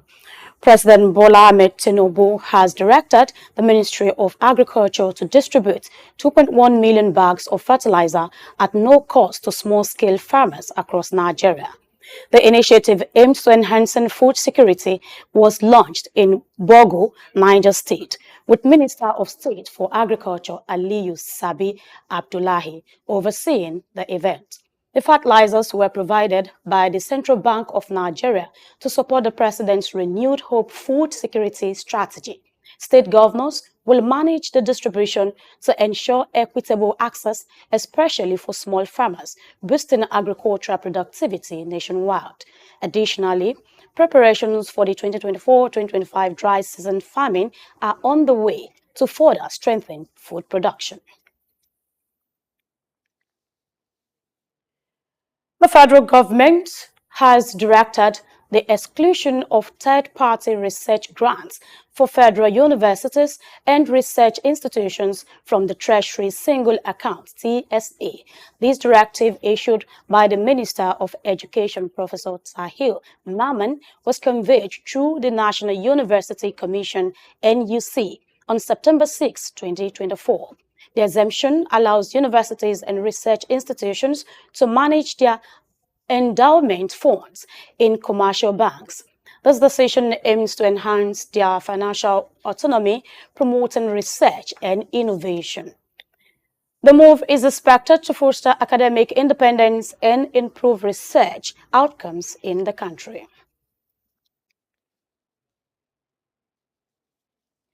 Away from that, Nigeria's National Petroleum Company has signed a deal with China Engineering and Machinery Corporation to build a 350-megawatt gas power plant near Abuja. The Gwagwalada Independent Power Plant will be connected to the Ajaokuta Kaduna-Kano gas pipeline project, part of the Trans-Nigeria gas pipeline. The $2.9 billion AKK pipeline, set to complete in fourth quarter 2025, will run 614 kilometers and support industrialization in central and northern Nigeria.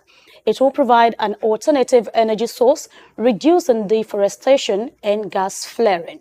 The project is 85% financed by China Export and Credit Insurance Corporation. Upon completion, the power plant is expected to improve power generation, create jobs, and promote industrial developments. This significant investment aims to boost Nigeria's energy sector and foster economic growth. And now Nigeria's agricultural sector has recorded a remarkable 474.50% growth in company income tax (CIT) in second quarter 2024, according to the National Bureau of Statistics. This significant increase is a testament to the sector's growing contribution to the national economy. The overall CIT for second quarter 2024 stood at 2.47 trillion naira, marking a 150.83% growth from fourth quarter 2024. The financial and insurance activities sector followed closely with a 429.76% growth, while the manufacturing sector expanded by 414.15%. This impressive performance indicates a broader economic recovery and growth across key sectors. On a year-on-year basis, CIT collections for second quarter 2024 showed a 59.52% increase from second quarter 2023.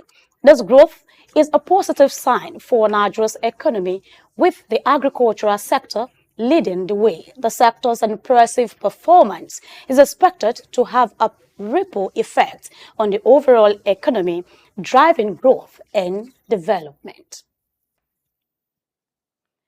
Moving ahead, the National Bureau of Statistics (NBS) has reported a 9.11% increase in value-added tax (VAT) collection for the second quarter of 2024, reaching 1.56 trillion naira, up from 1.43 trillion naira in the previous quarter. The report highlighted notable sectorial growth, with human health and social work activities recorded a 98.44% increase, followed by agriculture, forestry, and fishing at 70.26%. The Minister of Finance, Wale Edun, has debunked the rumors making the round that there will be an increase in VAT from 7.5% to 10%. He emphasized government's commitment in leveraging fiscal policy for sustainable economic growth and poverty reduction. Former Vice President Atiku Abubakar strongly criticized the proposed VAT rate increase, expressing concerns about its potential to exacerbate Nigeria's economic challenges. Meanwhile, the World Bank has urged the government to raise the VAT rate as a means to increase non-oil revenue and enhance fiscal resources, while the International Monetary Fund, IMF, commended the government's actions in revenue mobilization and governance improvement. Moving ahead, the Federal Capital Territory FCT Minister Nyesom Wike has signed a Memorandum of Understanding MOU with two Chinese construction firms to improve electricity and water supply in Abuja. The agreement was formalized during the Forum on China-Africa Cooperation FOCAC Summit in Beijing, which President Bola Tinubu also attended. The China Civil Engineering Construction Corporation CCECC will manage the lighting of key districts like Maitama and Asokoro, while China GEO Engineering Corporation oversees constructions. GCCOC will handle water projects in Gwagwalada, Kwali, and Kuje. Wike highlighted the importance of these projects in revitalizing Abuja and restoring residents' confidence in the government. He announced that the water supply projects are expected to be completed by December 2024, while the electricity projects are slated for 2025, coinciding with the 50th anniversary of the FCT. Both CCECC and CGCOC expressed their commitment to timely and quality project delivery. And away from that, the Director General of the Nigerian National Medicinal Development Agency, NNMDA, Professor Martins Emeje, has emphasized the significant economic and health advantages of the commercialization local medicinal plants. Professor Emeje, an expert in pharmacoeconomics and traditional medicine, provided an insightful analysis of how the strategic use of indigenous herbs can revolutionize both Nigeria's economy and healthcare sector. He said there were considerable economic benefits that could result from the systemic cultivation of medicinal plants, using a recent example of medicinal plants approved by the National Agency for Food, Drugs and Administration Control, NAFDAC, for malaria treatment. And Professor Emeje pointed out that allocating 10 hectares of land for cultivating this plant could trigger a flurry of economic advantages. Adding that Nigeria expanded this cultivation to 30 hectares, the impact would be even more pronounced. The NNMDA DG said managing each 10 hectares would require approximately 20 workers, amounting to 60 jobs for just production stage, including harvest, transportation, and plants to processing facilities, would create additional jobs in the transportation sector. He further explained that once the raw materials reach the processing facilities, more jobs will be created, and this will go a long way in reducing unemployment rates in the country.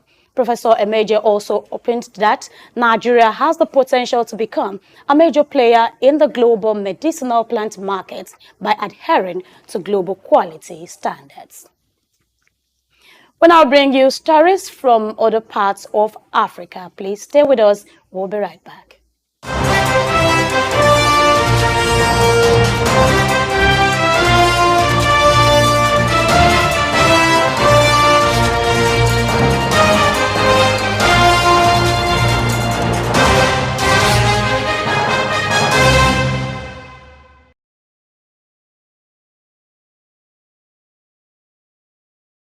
Thank you for staying tuned.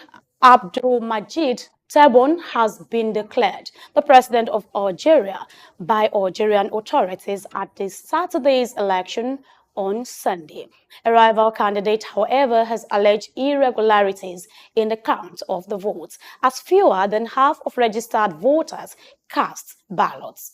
The official preliminary result registered Tebboune with 95% of the votes, out of reach from second-placed Abdelalia Hassani Cherif, who registered 3%, while Youssef Aouchiche had 2%. The final turnout of the election was 48%. Tebboune, who was backed by the military, faced minimal opposition from Hassani Cherif and Youssef Aouchiche, who were both running with the blessing of Algerians' powerful establishment. Hassani Cherif's campaign claimed polling station officials had been pressured to inflate results and alleged failures to deliver vote sorting records to candidates' representatives, as well as instances of proxy group voting. However, the Electoral Commission head Mohammed Cherif claims that when announcing the result, the body worked to ensure transparency and fair competition to all candidates involved. Away from that, South Africa's AVI Limited, a leading food producer and fashion retailer, has reported a strong 24.1% increase in annual profits. The company, known for brands like Five Roses Tea and Baker's Biscuits, achieved headline earnings per share of 687.1 cents for the fiscal year ending June 30. This robust performance reflects a recovery in gross margins to pre-COVID levels, thanks to strategic price hikes to offset rising input costs. AVI's revenue rose to 15.86 million rand, while operating profit surged by 21.7% to 3.3 billion rand. The gains were driven by higher sales volumes and increased prices across its tea, coffee, snacks, and fashion divisions. Despite all its overall success, AVI faced challenges in its I&J frozen fish business and personal care unit due to poor catch rates and reduced consumer spending. The company declared a final dividend of 388 cents and a special dividend of 280 cents per share, underscoring its strong financial health and commitment to returning values to shareholders.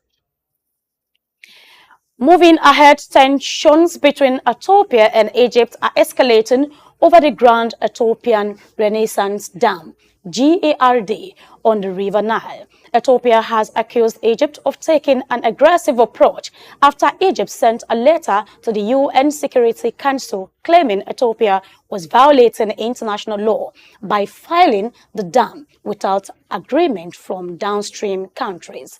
Ethiopia says the dam is crucial for its development, aiming to provide electricity to millions of households. However, Egypt and Sudan are concerned that their water supplies will be threatened, especially during droughts. Diplomatic efforts have failed, with both countries accusing each other of intransigence. The situation has worsened with Egypt's military pact with Somalia, straining relations between Ethiopia and Somalia. We move away from that. Oil prices have rebounded after a week of heavy losses, with Brent crude rising by 0.82% to $71.64 a barrel, and West Texas Intermediate crude futures up by 0.9% to $68.28. This rebound is attributed to a potential hurricane nearing the U.S. Gulf Coast, which has raised concerns about oil production and supply. Additionally, Libyan supply disruption has also contributed to the recent price surge. The oil market had experienced a decline in the previous week, with Brent crude falling by over 11% to its lowest closing price since December 2021. However, analysts expect oil prices to range between $60 and $70 a barrel due to sluggish Chinese demand and persistent oversupply. The OPEC Plus oil producer group has also delayed a planned output increase in reaction to tumbling crude prices. As the situation continues to unfold, it's essential for businesses and investors to stay informed about the latest developments in the oil market. The potential hurricane and Libyan supply disruption have created uncertainty, while the wider conversation remains on where demand will come from and what OPEC Plus can do. Stay on oil, ExxonMobil has pulled out of the race to buy half of Namibia oil block from Galp. Galp, a Nigerian stake, is a large oil discovery in Namibia which has attracted interest from top energy companies. More than 12 oil companies, including Exxon, Shell, and Brazil's national oil company, Petrobras, have expressed interest in 40% stake of Galp in the offshore Mopan discovery. Exxon's reason for their withdrawal is unclear, although other companies continue to engage Galp for a sale. Mopan is estimated to hold at least 10 billion barrels of oil and gas equivalent, and it could be valued at more than $10 billion. The sale process follows a string of offshore discoveries by Shell and Total Energy, which in recent years have raised the prospect of Namibia becoming a major oil-producing nation. And now we move ahead. Kenya's Finance Minister John Mbadi has announced a unique approach to addressing the country's economic challenges after protests forced the government to withdraw its financing law. Mbadi is seeking suggestions from the public on new legislation to boost revenue and tackle other issues. The move comes after President William Ruto was forced to discard tax hikes worth over $2.7 billion in June, following protests that resulted in over 50 deaths. The government is now facing a bigger budget deficit, pending bills, and delayed funding from the International Monetary Fund.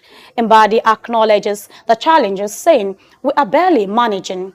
The public has until September 20 to submit proposals on legislative reforms to improve the economic situation.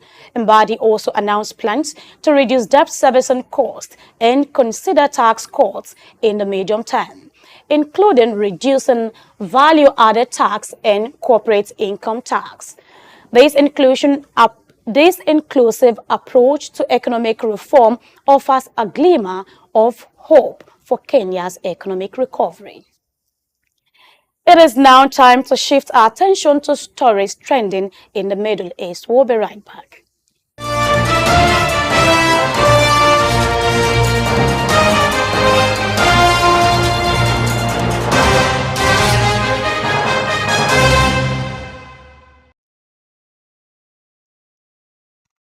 Thank you for staying tuned. Israel's finance minister has reported a budget deficit of 12.1 billion shekels, approximately $3.24 billion for August, primarily due to increased expenses related to the ongoing conflict with Hamas and Gaza.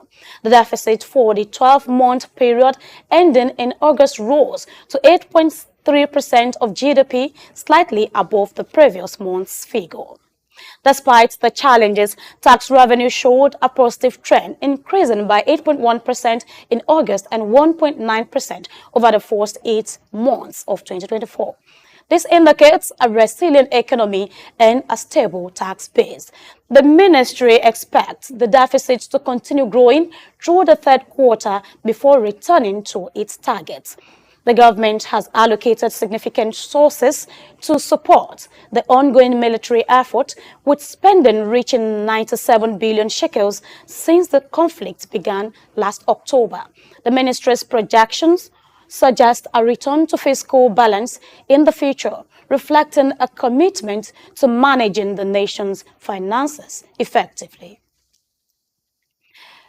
Away from that, Sheikh Mohammed bin Rashid Al Maktoum, the Vice President and Prime Minister of the UAE and ruler of Dubai, has announced the launch of the National University of Dubai with an initial investment of 4.5 billion dirham. The university aims to provide specialized and future-focused academic programs with the goal of ranking among the top 50 young universities globally within the next decade. The university will have an Emirati identity with international programs that serve the UAE's developmental goals and prepare graduates to compete globally. Sheikh Mohammed emphasized the importance of creating generations capable of absorbing rapid changes and harnessing them to build a better future. The National University of Dubai is part of Dubai's Social Agenda 33, a 10-year plan that prioritizes education as a key pillar. The agenda aims to support Emirati families by providing access to affordable, high-quality education and empowering citizens to thrive in a rapidly changing world. The university will have an Emirati identity with international programs that serves the UAE's developmental goals and prepare graduates to compete globally. Sheikh Mohammed emphasizes the importance of creating generations capable of absorbing rapid change. And now we'll bring you more stories from the foreign scene. All right, China.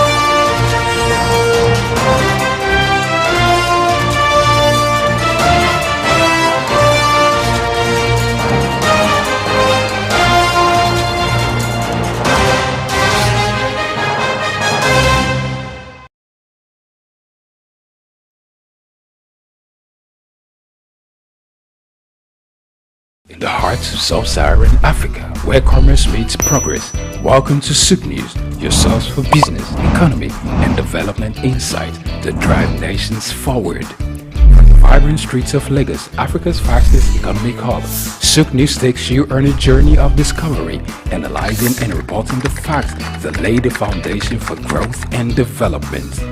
We don't just report the news, we create it. SOUQ News is more than a channel. It is a catalyst for change, spotlighting the stories that shape economies, inspire entrepreneurs, and fuel progress. Covering business, finance, technology, energy, and many more, SOUQ News provides a daily deep dive into the stories that matter, interviews with industry titans, and analysis that empowers your understanding of economic landscape. Join us daily as we dissect, discuss, and deliver the most relevant and factual news on business and the economy. SOUQ News is your trusted guide, empowering you with the knowledge to make informed decisions.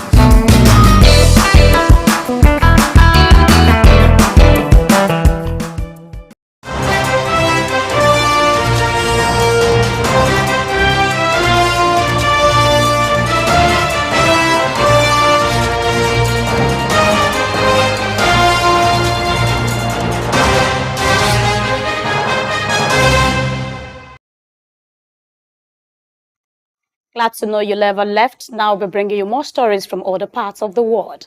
China's consumer prices rose 0.6% in August, the fastest pace in half a year, driven by higher food costs due to weather disruptions. However, the uptick was not a sign of a recovery in domestic demand, and producer price deflation worsened. The Consumer Price Index (CPI) was lower than expected, and core inflation, including food and fuel prices, was at a nearly 3.5-year low. The Producer Price Index (PPI) fell 1.8% in August, the largest decline in 4 months, indicating ongoing deflationary pressures. The data has added a concern about China's economic growth, which has prompted global brokerages to scale back their 2024 growth forecasts. The government has room to implement more policies, including lowering the reserve requirement ratio for banks. Despite efforts to spur consumer confidence, domestic car sales extended declines for a 4 month in July. Economists expect increased fiscal spending to drive an uptick in domestic demands, but one that government policy may exacerbate the overcapacity problem. China's economic growth is under pressure with a prolonged housing downturn, persistent joblessness, debt wars, and rising trade tensions. I will move away from that. Spanish Prime Minister Pedro Sanchez is on a mission to strengthen ties with China, calling for a fair trade order during his visit. He met with Premier Li Qiang and emphasized the need for balanced trade relations benefiting both nations. Sanchez aims to boost economic cooperation despite trade tensions between the EU and China. His trip includes meeting with local officials, businesses, and the inauguration of a new cultural center in Shanghai. He highlighted the strong ties between China and Spain, seeking constructive dialogue and cooperation.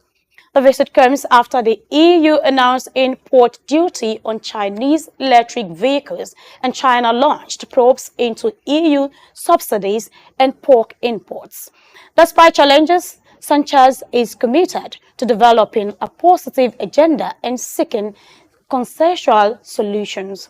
His visit demonstrates Spain's willingness to engage with China, fostering a balanced relationship based on respect and reciprocity.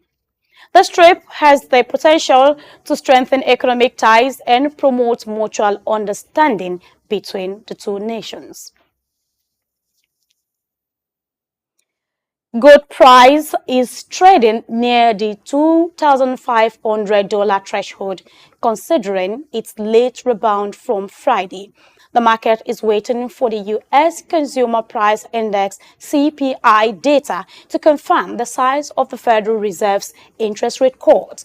Gold price is supported by a risk-averse market environment and softer than expected China inflation data, which raises demand, concerns, and speculations of more stimulus measures. The bullish outlook for gold is maintained by increased bets for an outsized federal rate cut, but further recovery could be capped by the modest uptick in U.S. Treasury bond yields. The technical outlook remains constructive, with gold price holding above the 21-day simple moving average SMA and the 14-day relative strength index RSI rebounding above 50 levels. The next key level for gold price is the record high of $2,532, above which the $2,500 psychological level will come into play. If gold price faces rejection near the $2,530 supply zone, the correction could require a daily closing below the 21-day SMA. Gold price is expected to extend its range play until Wednesday U.S. inflation data release, which will gauge the magnitude of the upcoming federal rate cuts. And now, Boeing shares surged 3% in U.S. pre-market trading on Monday following a tentative labor deal with the International Association of Mechanists and Aerospace Workers, IAM. The agreement, which aims to prevent a potential strike, includes a significant 25% wage increase and a commitment to produce Boeing's next commercial plane in the Seattle's area. The IAM, representing 32,000 workers, praised the contracts as the best they have ever negotiated. The deal is set to be voted on Thursday, with strong recommendations for approval from IAM leaders. The 4-year contract also promises improved retirement benefits and increased union input on production safety and quality. This development is a significant boost for Boeing CEO Kelly Ortberg, who took office last month and faces the challenges of restoring confidence in the company following recent setbacks, including a major safety incident earlier this year. If approved, the deal is expected to cost Boeing around $900 million over 4 years, less than earlier estimated.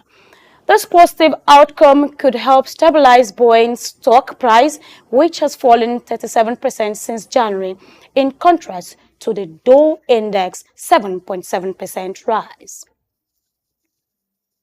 Moving ahead, the Great British Pound pair is experiences a period of adjustment, with the pound sterling testing the key support level of 1,300 against the US dollar. This move is largely driven by the strengthening US dollar, which has gained ground following the release of the US non-farm payrolls data. The data showed a slowdown in job growth, but also a lower unemployment rate and accelerated wage growth, indicating a resilient labor market. As investors look ahead, they will be closely watching the upcoming U.S. Consumer Price Index CPI data for August, which is expected to show steady growth in both monthly and annually inflation rates. These data will provide valuable insights into the Federal Reserve's interest rate outlook, which in turn will impact the U.S. dollar's trajectory. Meanwhile, the pound sterling is expected to trade sideways ahead of the UK employment data release on Tuesday, which will shed light on the British labour market and influence expectations for the Bank of England's interest rate paths. The data is expected to show a lower unemployment rate and softer wage growth, which could lead to expectations of further interest rate cuts by the BOE. Overall, the currency markets are navigating a period of uncertainty, with investors closely monitoring key data releases for guidance on future monetary policy decisions. And that's all we have got for you today on News Hour. Do stay tuned for more interesting programs coming your way. Don't forget to pause. We come up in a bit. I am Grace Komalafe. Do have a great afternoon. Bye.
The bank was totally gone, so there was nothing to say they had.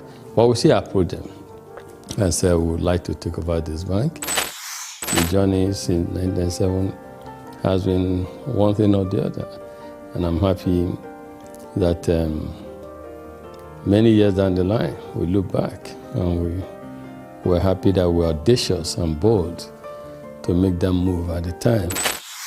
That's why today in UBA, perseverance, resilience is a core virtue, a core attribute, a core value of ours, because we apply that early on in this journey. So that's how it all started. Leadership, according to some Peters, entails vision, enthusiasm, trust, verve, passion, and consistency. If there's one man who graciously combines these virtues, the name Tony Elumelu comes to mind. They say that success to a large extent is dependent on being at the right place at the right time.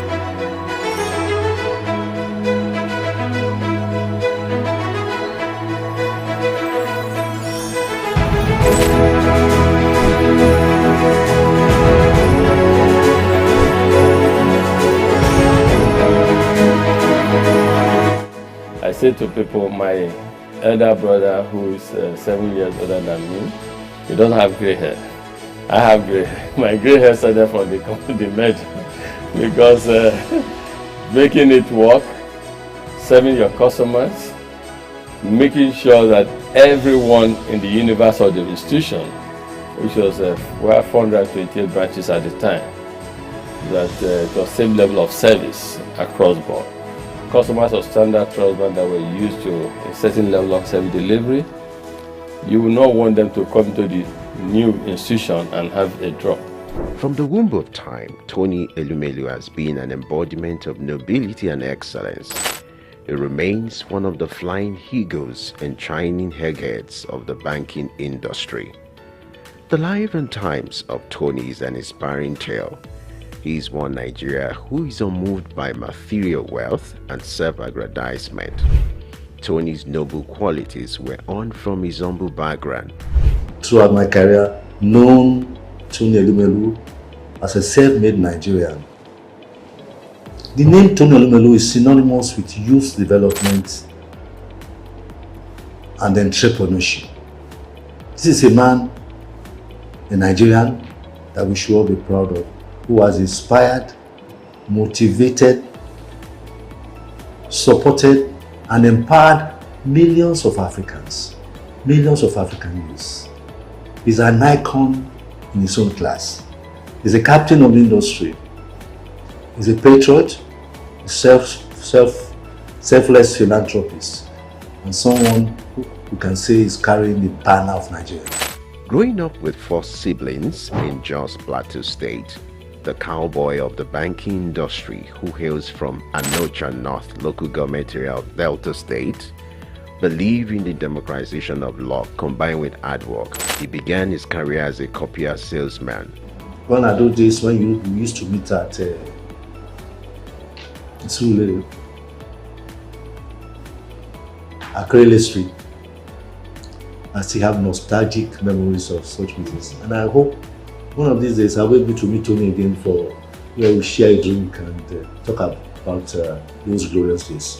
The Ambrose Ali University graduate of economics also bagged a master's degree in economics from the University of Lagos. In 2019, he received an honorary Doctor of Business degree from Bayero University, Kano.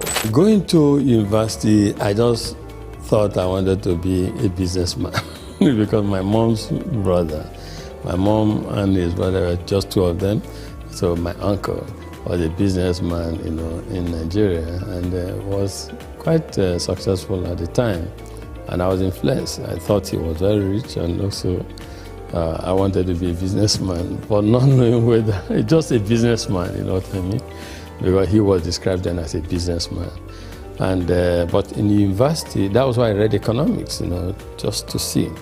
But in university, I got more enlightened because I knew more how things operated. And the first degree, I was saying, I just wanted a good job that would give me the start. But when I came to do my master's at Unilag, being in urban or Unilag, a lot happening at the time. And that was the era of new generation banks, a lot happening. Our friends, in banking, our friends, some got jobs in some banks. And so that's all of us who were doing masters at the time. I did masters in economics. Who were doing masters at the time, we just became interested and fascinated. We were interested in working in a bank. New generation bank, not old generation bank, not. And so that was how it all started. And we started applying for jobs in our banks. And I got, yes, at the master's level, it was clear I wanted to work in a bank. And yes, that was started. As in then, Santana was a posh guy. So they oppressed us in school, I must say. And then we too wanted to become the big boys in future with the brochures, suspenders, white shirt, dark suits, etc. The growth and development of any institution is determined by the quality of its leadership. For Tony Elumelu, his sterling performance and leadership scorecard in the banking industry remains a reference point. He rose quickly to become the youngest bank branch manager at Allstate Trust Bank at the age of 36. He formed a coalition to acquire a distressed financial institution, Crystal Bank, and became its CEO, an action that earned him and his circle of peers the nickname the Cowboys of Banking. In 1997, some of us came together and acquired a distressed financial institution. We acquired the distressed financial institution, we turned it around, we set targets for ourselves, strategic plans, like targets, the first year strategic intent, we want to make it a viable financial services company. Second tier intent, we want to become a leading financial services group on the continent. And third financial intent is a strategic intent to become a player in the global financial arena. I would describe Tony Elumelu as an enigma in the banking industry. His trajectory from commercial banking to entrepreneurship and to youth empowerment is salutary.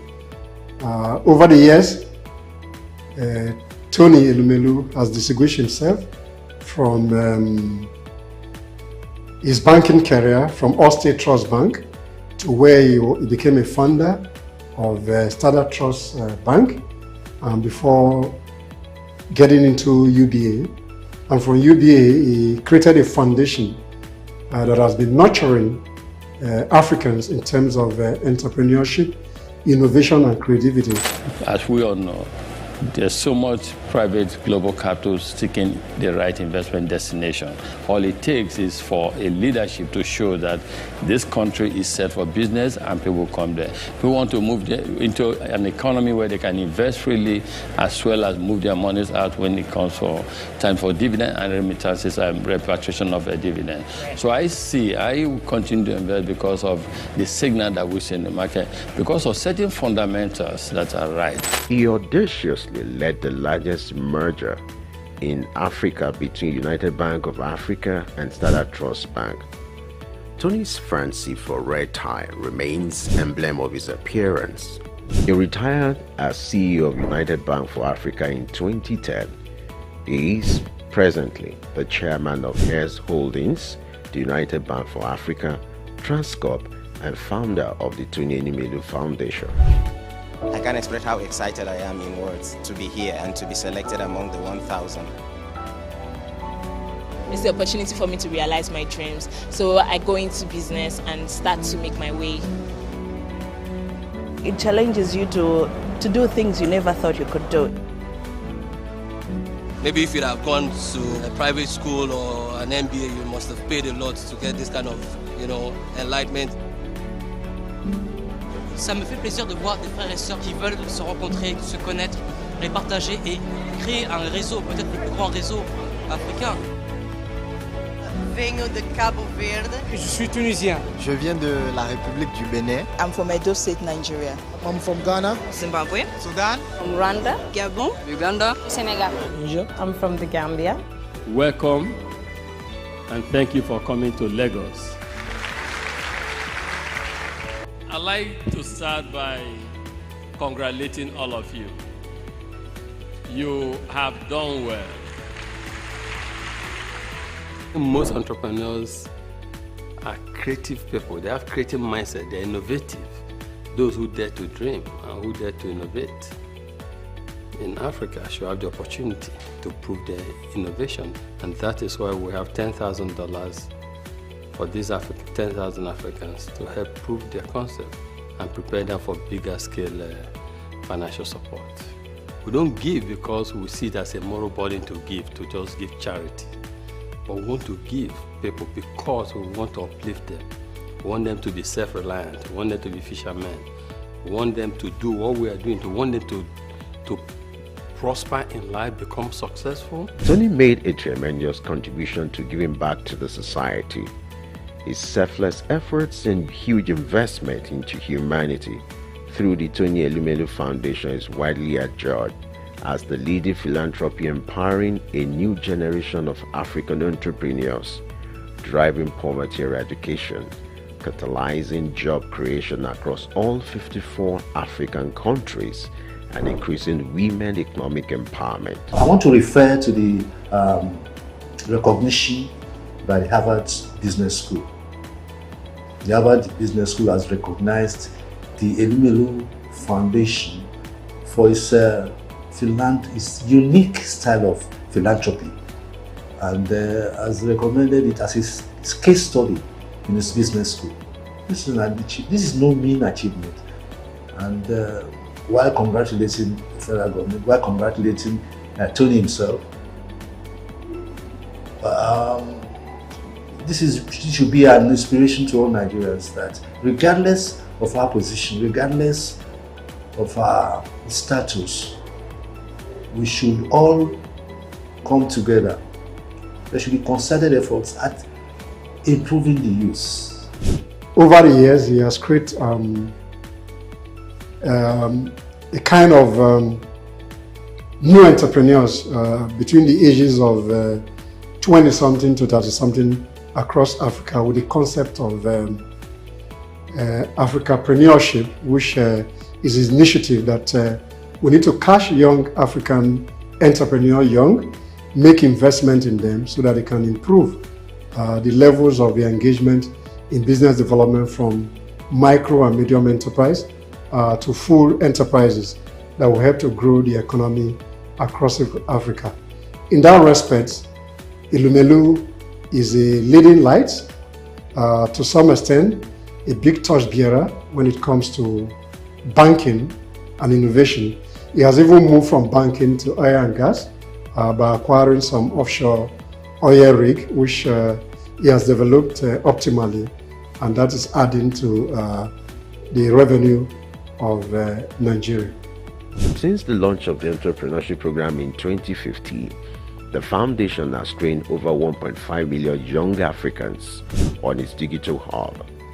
Tony, the Nigerian economist, entrepreneur and philanthropist who Forbes list, Tony is among the top 10 richest entrepreneurs in Nigeria with a net worth estimated at $1 billion. We don't just preach, we don't just theorize, we practice. Tony has stooped to conquer not just in the banking industry, but in life. The strides of this living legend, popularly referred to as the Lion of Africa's financial industry, remains iconic. So entrepreneurs who are listening, quick one, short one, straight to the point.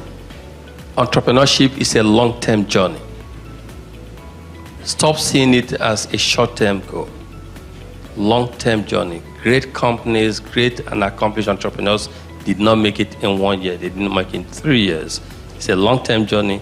So moving, dare to dream, implement your dream, and stay focused.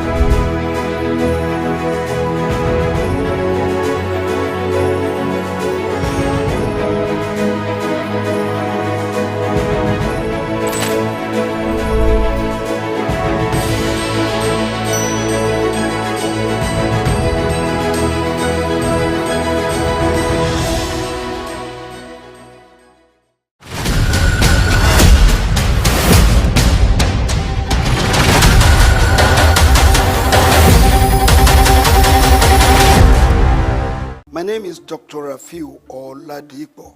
My name is Baba Jalal Repega. I'm Reverend Juliet Benite. I'm Godi Odidi. My name is Professor Oladokun Sulaiman Olarawaju. SOUQ News is on the ground, loading. Very enlightening, very educative, and entertaining. Thank you to SOUQ News. So I'm happy that SOUQ TV has come into existence. I'm happy to be here in the SOUQ News. I want to encourage you to subscribe to the channel and keep watching news that makes sense. As Browning said, one's extension of one's reach should not exceed one's grasp, or what is heaven for. And I think SOUQ News is doing that. Africa needs a voice of truth, and SOUQ News has become one of them. And get ready, get ready, get ready. And keep watching. Keep watching SOUQ News. Keep watching SOUQ News. It's a place to be. Keep watching SOUQ News. Get ready to feel the pulse of the world around you. Welcome to SOUQ Pulse, your insert track on the stories that matter most. From the heart of breaking news to the forefront of culture and innovation, SOUQ Pulse brings you the stories shaping our world every week. On SOUQ Pulse, we'll deep dive into the topics that drive our lives, from the latest in technology and science to politics, culture, and fear. Investment, courage, and that commitment in spite of the challenges that entrepreneurship presents in Nigeria in particular. Perception is propaganda, malinformation, misinformation can be created for you to perceive a certain thing that is false. Sometimes it's true, but many times it's false.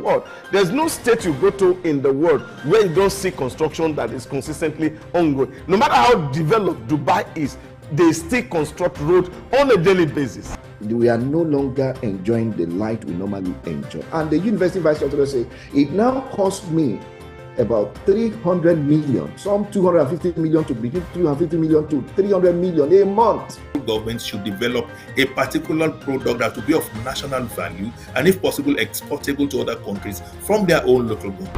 Whether it's the next big innovation, a political shakeup, or cultural phenomenon, SOUQ Pulse is there, bringing you the story with clarity and context. You're not just only getting informed, you also become a solution. Then the business part of it. Then we talk productivity. Then you know you're on SOUQ Pulse. It's that time of the day where we'll tell you, go get your friends, your neighbors, those you quarreling with, those you have issues with. This is time to talk. We'll tell you, here we don't keep quiet. It doesn't matter what policies are affecting you. It doesn't matter what the papers, the prints are telling you in your own side or the neck of the wood or your nation, or what business are pushing, profits, losses, what the stock market is talking about right now, what the Asian market is talking about right now. A whole lot of people are running down to their portfolios and trying to grab, sell off, or get some hedge.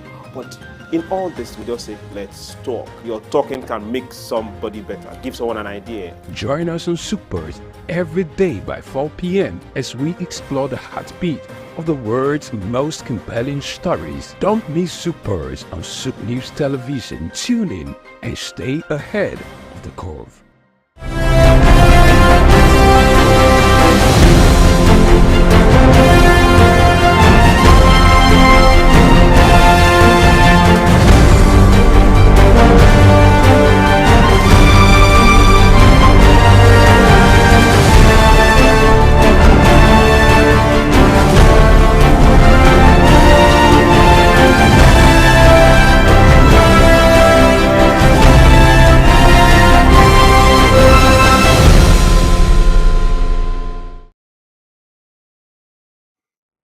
Welcome to your program. This is SOUQ Pulse, and you know already, this is SOUQ News. Here we are all about positivities. I will never stop saying that.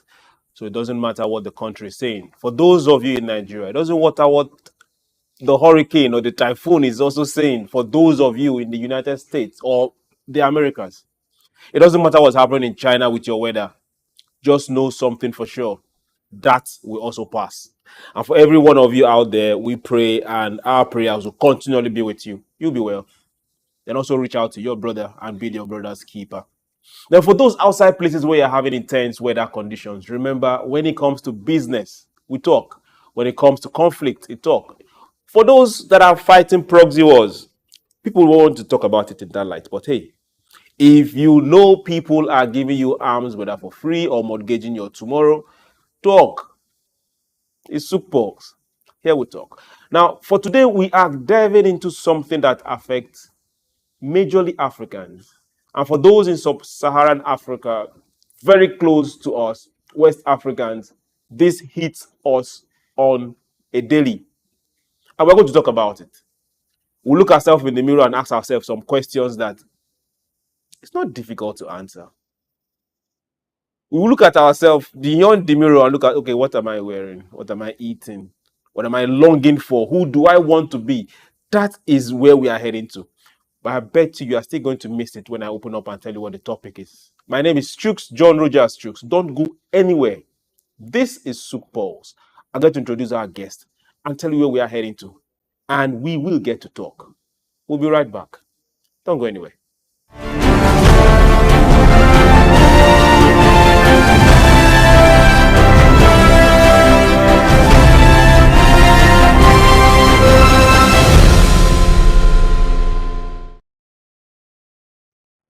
Welcome back.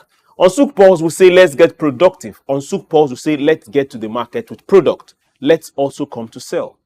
For those that are Africans, we say we are not just coming to buy. Let's get counted.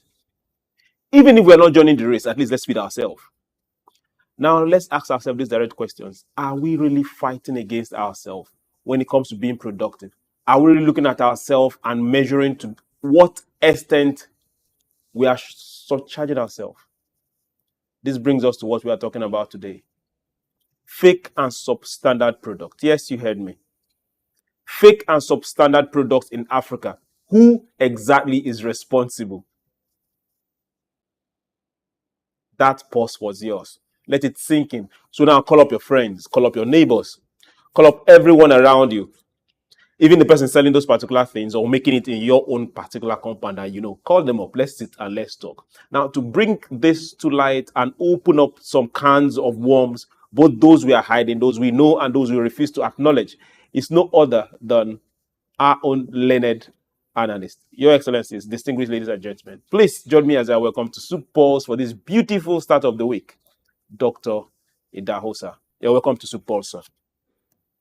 Pastor Jukes, a great SOUQ afternoon. You're welcome. And a great Nigeria.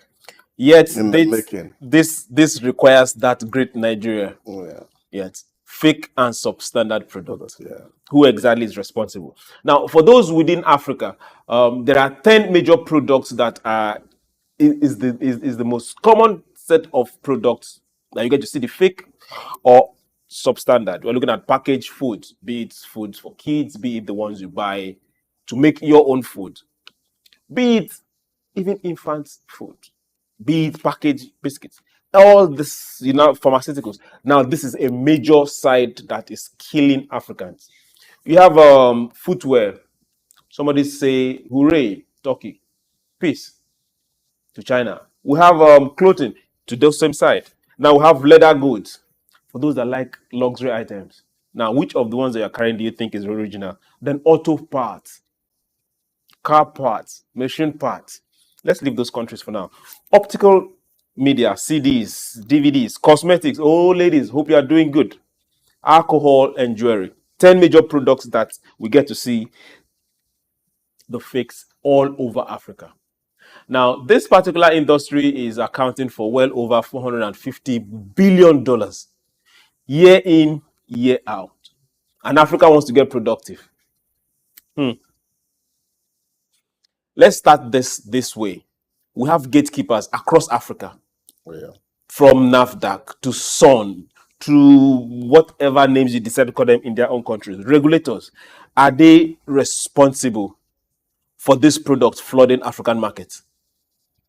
Well, we cannot completely isolate them or exonerate them from blames because if you have an obligation, as a matter of fact, you take budget from government and you receive salary from same government, it's just natural that the job you are paid to do is done well. But the other side of it is the fact that we also look at it, whether our people are really sophisticated enough. When you say our people, which the gatekeepers, yes, the regulators happen to be our people. Yes, whether they are sophisticated enough to be able to scientifically determine what is substandard and what is standard. So these are the challenge for the things that come in from outside of the country. You see, I also observed some years ago, for example, if you get to Dubai, you see there's a whole lot of fake products and some standard products. There are the whole lot they call imitation. In short, there's a whole big imitation market. In Dubai? In Dubai, yeah. Okay. So if you want to... And they have a specific name for them? Yeah, it's just imitation. So if you want to buy Nike product, for example, you go to that market and you will see a Nike, but not branded. Are you going to see Nike or you see Nike?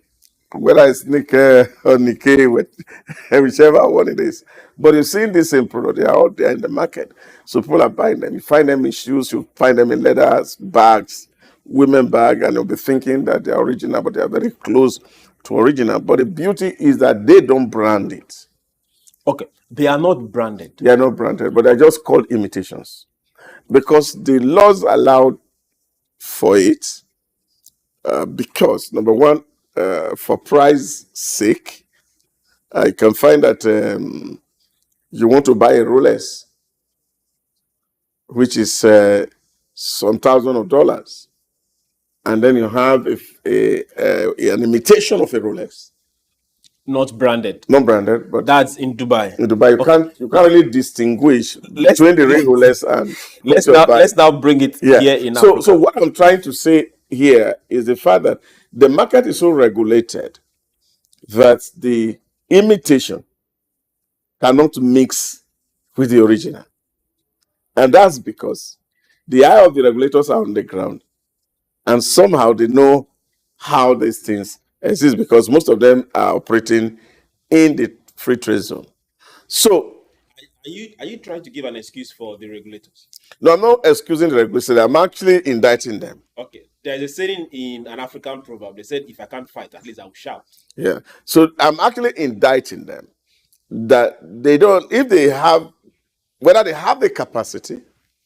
With all the trainings available. Yeah. Without the budget, yeah. And the budget. Yeah. So whether they have the real capacity or that they just deliberately pay blind eye to allow these things to mix within the market space is where we really have to look at it, because ordinarily it's expected that if you're a regulator and the law establishes you to be able to ensure that standards are maintained, then of course you should be at your game. And if there are instances where standards are not met, then of course you have to take responsibility.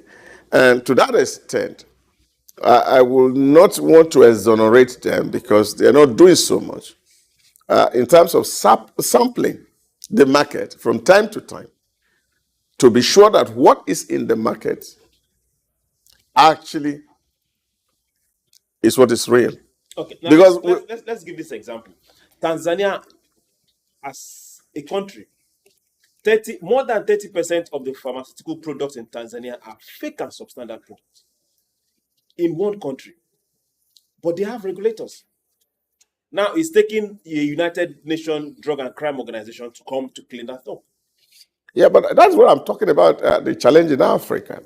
And the challenge in Africa is really that it's not such that we don't have sophisticated people who could do good job, but in most cases, a lot of people who are there are compromised for personal gains. Really. Those within the gatekeepers are compromised. Some of the gatekeepers are compromised. Some of them. Okay. And I think most of them, really, I can't say some of them. Most of them. Most of them are compromised. Now, let's also ask this. Is this a case of poverty driving this business? Well, I think that's, see, the argument of if poverty really make people to do some certain things is neither here nor there, really, for me. Yeah, but for those who do, who invest in substandard product, let's not talk about the fake, because these ones are deliberate.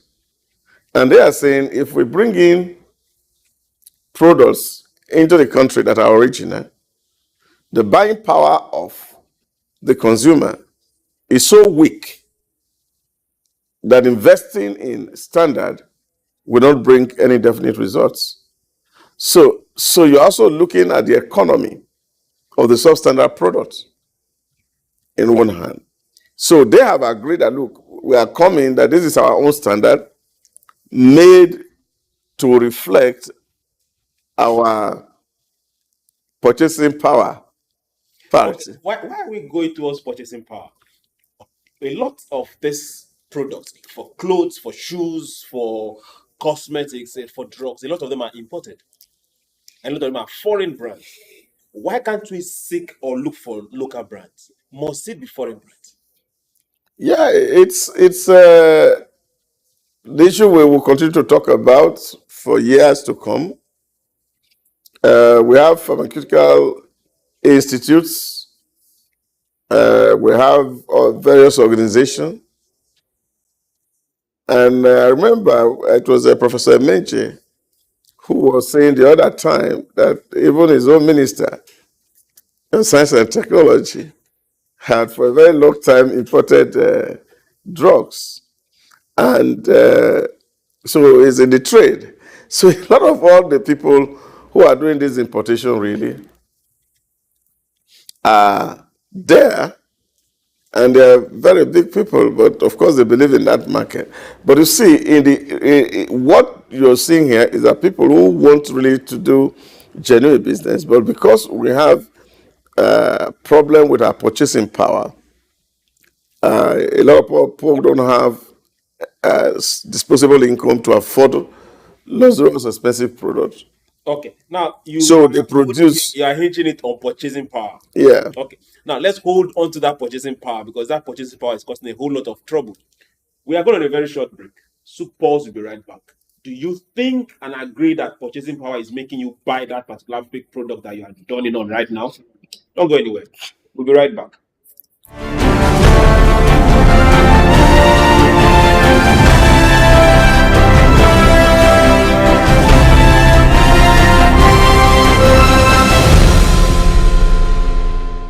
The heart of sub-Saharan Africa, where commerce meets progress. Welcome to SOUQ News, your source for business, economy, and development insight that drive nations forward. From the vibrant streets of Lagos, Africa's fastest economic hub, SOUQ News takes you on a journey of discovery, analyzing and reporting the facts that lay the foundation for growth and development.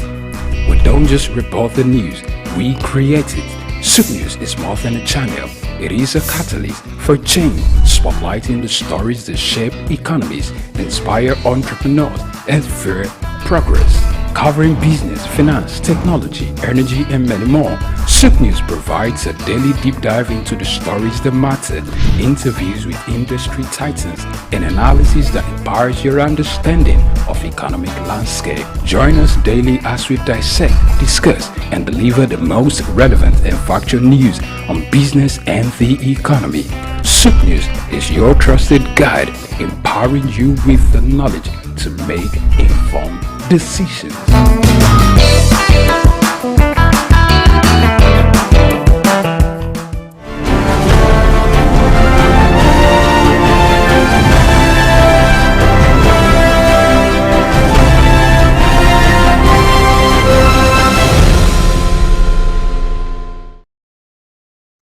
Welcome back. This is still SOUQ Pulse, and we are looking at fake and substandard products in Africa. We're asking ourselves, who is responsible? What is responsible? What exactly is driving this? Before we went on the break, Doctor was pointing and holding to purchasing power. Now let's come back to this purchasing power. Purchasing power versus lifestyle. If you say purchasing power, the person that is selling or importing is making a lot of money because he keeps pushing this product into the market. But there are people that continuously patronize this imported product, these sellers. Is it the lifestyle that is driving them? Well, I don't think we can reduce it to a problem with lifestyle, really. The truth is, you look at your environment And you want to dollarize almost everything because all the importations are done in dollars. And you have an item that sells you 1,000 naira or $1,000, for example. $1,000. $8,000. That's almost 1.7 million. Oh, that's what it is at the current rates. Yes, for those in Nigeria. Oh, yeah. So you're looking at it. What is the average wage of a Nigerian? And I don't think that our average wage is up to 400,000 naira monthly.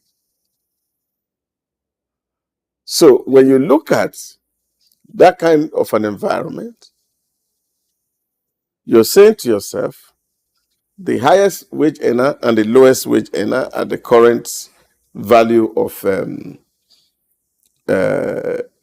minimum wage is ranging 260, 270,000 on the average.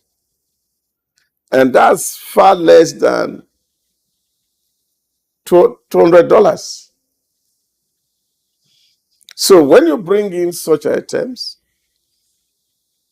that are that expensive, at the quality it should be in the market, so what are you going to find?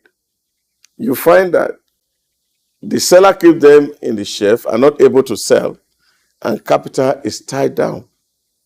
You see, when you find yourself in a situation where the buying power of your population is not as strong as should be, two things happen. For you to be able to balance the pricing, it's either you reduce quantity or you reduce quality. Either you reduce quantity or you reduce Quantity, quality. you reduce quality. Must it be brand names? Yeah, but see, even brands can. So what they do is, you see, how do we accommodate the hostile macroeconomic environment with soaring interest rates, soaring exchange rates? And so we're looking at it. If we say, okay, how many quantity can we reduce? Will it be able to meet up or balance the gap created? So if it's not able, then you are thinking of what other alternative is possible. Can we reduce the quality of inputs into the product so that reduce the cost of producing the oh, product? Yeah, cost of producing the product. So I remember some years ago, And keep the profit. yes, but At the detriment of the customer. No. You see, most of the time it's not even the profit. I remember some time ago in my neighborhood, I wanted to buy paracetamol, and I went into a pharmacy and they brought out a paracetamol for me, and they called a price, and I said, "Is it because I'm in the estate?" A sachet of paracetamol is 20 naira. So why am I paying 500 naira? And the pharmacist said to me, so say they are not the same. One is imported and the one is sourced locally. I said, but their paracetamol, what's the difference? I was very curious to know what the difference were. And he told me, well, it's in terms of the inputs, that the material that I use to produce the one that is brought from abroad and the one that is made locally are not the same material. So I said, oh, so why are we doing this? We are destroying ourselves. He said, but the 500 naira sachet, that many people can afford it. So if they cannot afford 500, you have to make available the one for 20 naira that they are able to afford. So that business thinking is what actually is driving these substandard products that you're seeing everywhere. And then, of course, wickedness drives the fake products. Wickedness drives the fake product. Then business thinking drops the substandard product, yeah. But we can still have products that are not as expensive or cost-wise to some of these products made locally or sourced locally without going for these major brands. But why do we still go for these major brands?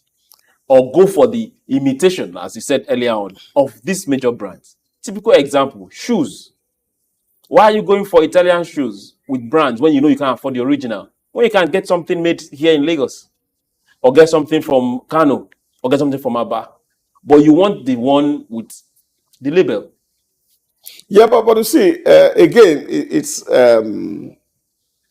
will I say, is our cultural heritage. Whose cultural heritage? Of looking inferior before other people of color.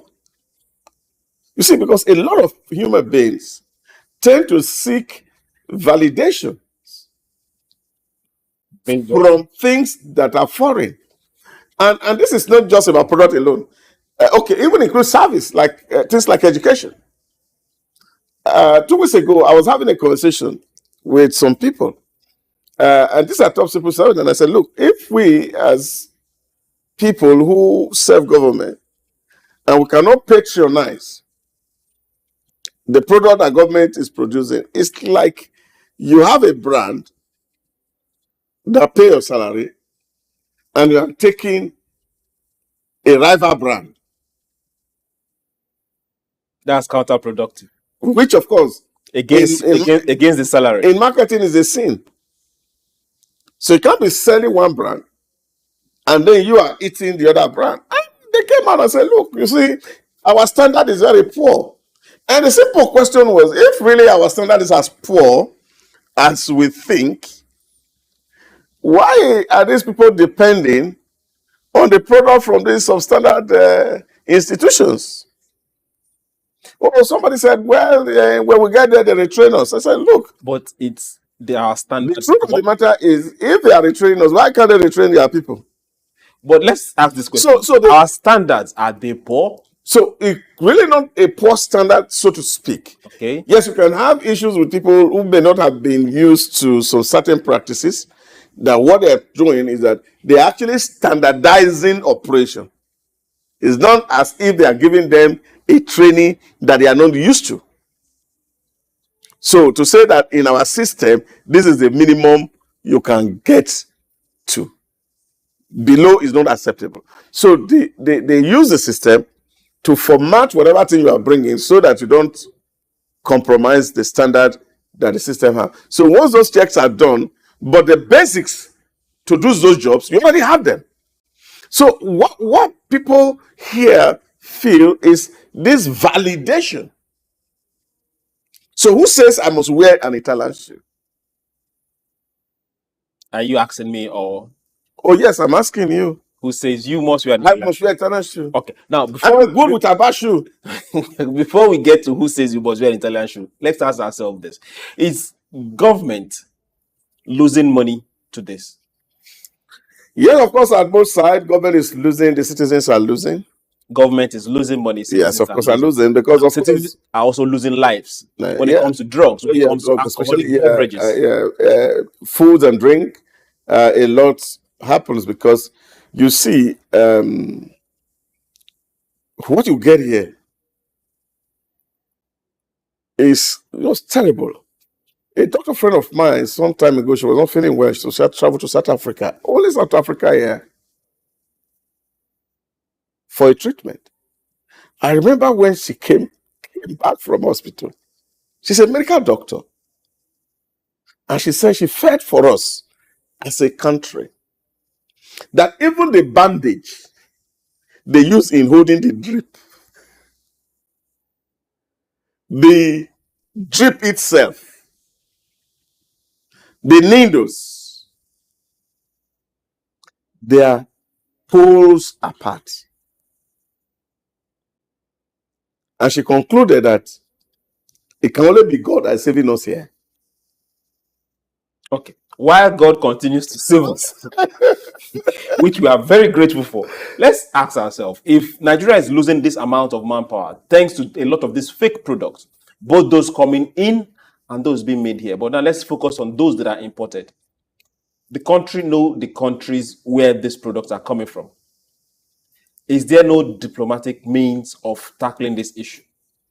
Yeah, but like it is, a friend of mine told me he is in China and you come to the factory, they throw the options to you. This is Euro standard. This is American standard. This is Asian standard.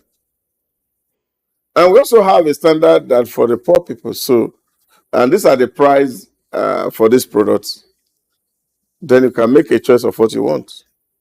So this is why I talked about the business sense. And then the man sit down there in the factory, look at the American standard, and quickly calculate cost of freight and the markup, and discover that if I bring these goods in, this will be the selling price. And based on the experience in the market, is asking myself, is this something that I want to try? So I think these are some of the constraints, that it is not as if that these people deliberately want to create these things for us, but we get into this business practice and we're saying to them, this is the mode we want because this is what our people can buy.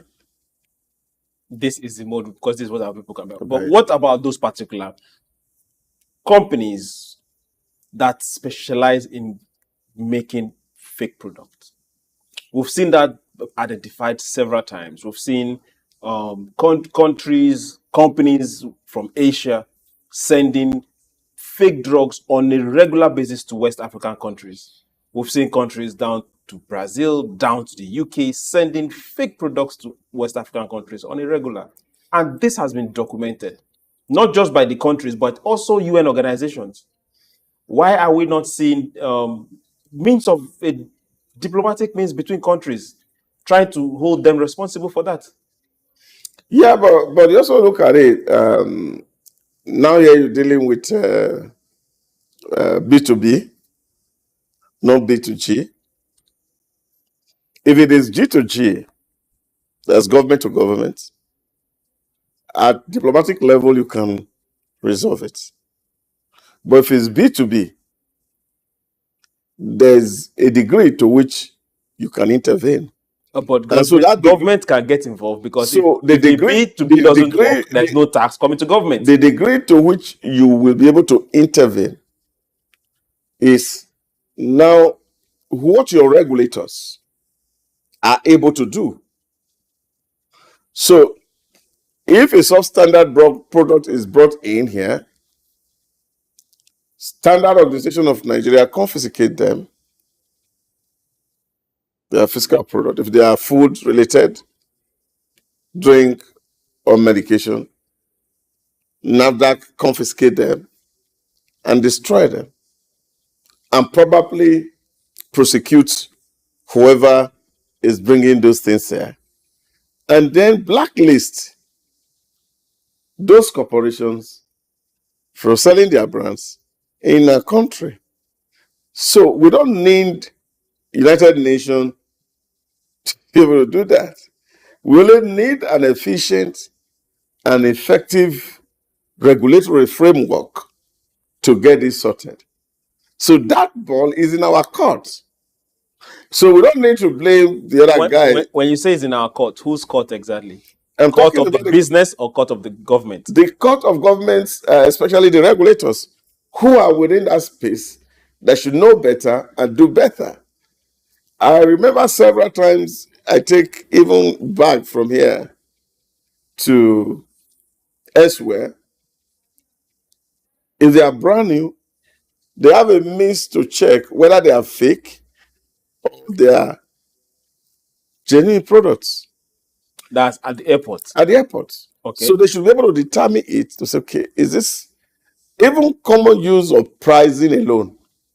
Okay. Let me bring you back to this issue of government diplomacy or government taking actions. Some weeks ago, we had a Chinese company. Yeah. No, they're not saying it, but we 100% know that that Chinese company is backed by this government. They seized some Nigerian assets because a state government entered into a negotiation with them. Same month, we also saw the US take what belonged to another country, planes to be specific, that belonged to a president, without calling the names, but you know that already, because he was owing, and they were owing another company. These are proactive measures governments took on behalf of their own. No, I don't think it's government. If you look at the story of the Nigeria and Chinese company, will the company go to that length without government backing? No. They don't need to have a government backing. I think. What about that of the US? It was even the security agencies that did that. No. What I'm trying to say to you is that For example, if I go to law here in Nigeria, if you go to law, okay, in Nigeria, and I secure justice or judgment from a court of competent jurisdiction, it's natural for security agencies to enforce the terms of that judgment. So they don't need government to tell them enforce or not enforce. Okay. But in the case of the China, we're not saying enforce. Those companies had government backing. No. It may not necessarily be government backing, because these are. If they don't have government backing, how can they go against a nation? Oh, they can. What you see, this is the problem, and I think people must realize this. Most of the businesses we enter into, okay, at global level, in the agreement, there's always a clause that arbitration will not be done in your country. So see, that is fixed in the UK or in the US or somewhere else. Arbitration between a company and a state. Yeah, so and they took property that belongs to a nation. Now, this is what I'm saying to you. State. No, this is what I'm saying to you. They said they are entering into this agreement. Arbitration between a company and a president, and they took property that belongs to the country. Yes. See, this is a B to G agreement. Now, what have they done? They took the matter, especially specifically the Nigerian case. The company went to 8 countries in Europe and America to seek for justice. Okay.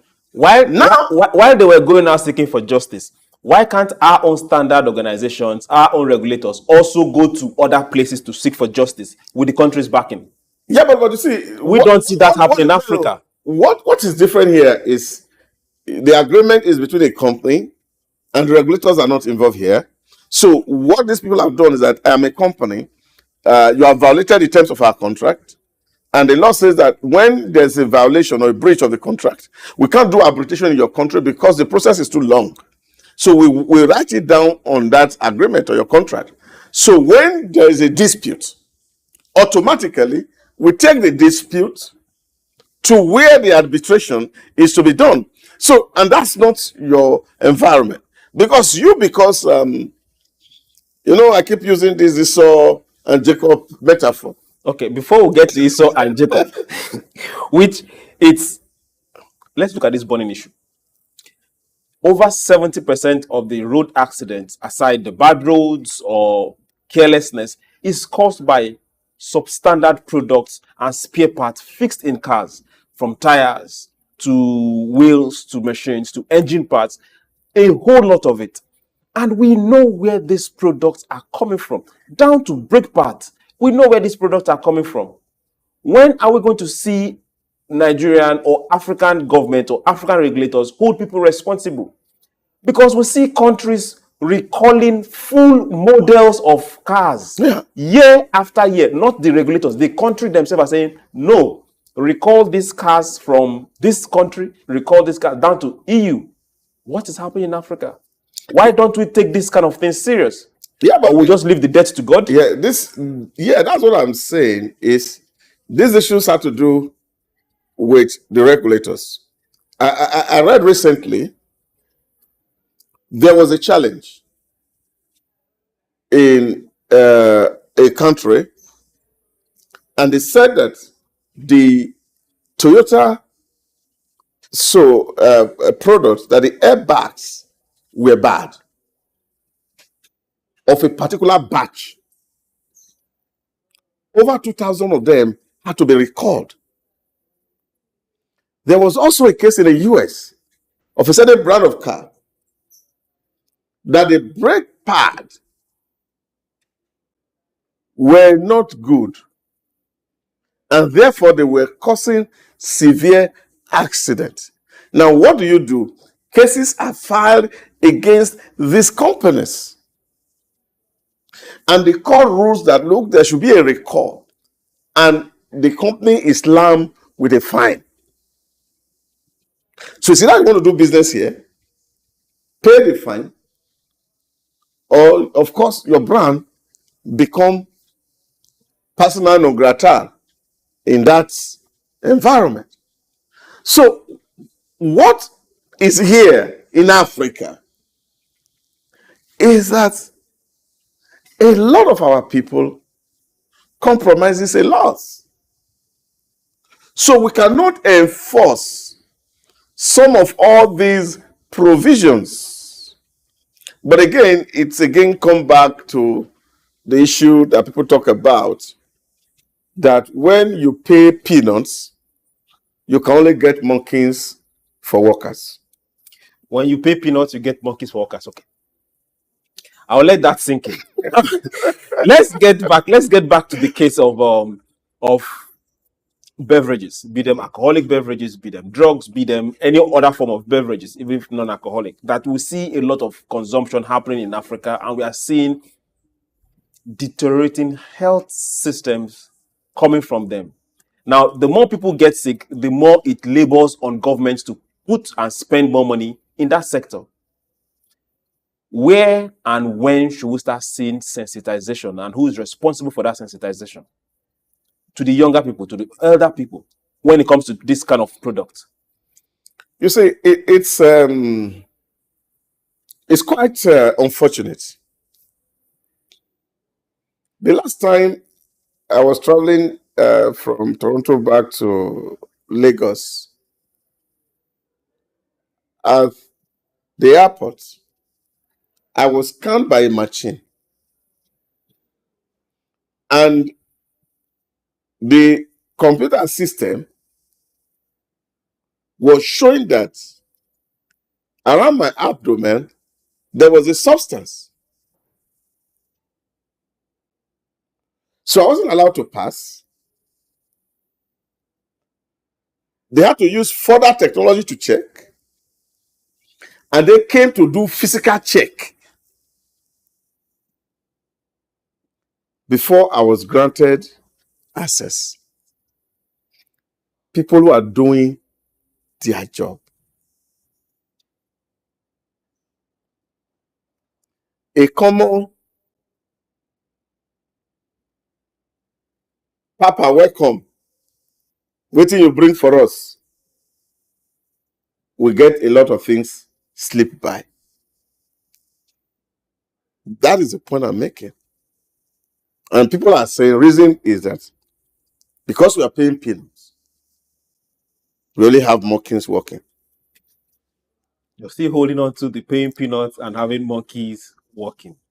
Okay, now let's leave the ones that are imported.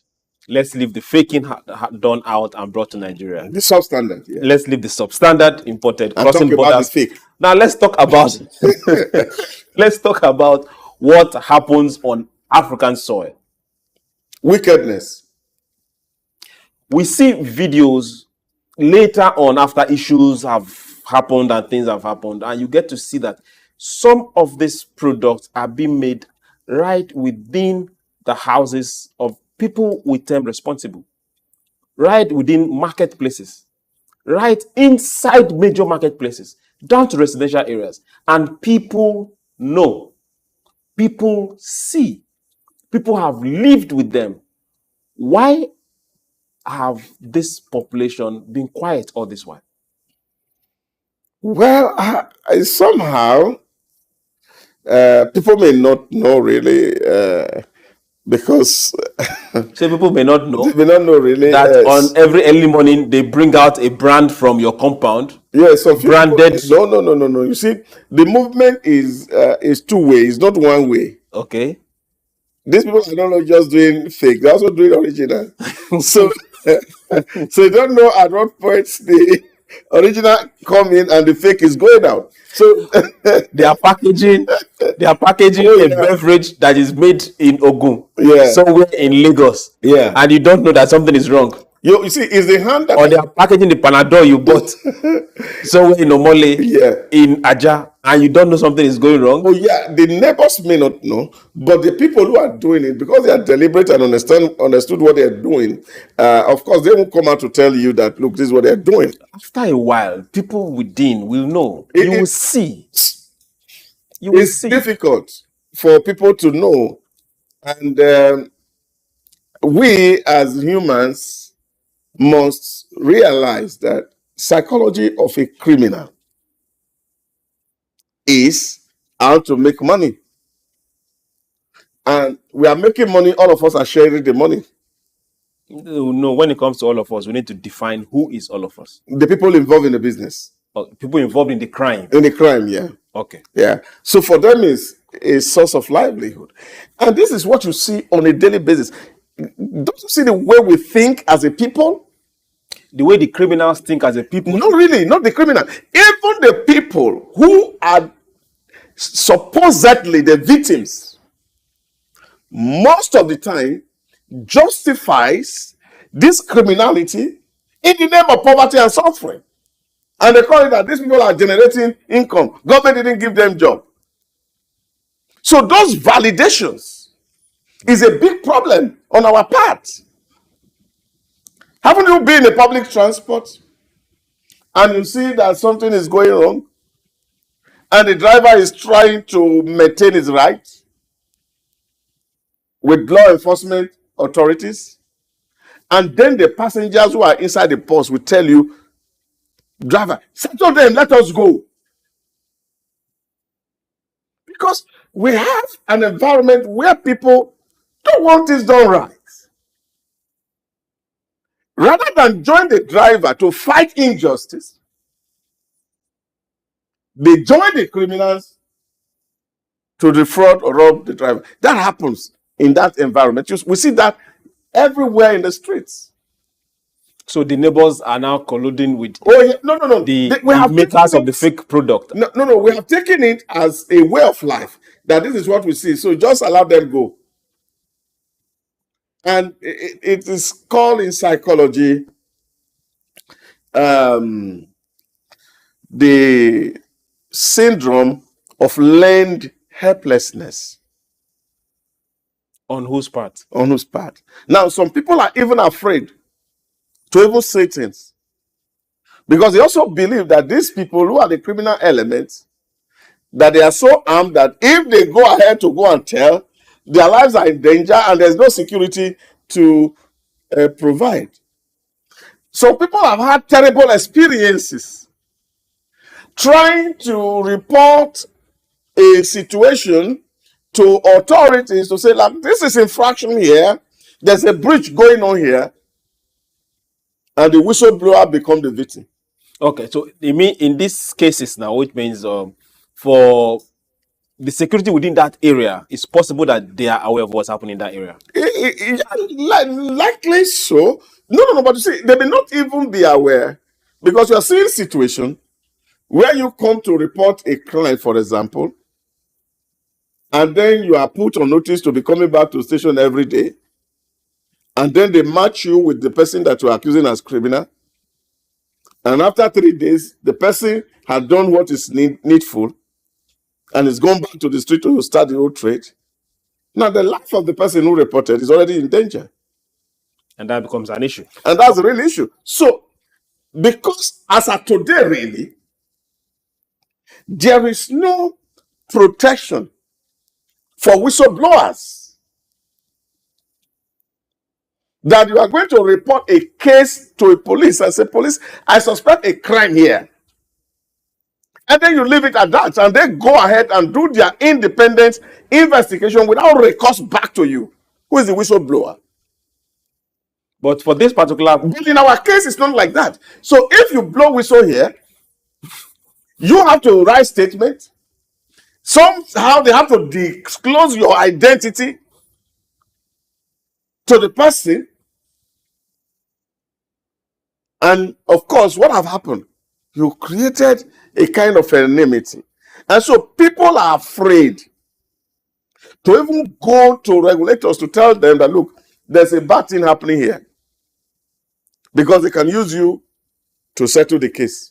Okay, while they use the person to settle the case, let's look at this particular, I won't call them companies, this criminality versus the real people making this product in this same community, in this same Africa, on this same ground. To what extent are these substandard and fake products affecting these businesses? Huge. Take, for example, just only in the entertainment industry, the issue of piracy, copyright laws, that the all copyright owners loses everything to the thief. Reason again, because when you speak and come up with this particular entertainment industry, who exactly is the thief? The people who are breaching the copyright laws. What about the person that is buying it from the thief? But because really, our penal code says that if you buy a stolen property, the seller and the buyer, they are both guilty. But we see when it comes to the entertainment industry, just like you said, a lot of patronage goes to pirated copies of creative works. At what point should the person that is buying get informed that he is committing a crime? See, the people who are buying, they just plead alibi and say, "Oh, we don't know. We don't know the difference between what's fake and what's original." Are you exonerating the person that is buying? I'm not exonerating. Let me give you one very simple example. If you go to Boundary here, at our backyard, a lot of books are printed. And you have the buyer who comes here and says, "Oh, this is the place where you get them cheap." You know, I keep talking about this economy issue. So when people say, "Oh, people have a knack for cheap things because of the level of disposable income." So when you're busy buying it cheap, you're robbing the original owner of the copyright. So this is a problem. So they say, "Oh, it's cheap here." And the people even make it look as if that they are original. That you have to really be very clever to get these things sorted. And I think this is why you see today, really, I saw that recently, that most of the products that are coming from big brands right now, they all carry barcodes. Okay, now, is it possible, I'm just thinking out loud, for those big brand products, for those luxury items, can they just turn it to a class thing?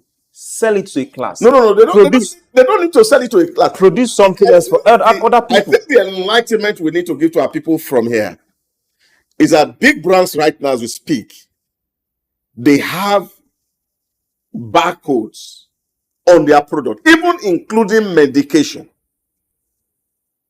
What buyers needs to do right now is to take this education for us for free. Probably in return, they can give us more time to watch SOUQ Pulse. Is to check on the phone the barcode. It will show whether that product is genuine or fake. Since regulators have failed. But we know that the original has a barcode. If you check the barcode, it takes you to the company site to give you the batch number and the description and specification of that particular product. And I think one of our colleagues here did that recently, and he went to buy anti-malaria in his shop, and they gave her on the counter. And then, of course, she was not too sure. She scanned the barcode, and there was nothing on the code. And he said, "This is a fake product." So, if every consumer is that enlightened, at least technology has made it possible for us to be able, on our own, to protect our life and defend ourselves against this wicked set of human beings. Okay. Defend ourselves against this wicked set of human beings. How can government stand against this? We can't excuse the government on this because this is big. This is huge. How can African government stand against this? It's going to be a tall order. A lot of people saying, "Oh, maybe democracy is not able to help." Maybe people talked about benevolent dictatorship for Africa because that's the only way. If it's still going to be electoral, a lot of things are let slip. How can we explain, for example, a Binance person was arrested and the following day disappeared in Nigeria and was found in America? We know he didn't trek. He would have gone through the airport. How did it happen? People were in custody of this guy. How did the guy get off their custody? He is not a fake product. Recently, we saw Even with the bad governance, there were some foreigners arrested. The following day, the foreigners have disappeared. We had cases here where people kingpins of kidnapper was arrested. And then, of course, the police and the army had to fight. And the police were wasted and the kidnapper disappeared. Now, this is the regulatory environment that we are used to. So that's why I'm saying that if the regulators are not living up to what they should do in terms of sampling of product from time to time, from market to market, to ensure that whatever is on the shelf are genuine from the manufacturers, then the citizens in most of these products can resort to barcode to check for authenticity and genuinity. Okay, now this brings us back to our topic. From everything we've said, everything we've covered, and those that we refuse to say, where we refuse to go, fake and substandard products in Africa, who exactly is responsible for them? Well, so many factors we can point at one. The regulators on the one hand, the wicked people on the other hand. Well, we say wicked people. Who are these wicked people? The wicked people are those people who are perpetuating the act of producing things that are not legitimate and without any sense of humanity, and really don't care whether somebody die or somebody is incapacitated by their act, and they're only desperate to get money to only show off a class. Thank you very much, Dr. Dausa. It's always nice and beautiful having you on SOUQ Pulse. We have time allocated to this particular program, and it's just an hour. We've gone beyond what is given to us, and now we have to shut down. Thank you again, sir. My pleasure always. Now, to every one of us out there, let's get this straight. He said wicked people. Now I'm not going to call you a wicked person. That is for you that is not doing it. But for we that are going to buy those particular products, knowingly or unknowingly, we are also responsible. If you join in putting money in the hands of a wicked person, you have only encouraged him to go and get more goods. That is also coming back to haunt the society. Now, listen, if the government can't make and provide for us because they can't get enough tax from the production companies or manufacturing companies around, it is us that's going to suffer it. We want to get productive. So let's block areas where we are wasting and causing a whole lot of health challenges. We can't run away from it. And for the younger people, consume less of what is killing you. Let that sink in. You will have no excuse. We can't, at your age, have kidney issues. It's not African. Your great-grandfathers lived way, way longer than what is happening now, thanks to what we are consuming. And a lot of them happens to be fake. Our lifestyles need to change. You mustn't look like the person on the other side. Let them look like us. Let's all get our hands dirty and get productive. My name is SOUQ John Rogers SOUQ. Remember, this is SOUQ Pulse. We will never stop talking. Let's do this again tomorrow. Have yourself a beautiful weekend. No, it's not weekend yet. We just left it. Have yourself a very beautiful day. And remember, love your neighbor as yourself. Bye.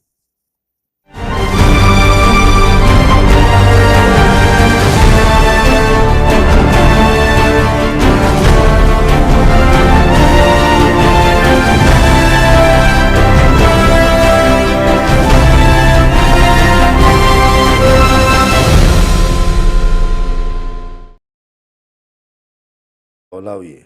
No elected official should take the oath of office until tribunals decide all petitions. This is the position of the justices of the Court of Appeal and other judicial officers who participated at a workshop to review the performance of the judiciary in the last pre-election litigation season, identify areas of shortcomings, and work on ways to improve the process. In today's news talk, I will be examining the recommendations of the workshop and reactions from legal luminaries on the issue of deciding elections petitions before swearing in. One of the recommendations of the workshop was that the election dispute should be concluded before any winner of an election takes the oath of office. It also recommended that the Constitution should be amended to provide that all pre- and post-elections matters shall be heard and determined before the winners of the election takes the oath of office. That Section 187 of the 1999 Constitution should be amended to include a new subsection stating clearly that disqualification or non-qualification of a deputy governor shall not affect the governor-elect or governorship candidate of a political party. It is also the recommendation of the workshop that all pre-elections appeal should terminate at the Court of Appeal. Participants resolved that the state of the transmission of results must be revisited and reviewed to avoid the kind of controversy surrounding the transmission of results in the last 2023 elections. The participants asked the Alternative Dispute Resolution ADR to be introduced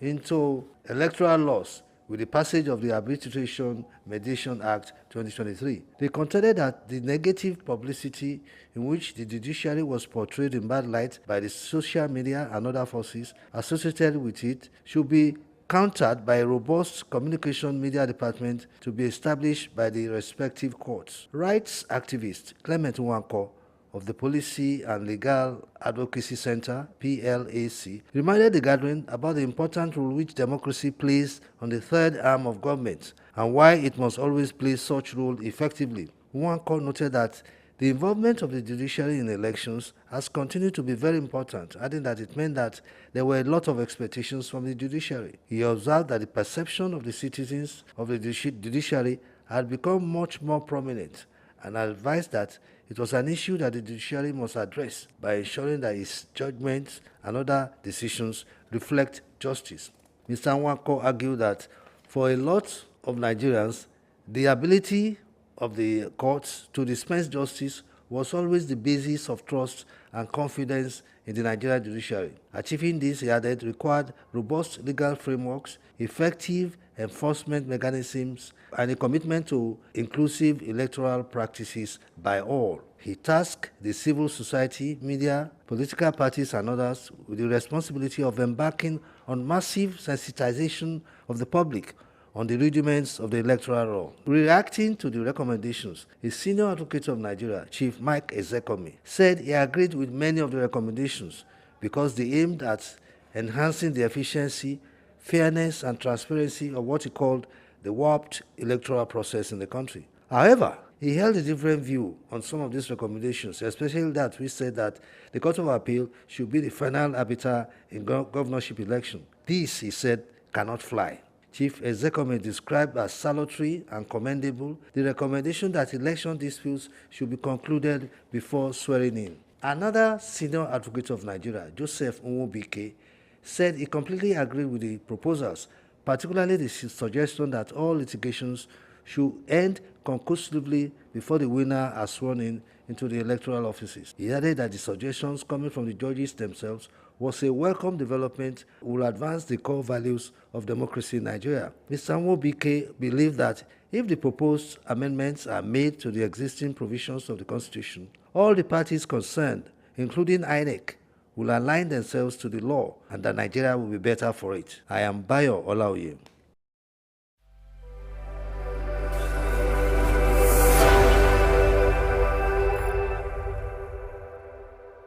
Why are federal lawmakers afraid of revealing details of their salaries and emoluments, despite public outcry and the concerns of well-meaning Nigerians? Why the secrecy? Are the lawmakers a special breed of Nigerians? The debate on the salaries of federal lawmakers has begun again, and in today's news talk on making salaries of federal lawmakers open, I shall be laying the cards on the table in looking at the demerits of this attitude of the lawmakers to shroud their salaries and emoluments in secrecy from the public. I am Bayo Olaoye. It took Senator Sumaila Kawu to bring to the fore once again the controversy over what federal lawmakers actually earn. According to Senator Sumaila Kawu, he is paid a monthly salary of about 1 million naira, but a running cost of 21 million naira, which is meant to ensure that he adequately represents his constituency. This is not a new debate. The lawmakers are either afraid of declaring what they take from the federal coffers because it is out of tune with the pay structure, or because they know that it is an illegality. It is absurd. Continuously been brought up since the return to civil rule in 1999. The closest we got to knowing the truth was when Senator Shehu Sani, who represented Kaduna in the 8th Assembly, disclosed that he was being paid 1.3 million naira monthly. He was heavily lambasted by his colleagues for exposing their well-guarded secret, and luckily he escaped suspension. However, they came out one after the other to deny the story. Senator Shehu Sani has again come out after the declaration of Senator Kawu to claim that he had been vindicated. The latest and present disclosure has been similarly disclaimed by the colleagues of Senator Kawu using propaganda, subterfuge, and blackmail. It is surprising that a sector of public officers will want to keep their income, the whole salaries and emoluments from the public. The whole impasse invited the interventions of the Federal Allocation, Mobilization and Fiscal Commission FMARC that said each senator receives 1.6 million naira statutory salaries and allowances monthly, payments that are not be determined. The question is, who fixes the irregular pays? Do they have the right to just allocate public funds to themselves? Why is the executive not doing anything about it? This is one matter, according to legal experts who spoke with me, that must be resolved by the judiciary. On the basis of logistics and ethics, no group of public officers has the right to go outside the constitution in allocating money to itself. It is true that the lawmakers are vested with the power of appropriation, but that is because the drafters of the constitution assume that they will be decent enough to do so in the open and allow other agencies of government to play their roles. The Federal Allocation, Mobilization and Fiscal Commission is empowered by the constitution to fix all salaries and emoluments of all public officers. The argument that the lawmakers need money to run their offices falls flat in the face of current realities and the fact that details of the allowances incorporated into the remuneration has already factored it in. Is it too meager? So much that they require much money? Perhaps, but that will not justify them taking the laws into their hands. What is expected of them is to hold a public hearing at which several segments of the society will participate in scaling up the pay package. Minimum wage is due. There is a process that lawmakers also have to pass through to arrive at the law. We expect the legislators to come out with the whole truth regarding their pays, liaise with the FMARC to realistically review it downwards, as this economy cannot bear the load imposed on it. What Nigeria needs now are patriotic lawmakers ready to sacrifice, not parasitic elements with a sense of entitlement. There was a time when the job was done on a part-time basis. In fact, in the First Republic, federal lawmakers held on to their personal jobs as lawyers, accountants, doctors, engineers, and so on, and only converged on Lagos for a short time to deliberate on developments. They were only paid sitting allowances. Perhaps the time has come to revisit the model. The suggestion of limiting the federal legislature to a unicameral system should now be revisited too. In the American model, is the American model truly too expensive for Nigeria? At this point, should we discard it? As the constitution is now being reviewed for amendment, we suggest that everything regarding structure and cost of governance be brought up. Nigeria is bleeding, and all Nigerians should get involved in stopping the hemorrhage. I am Bayo Olaoye.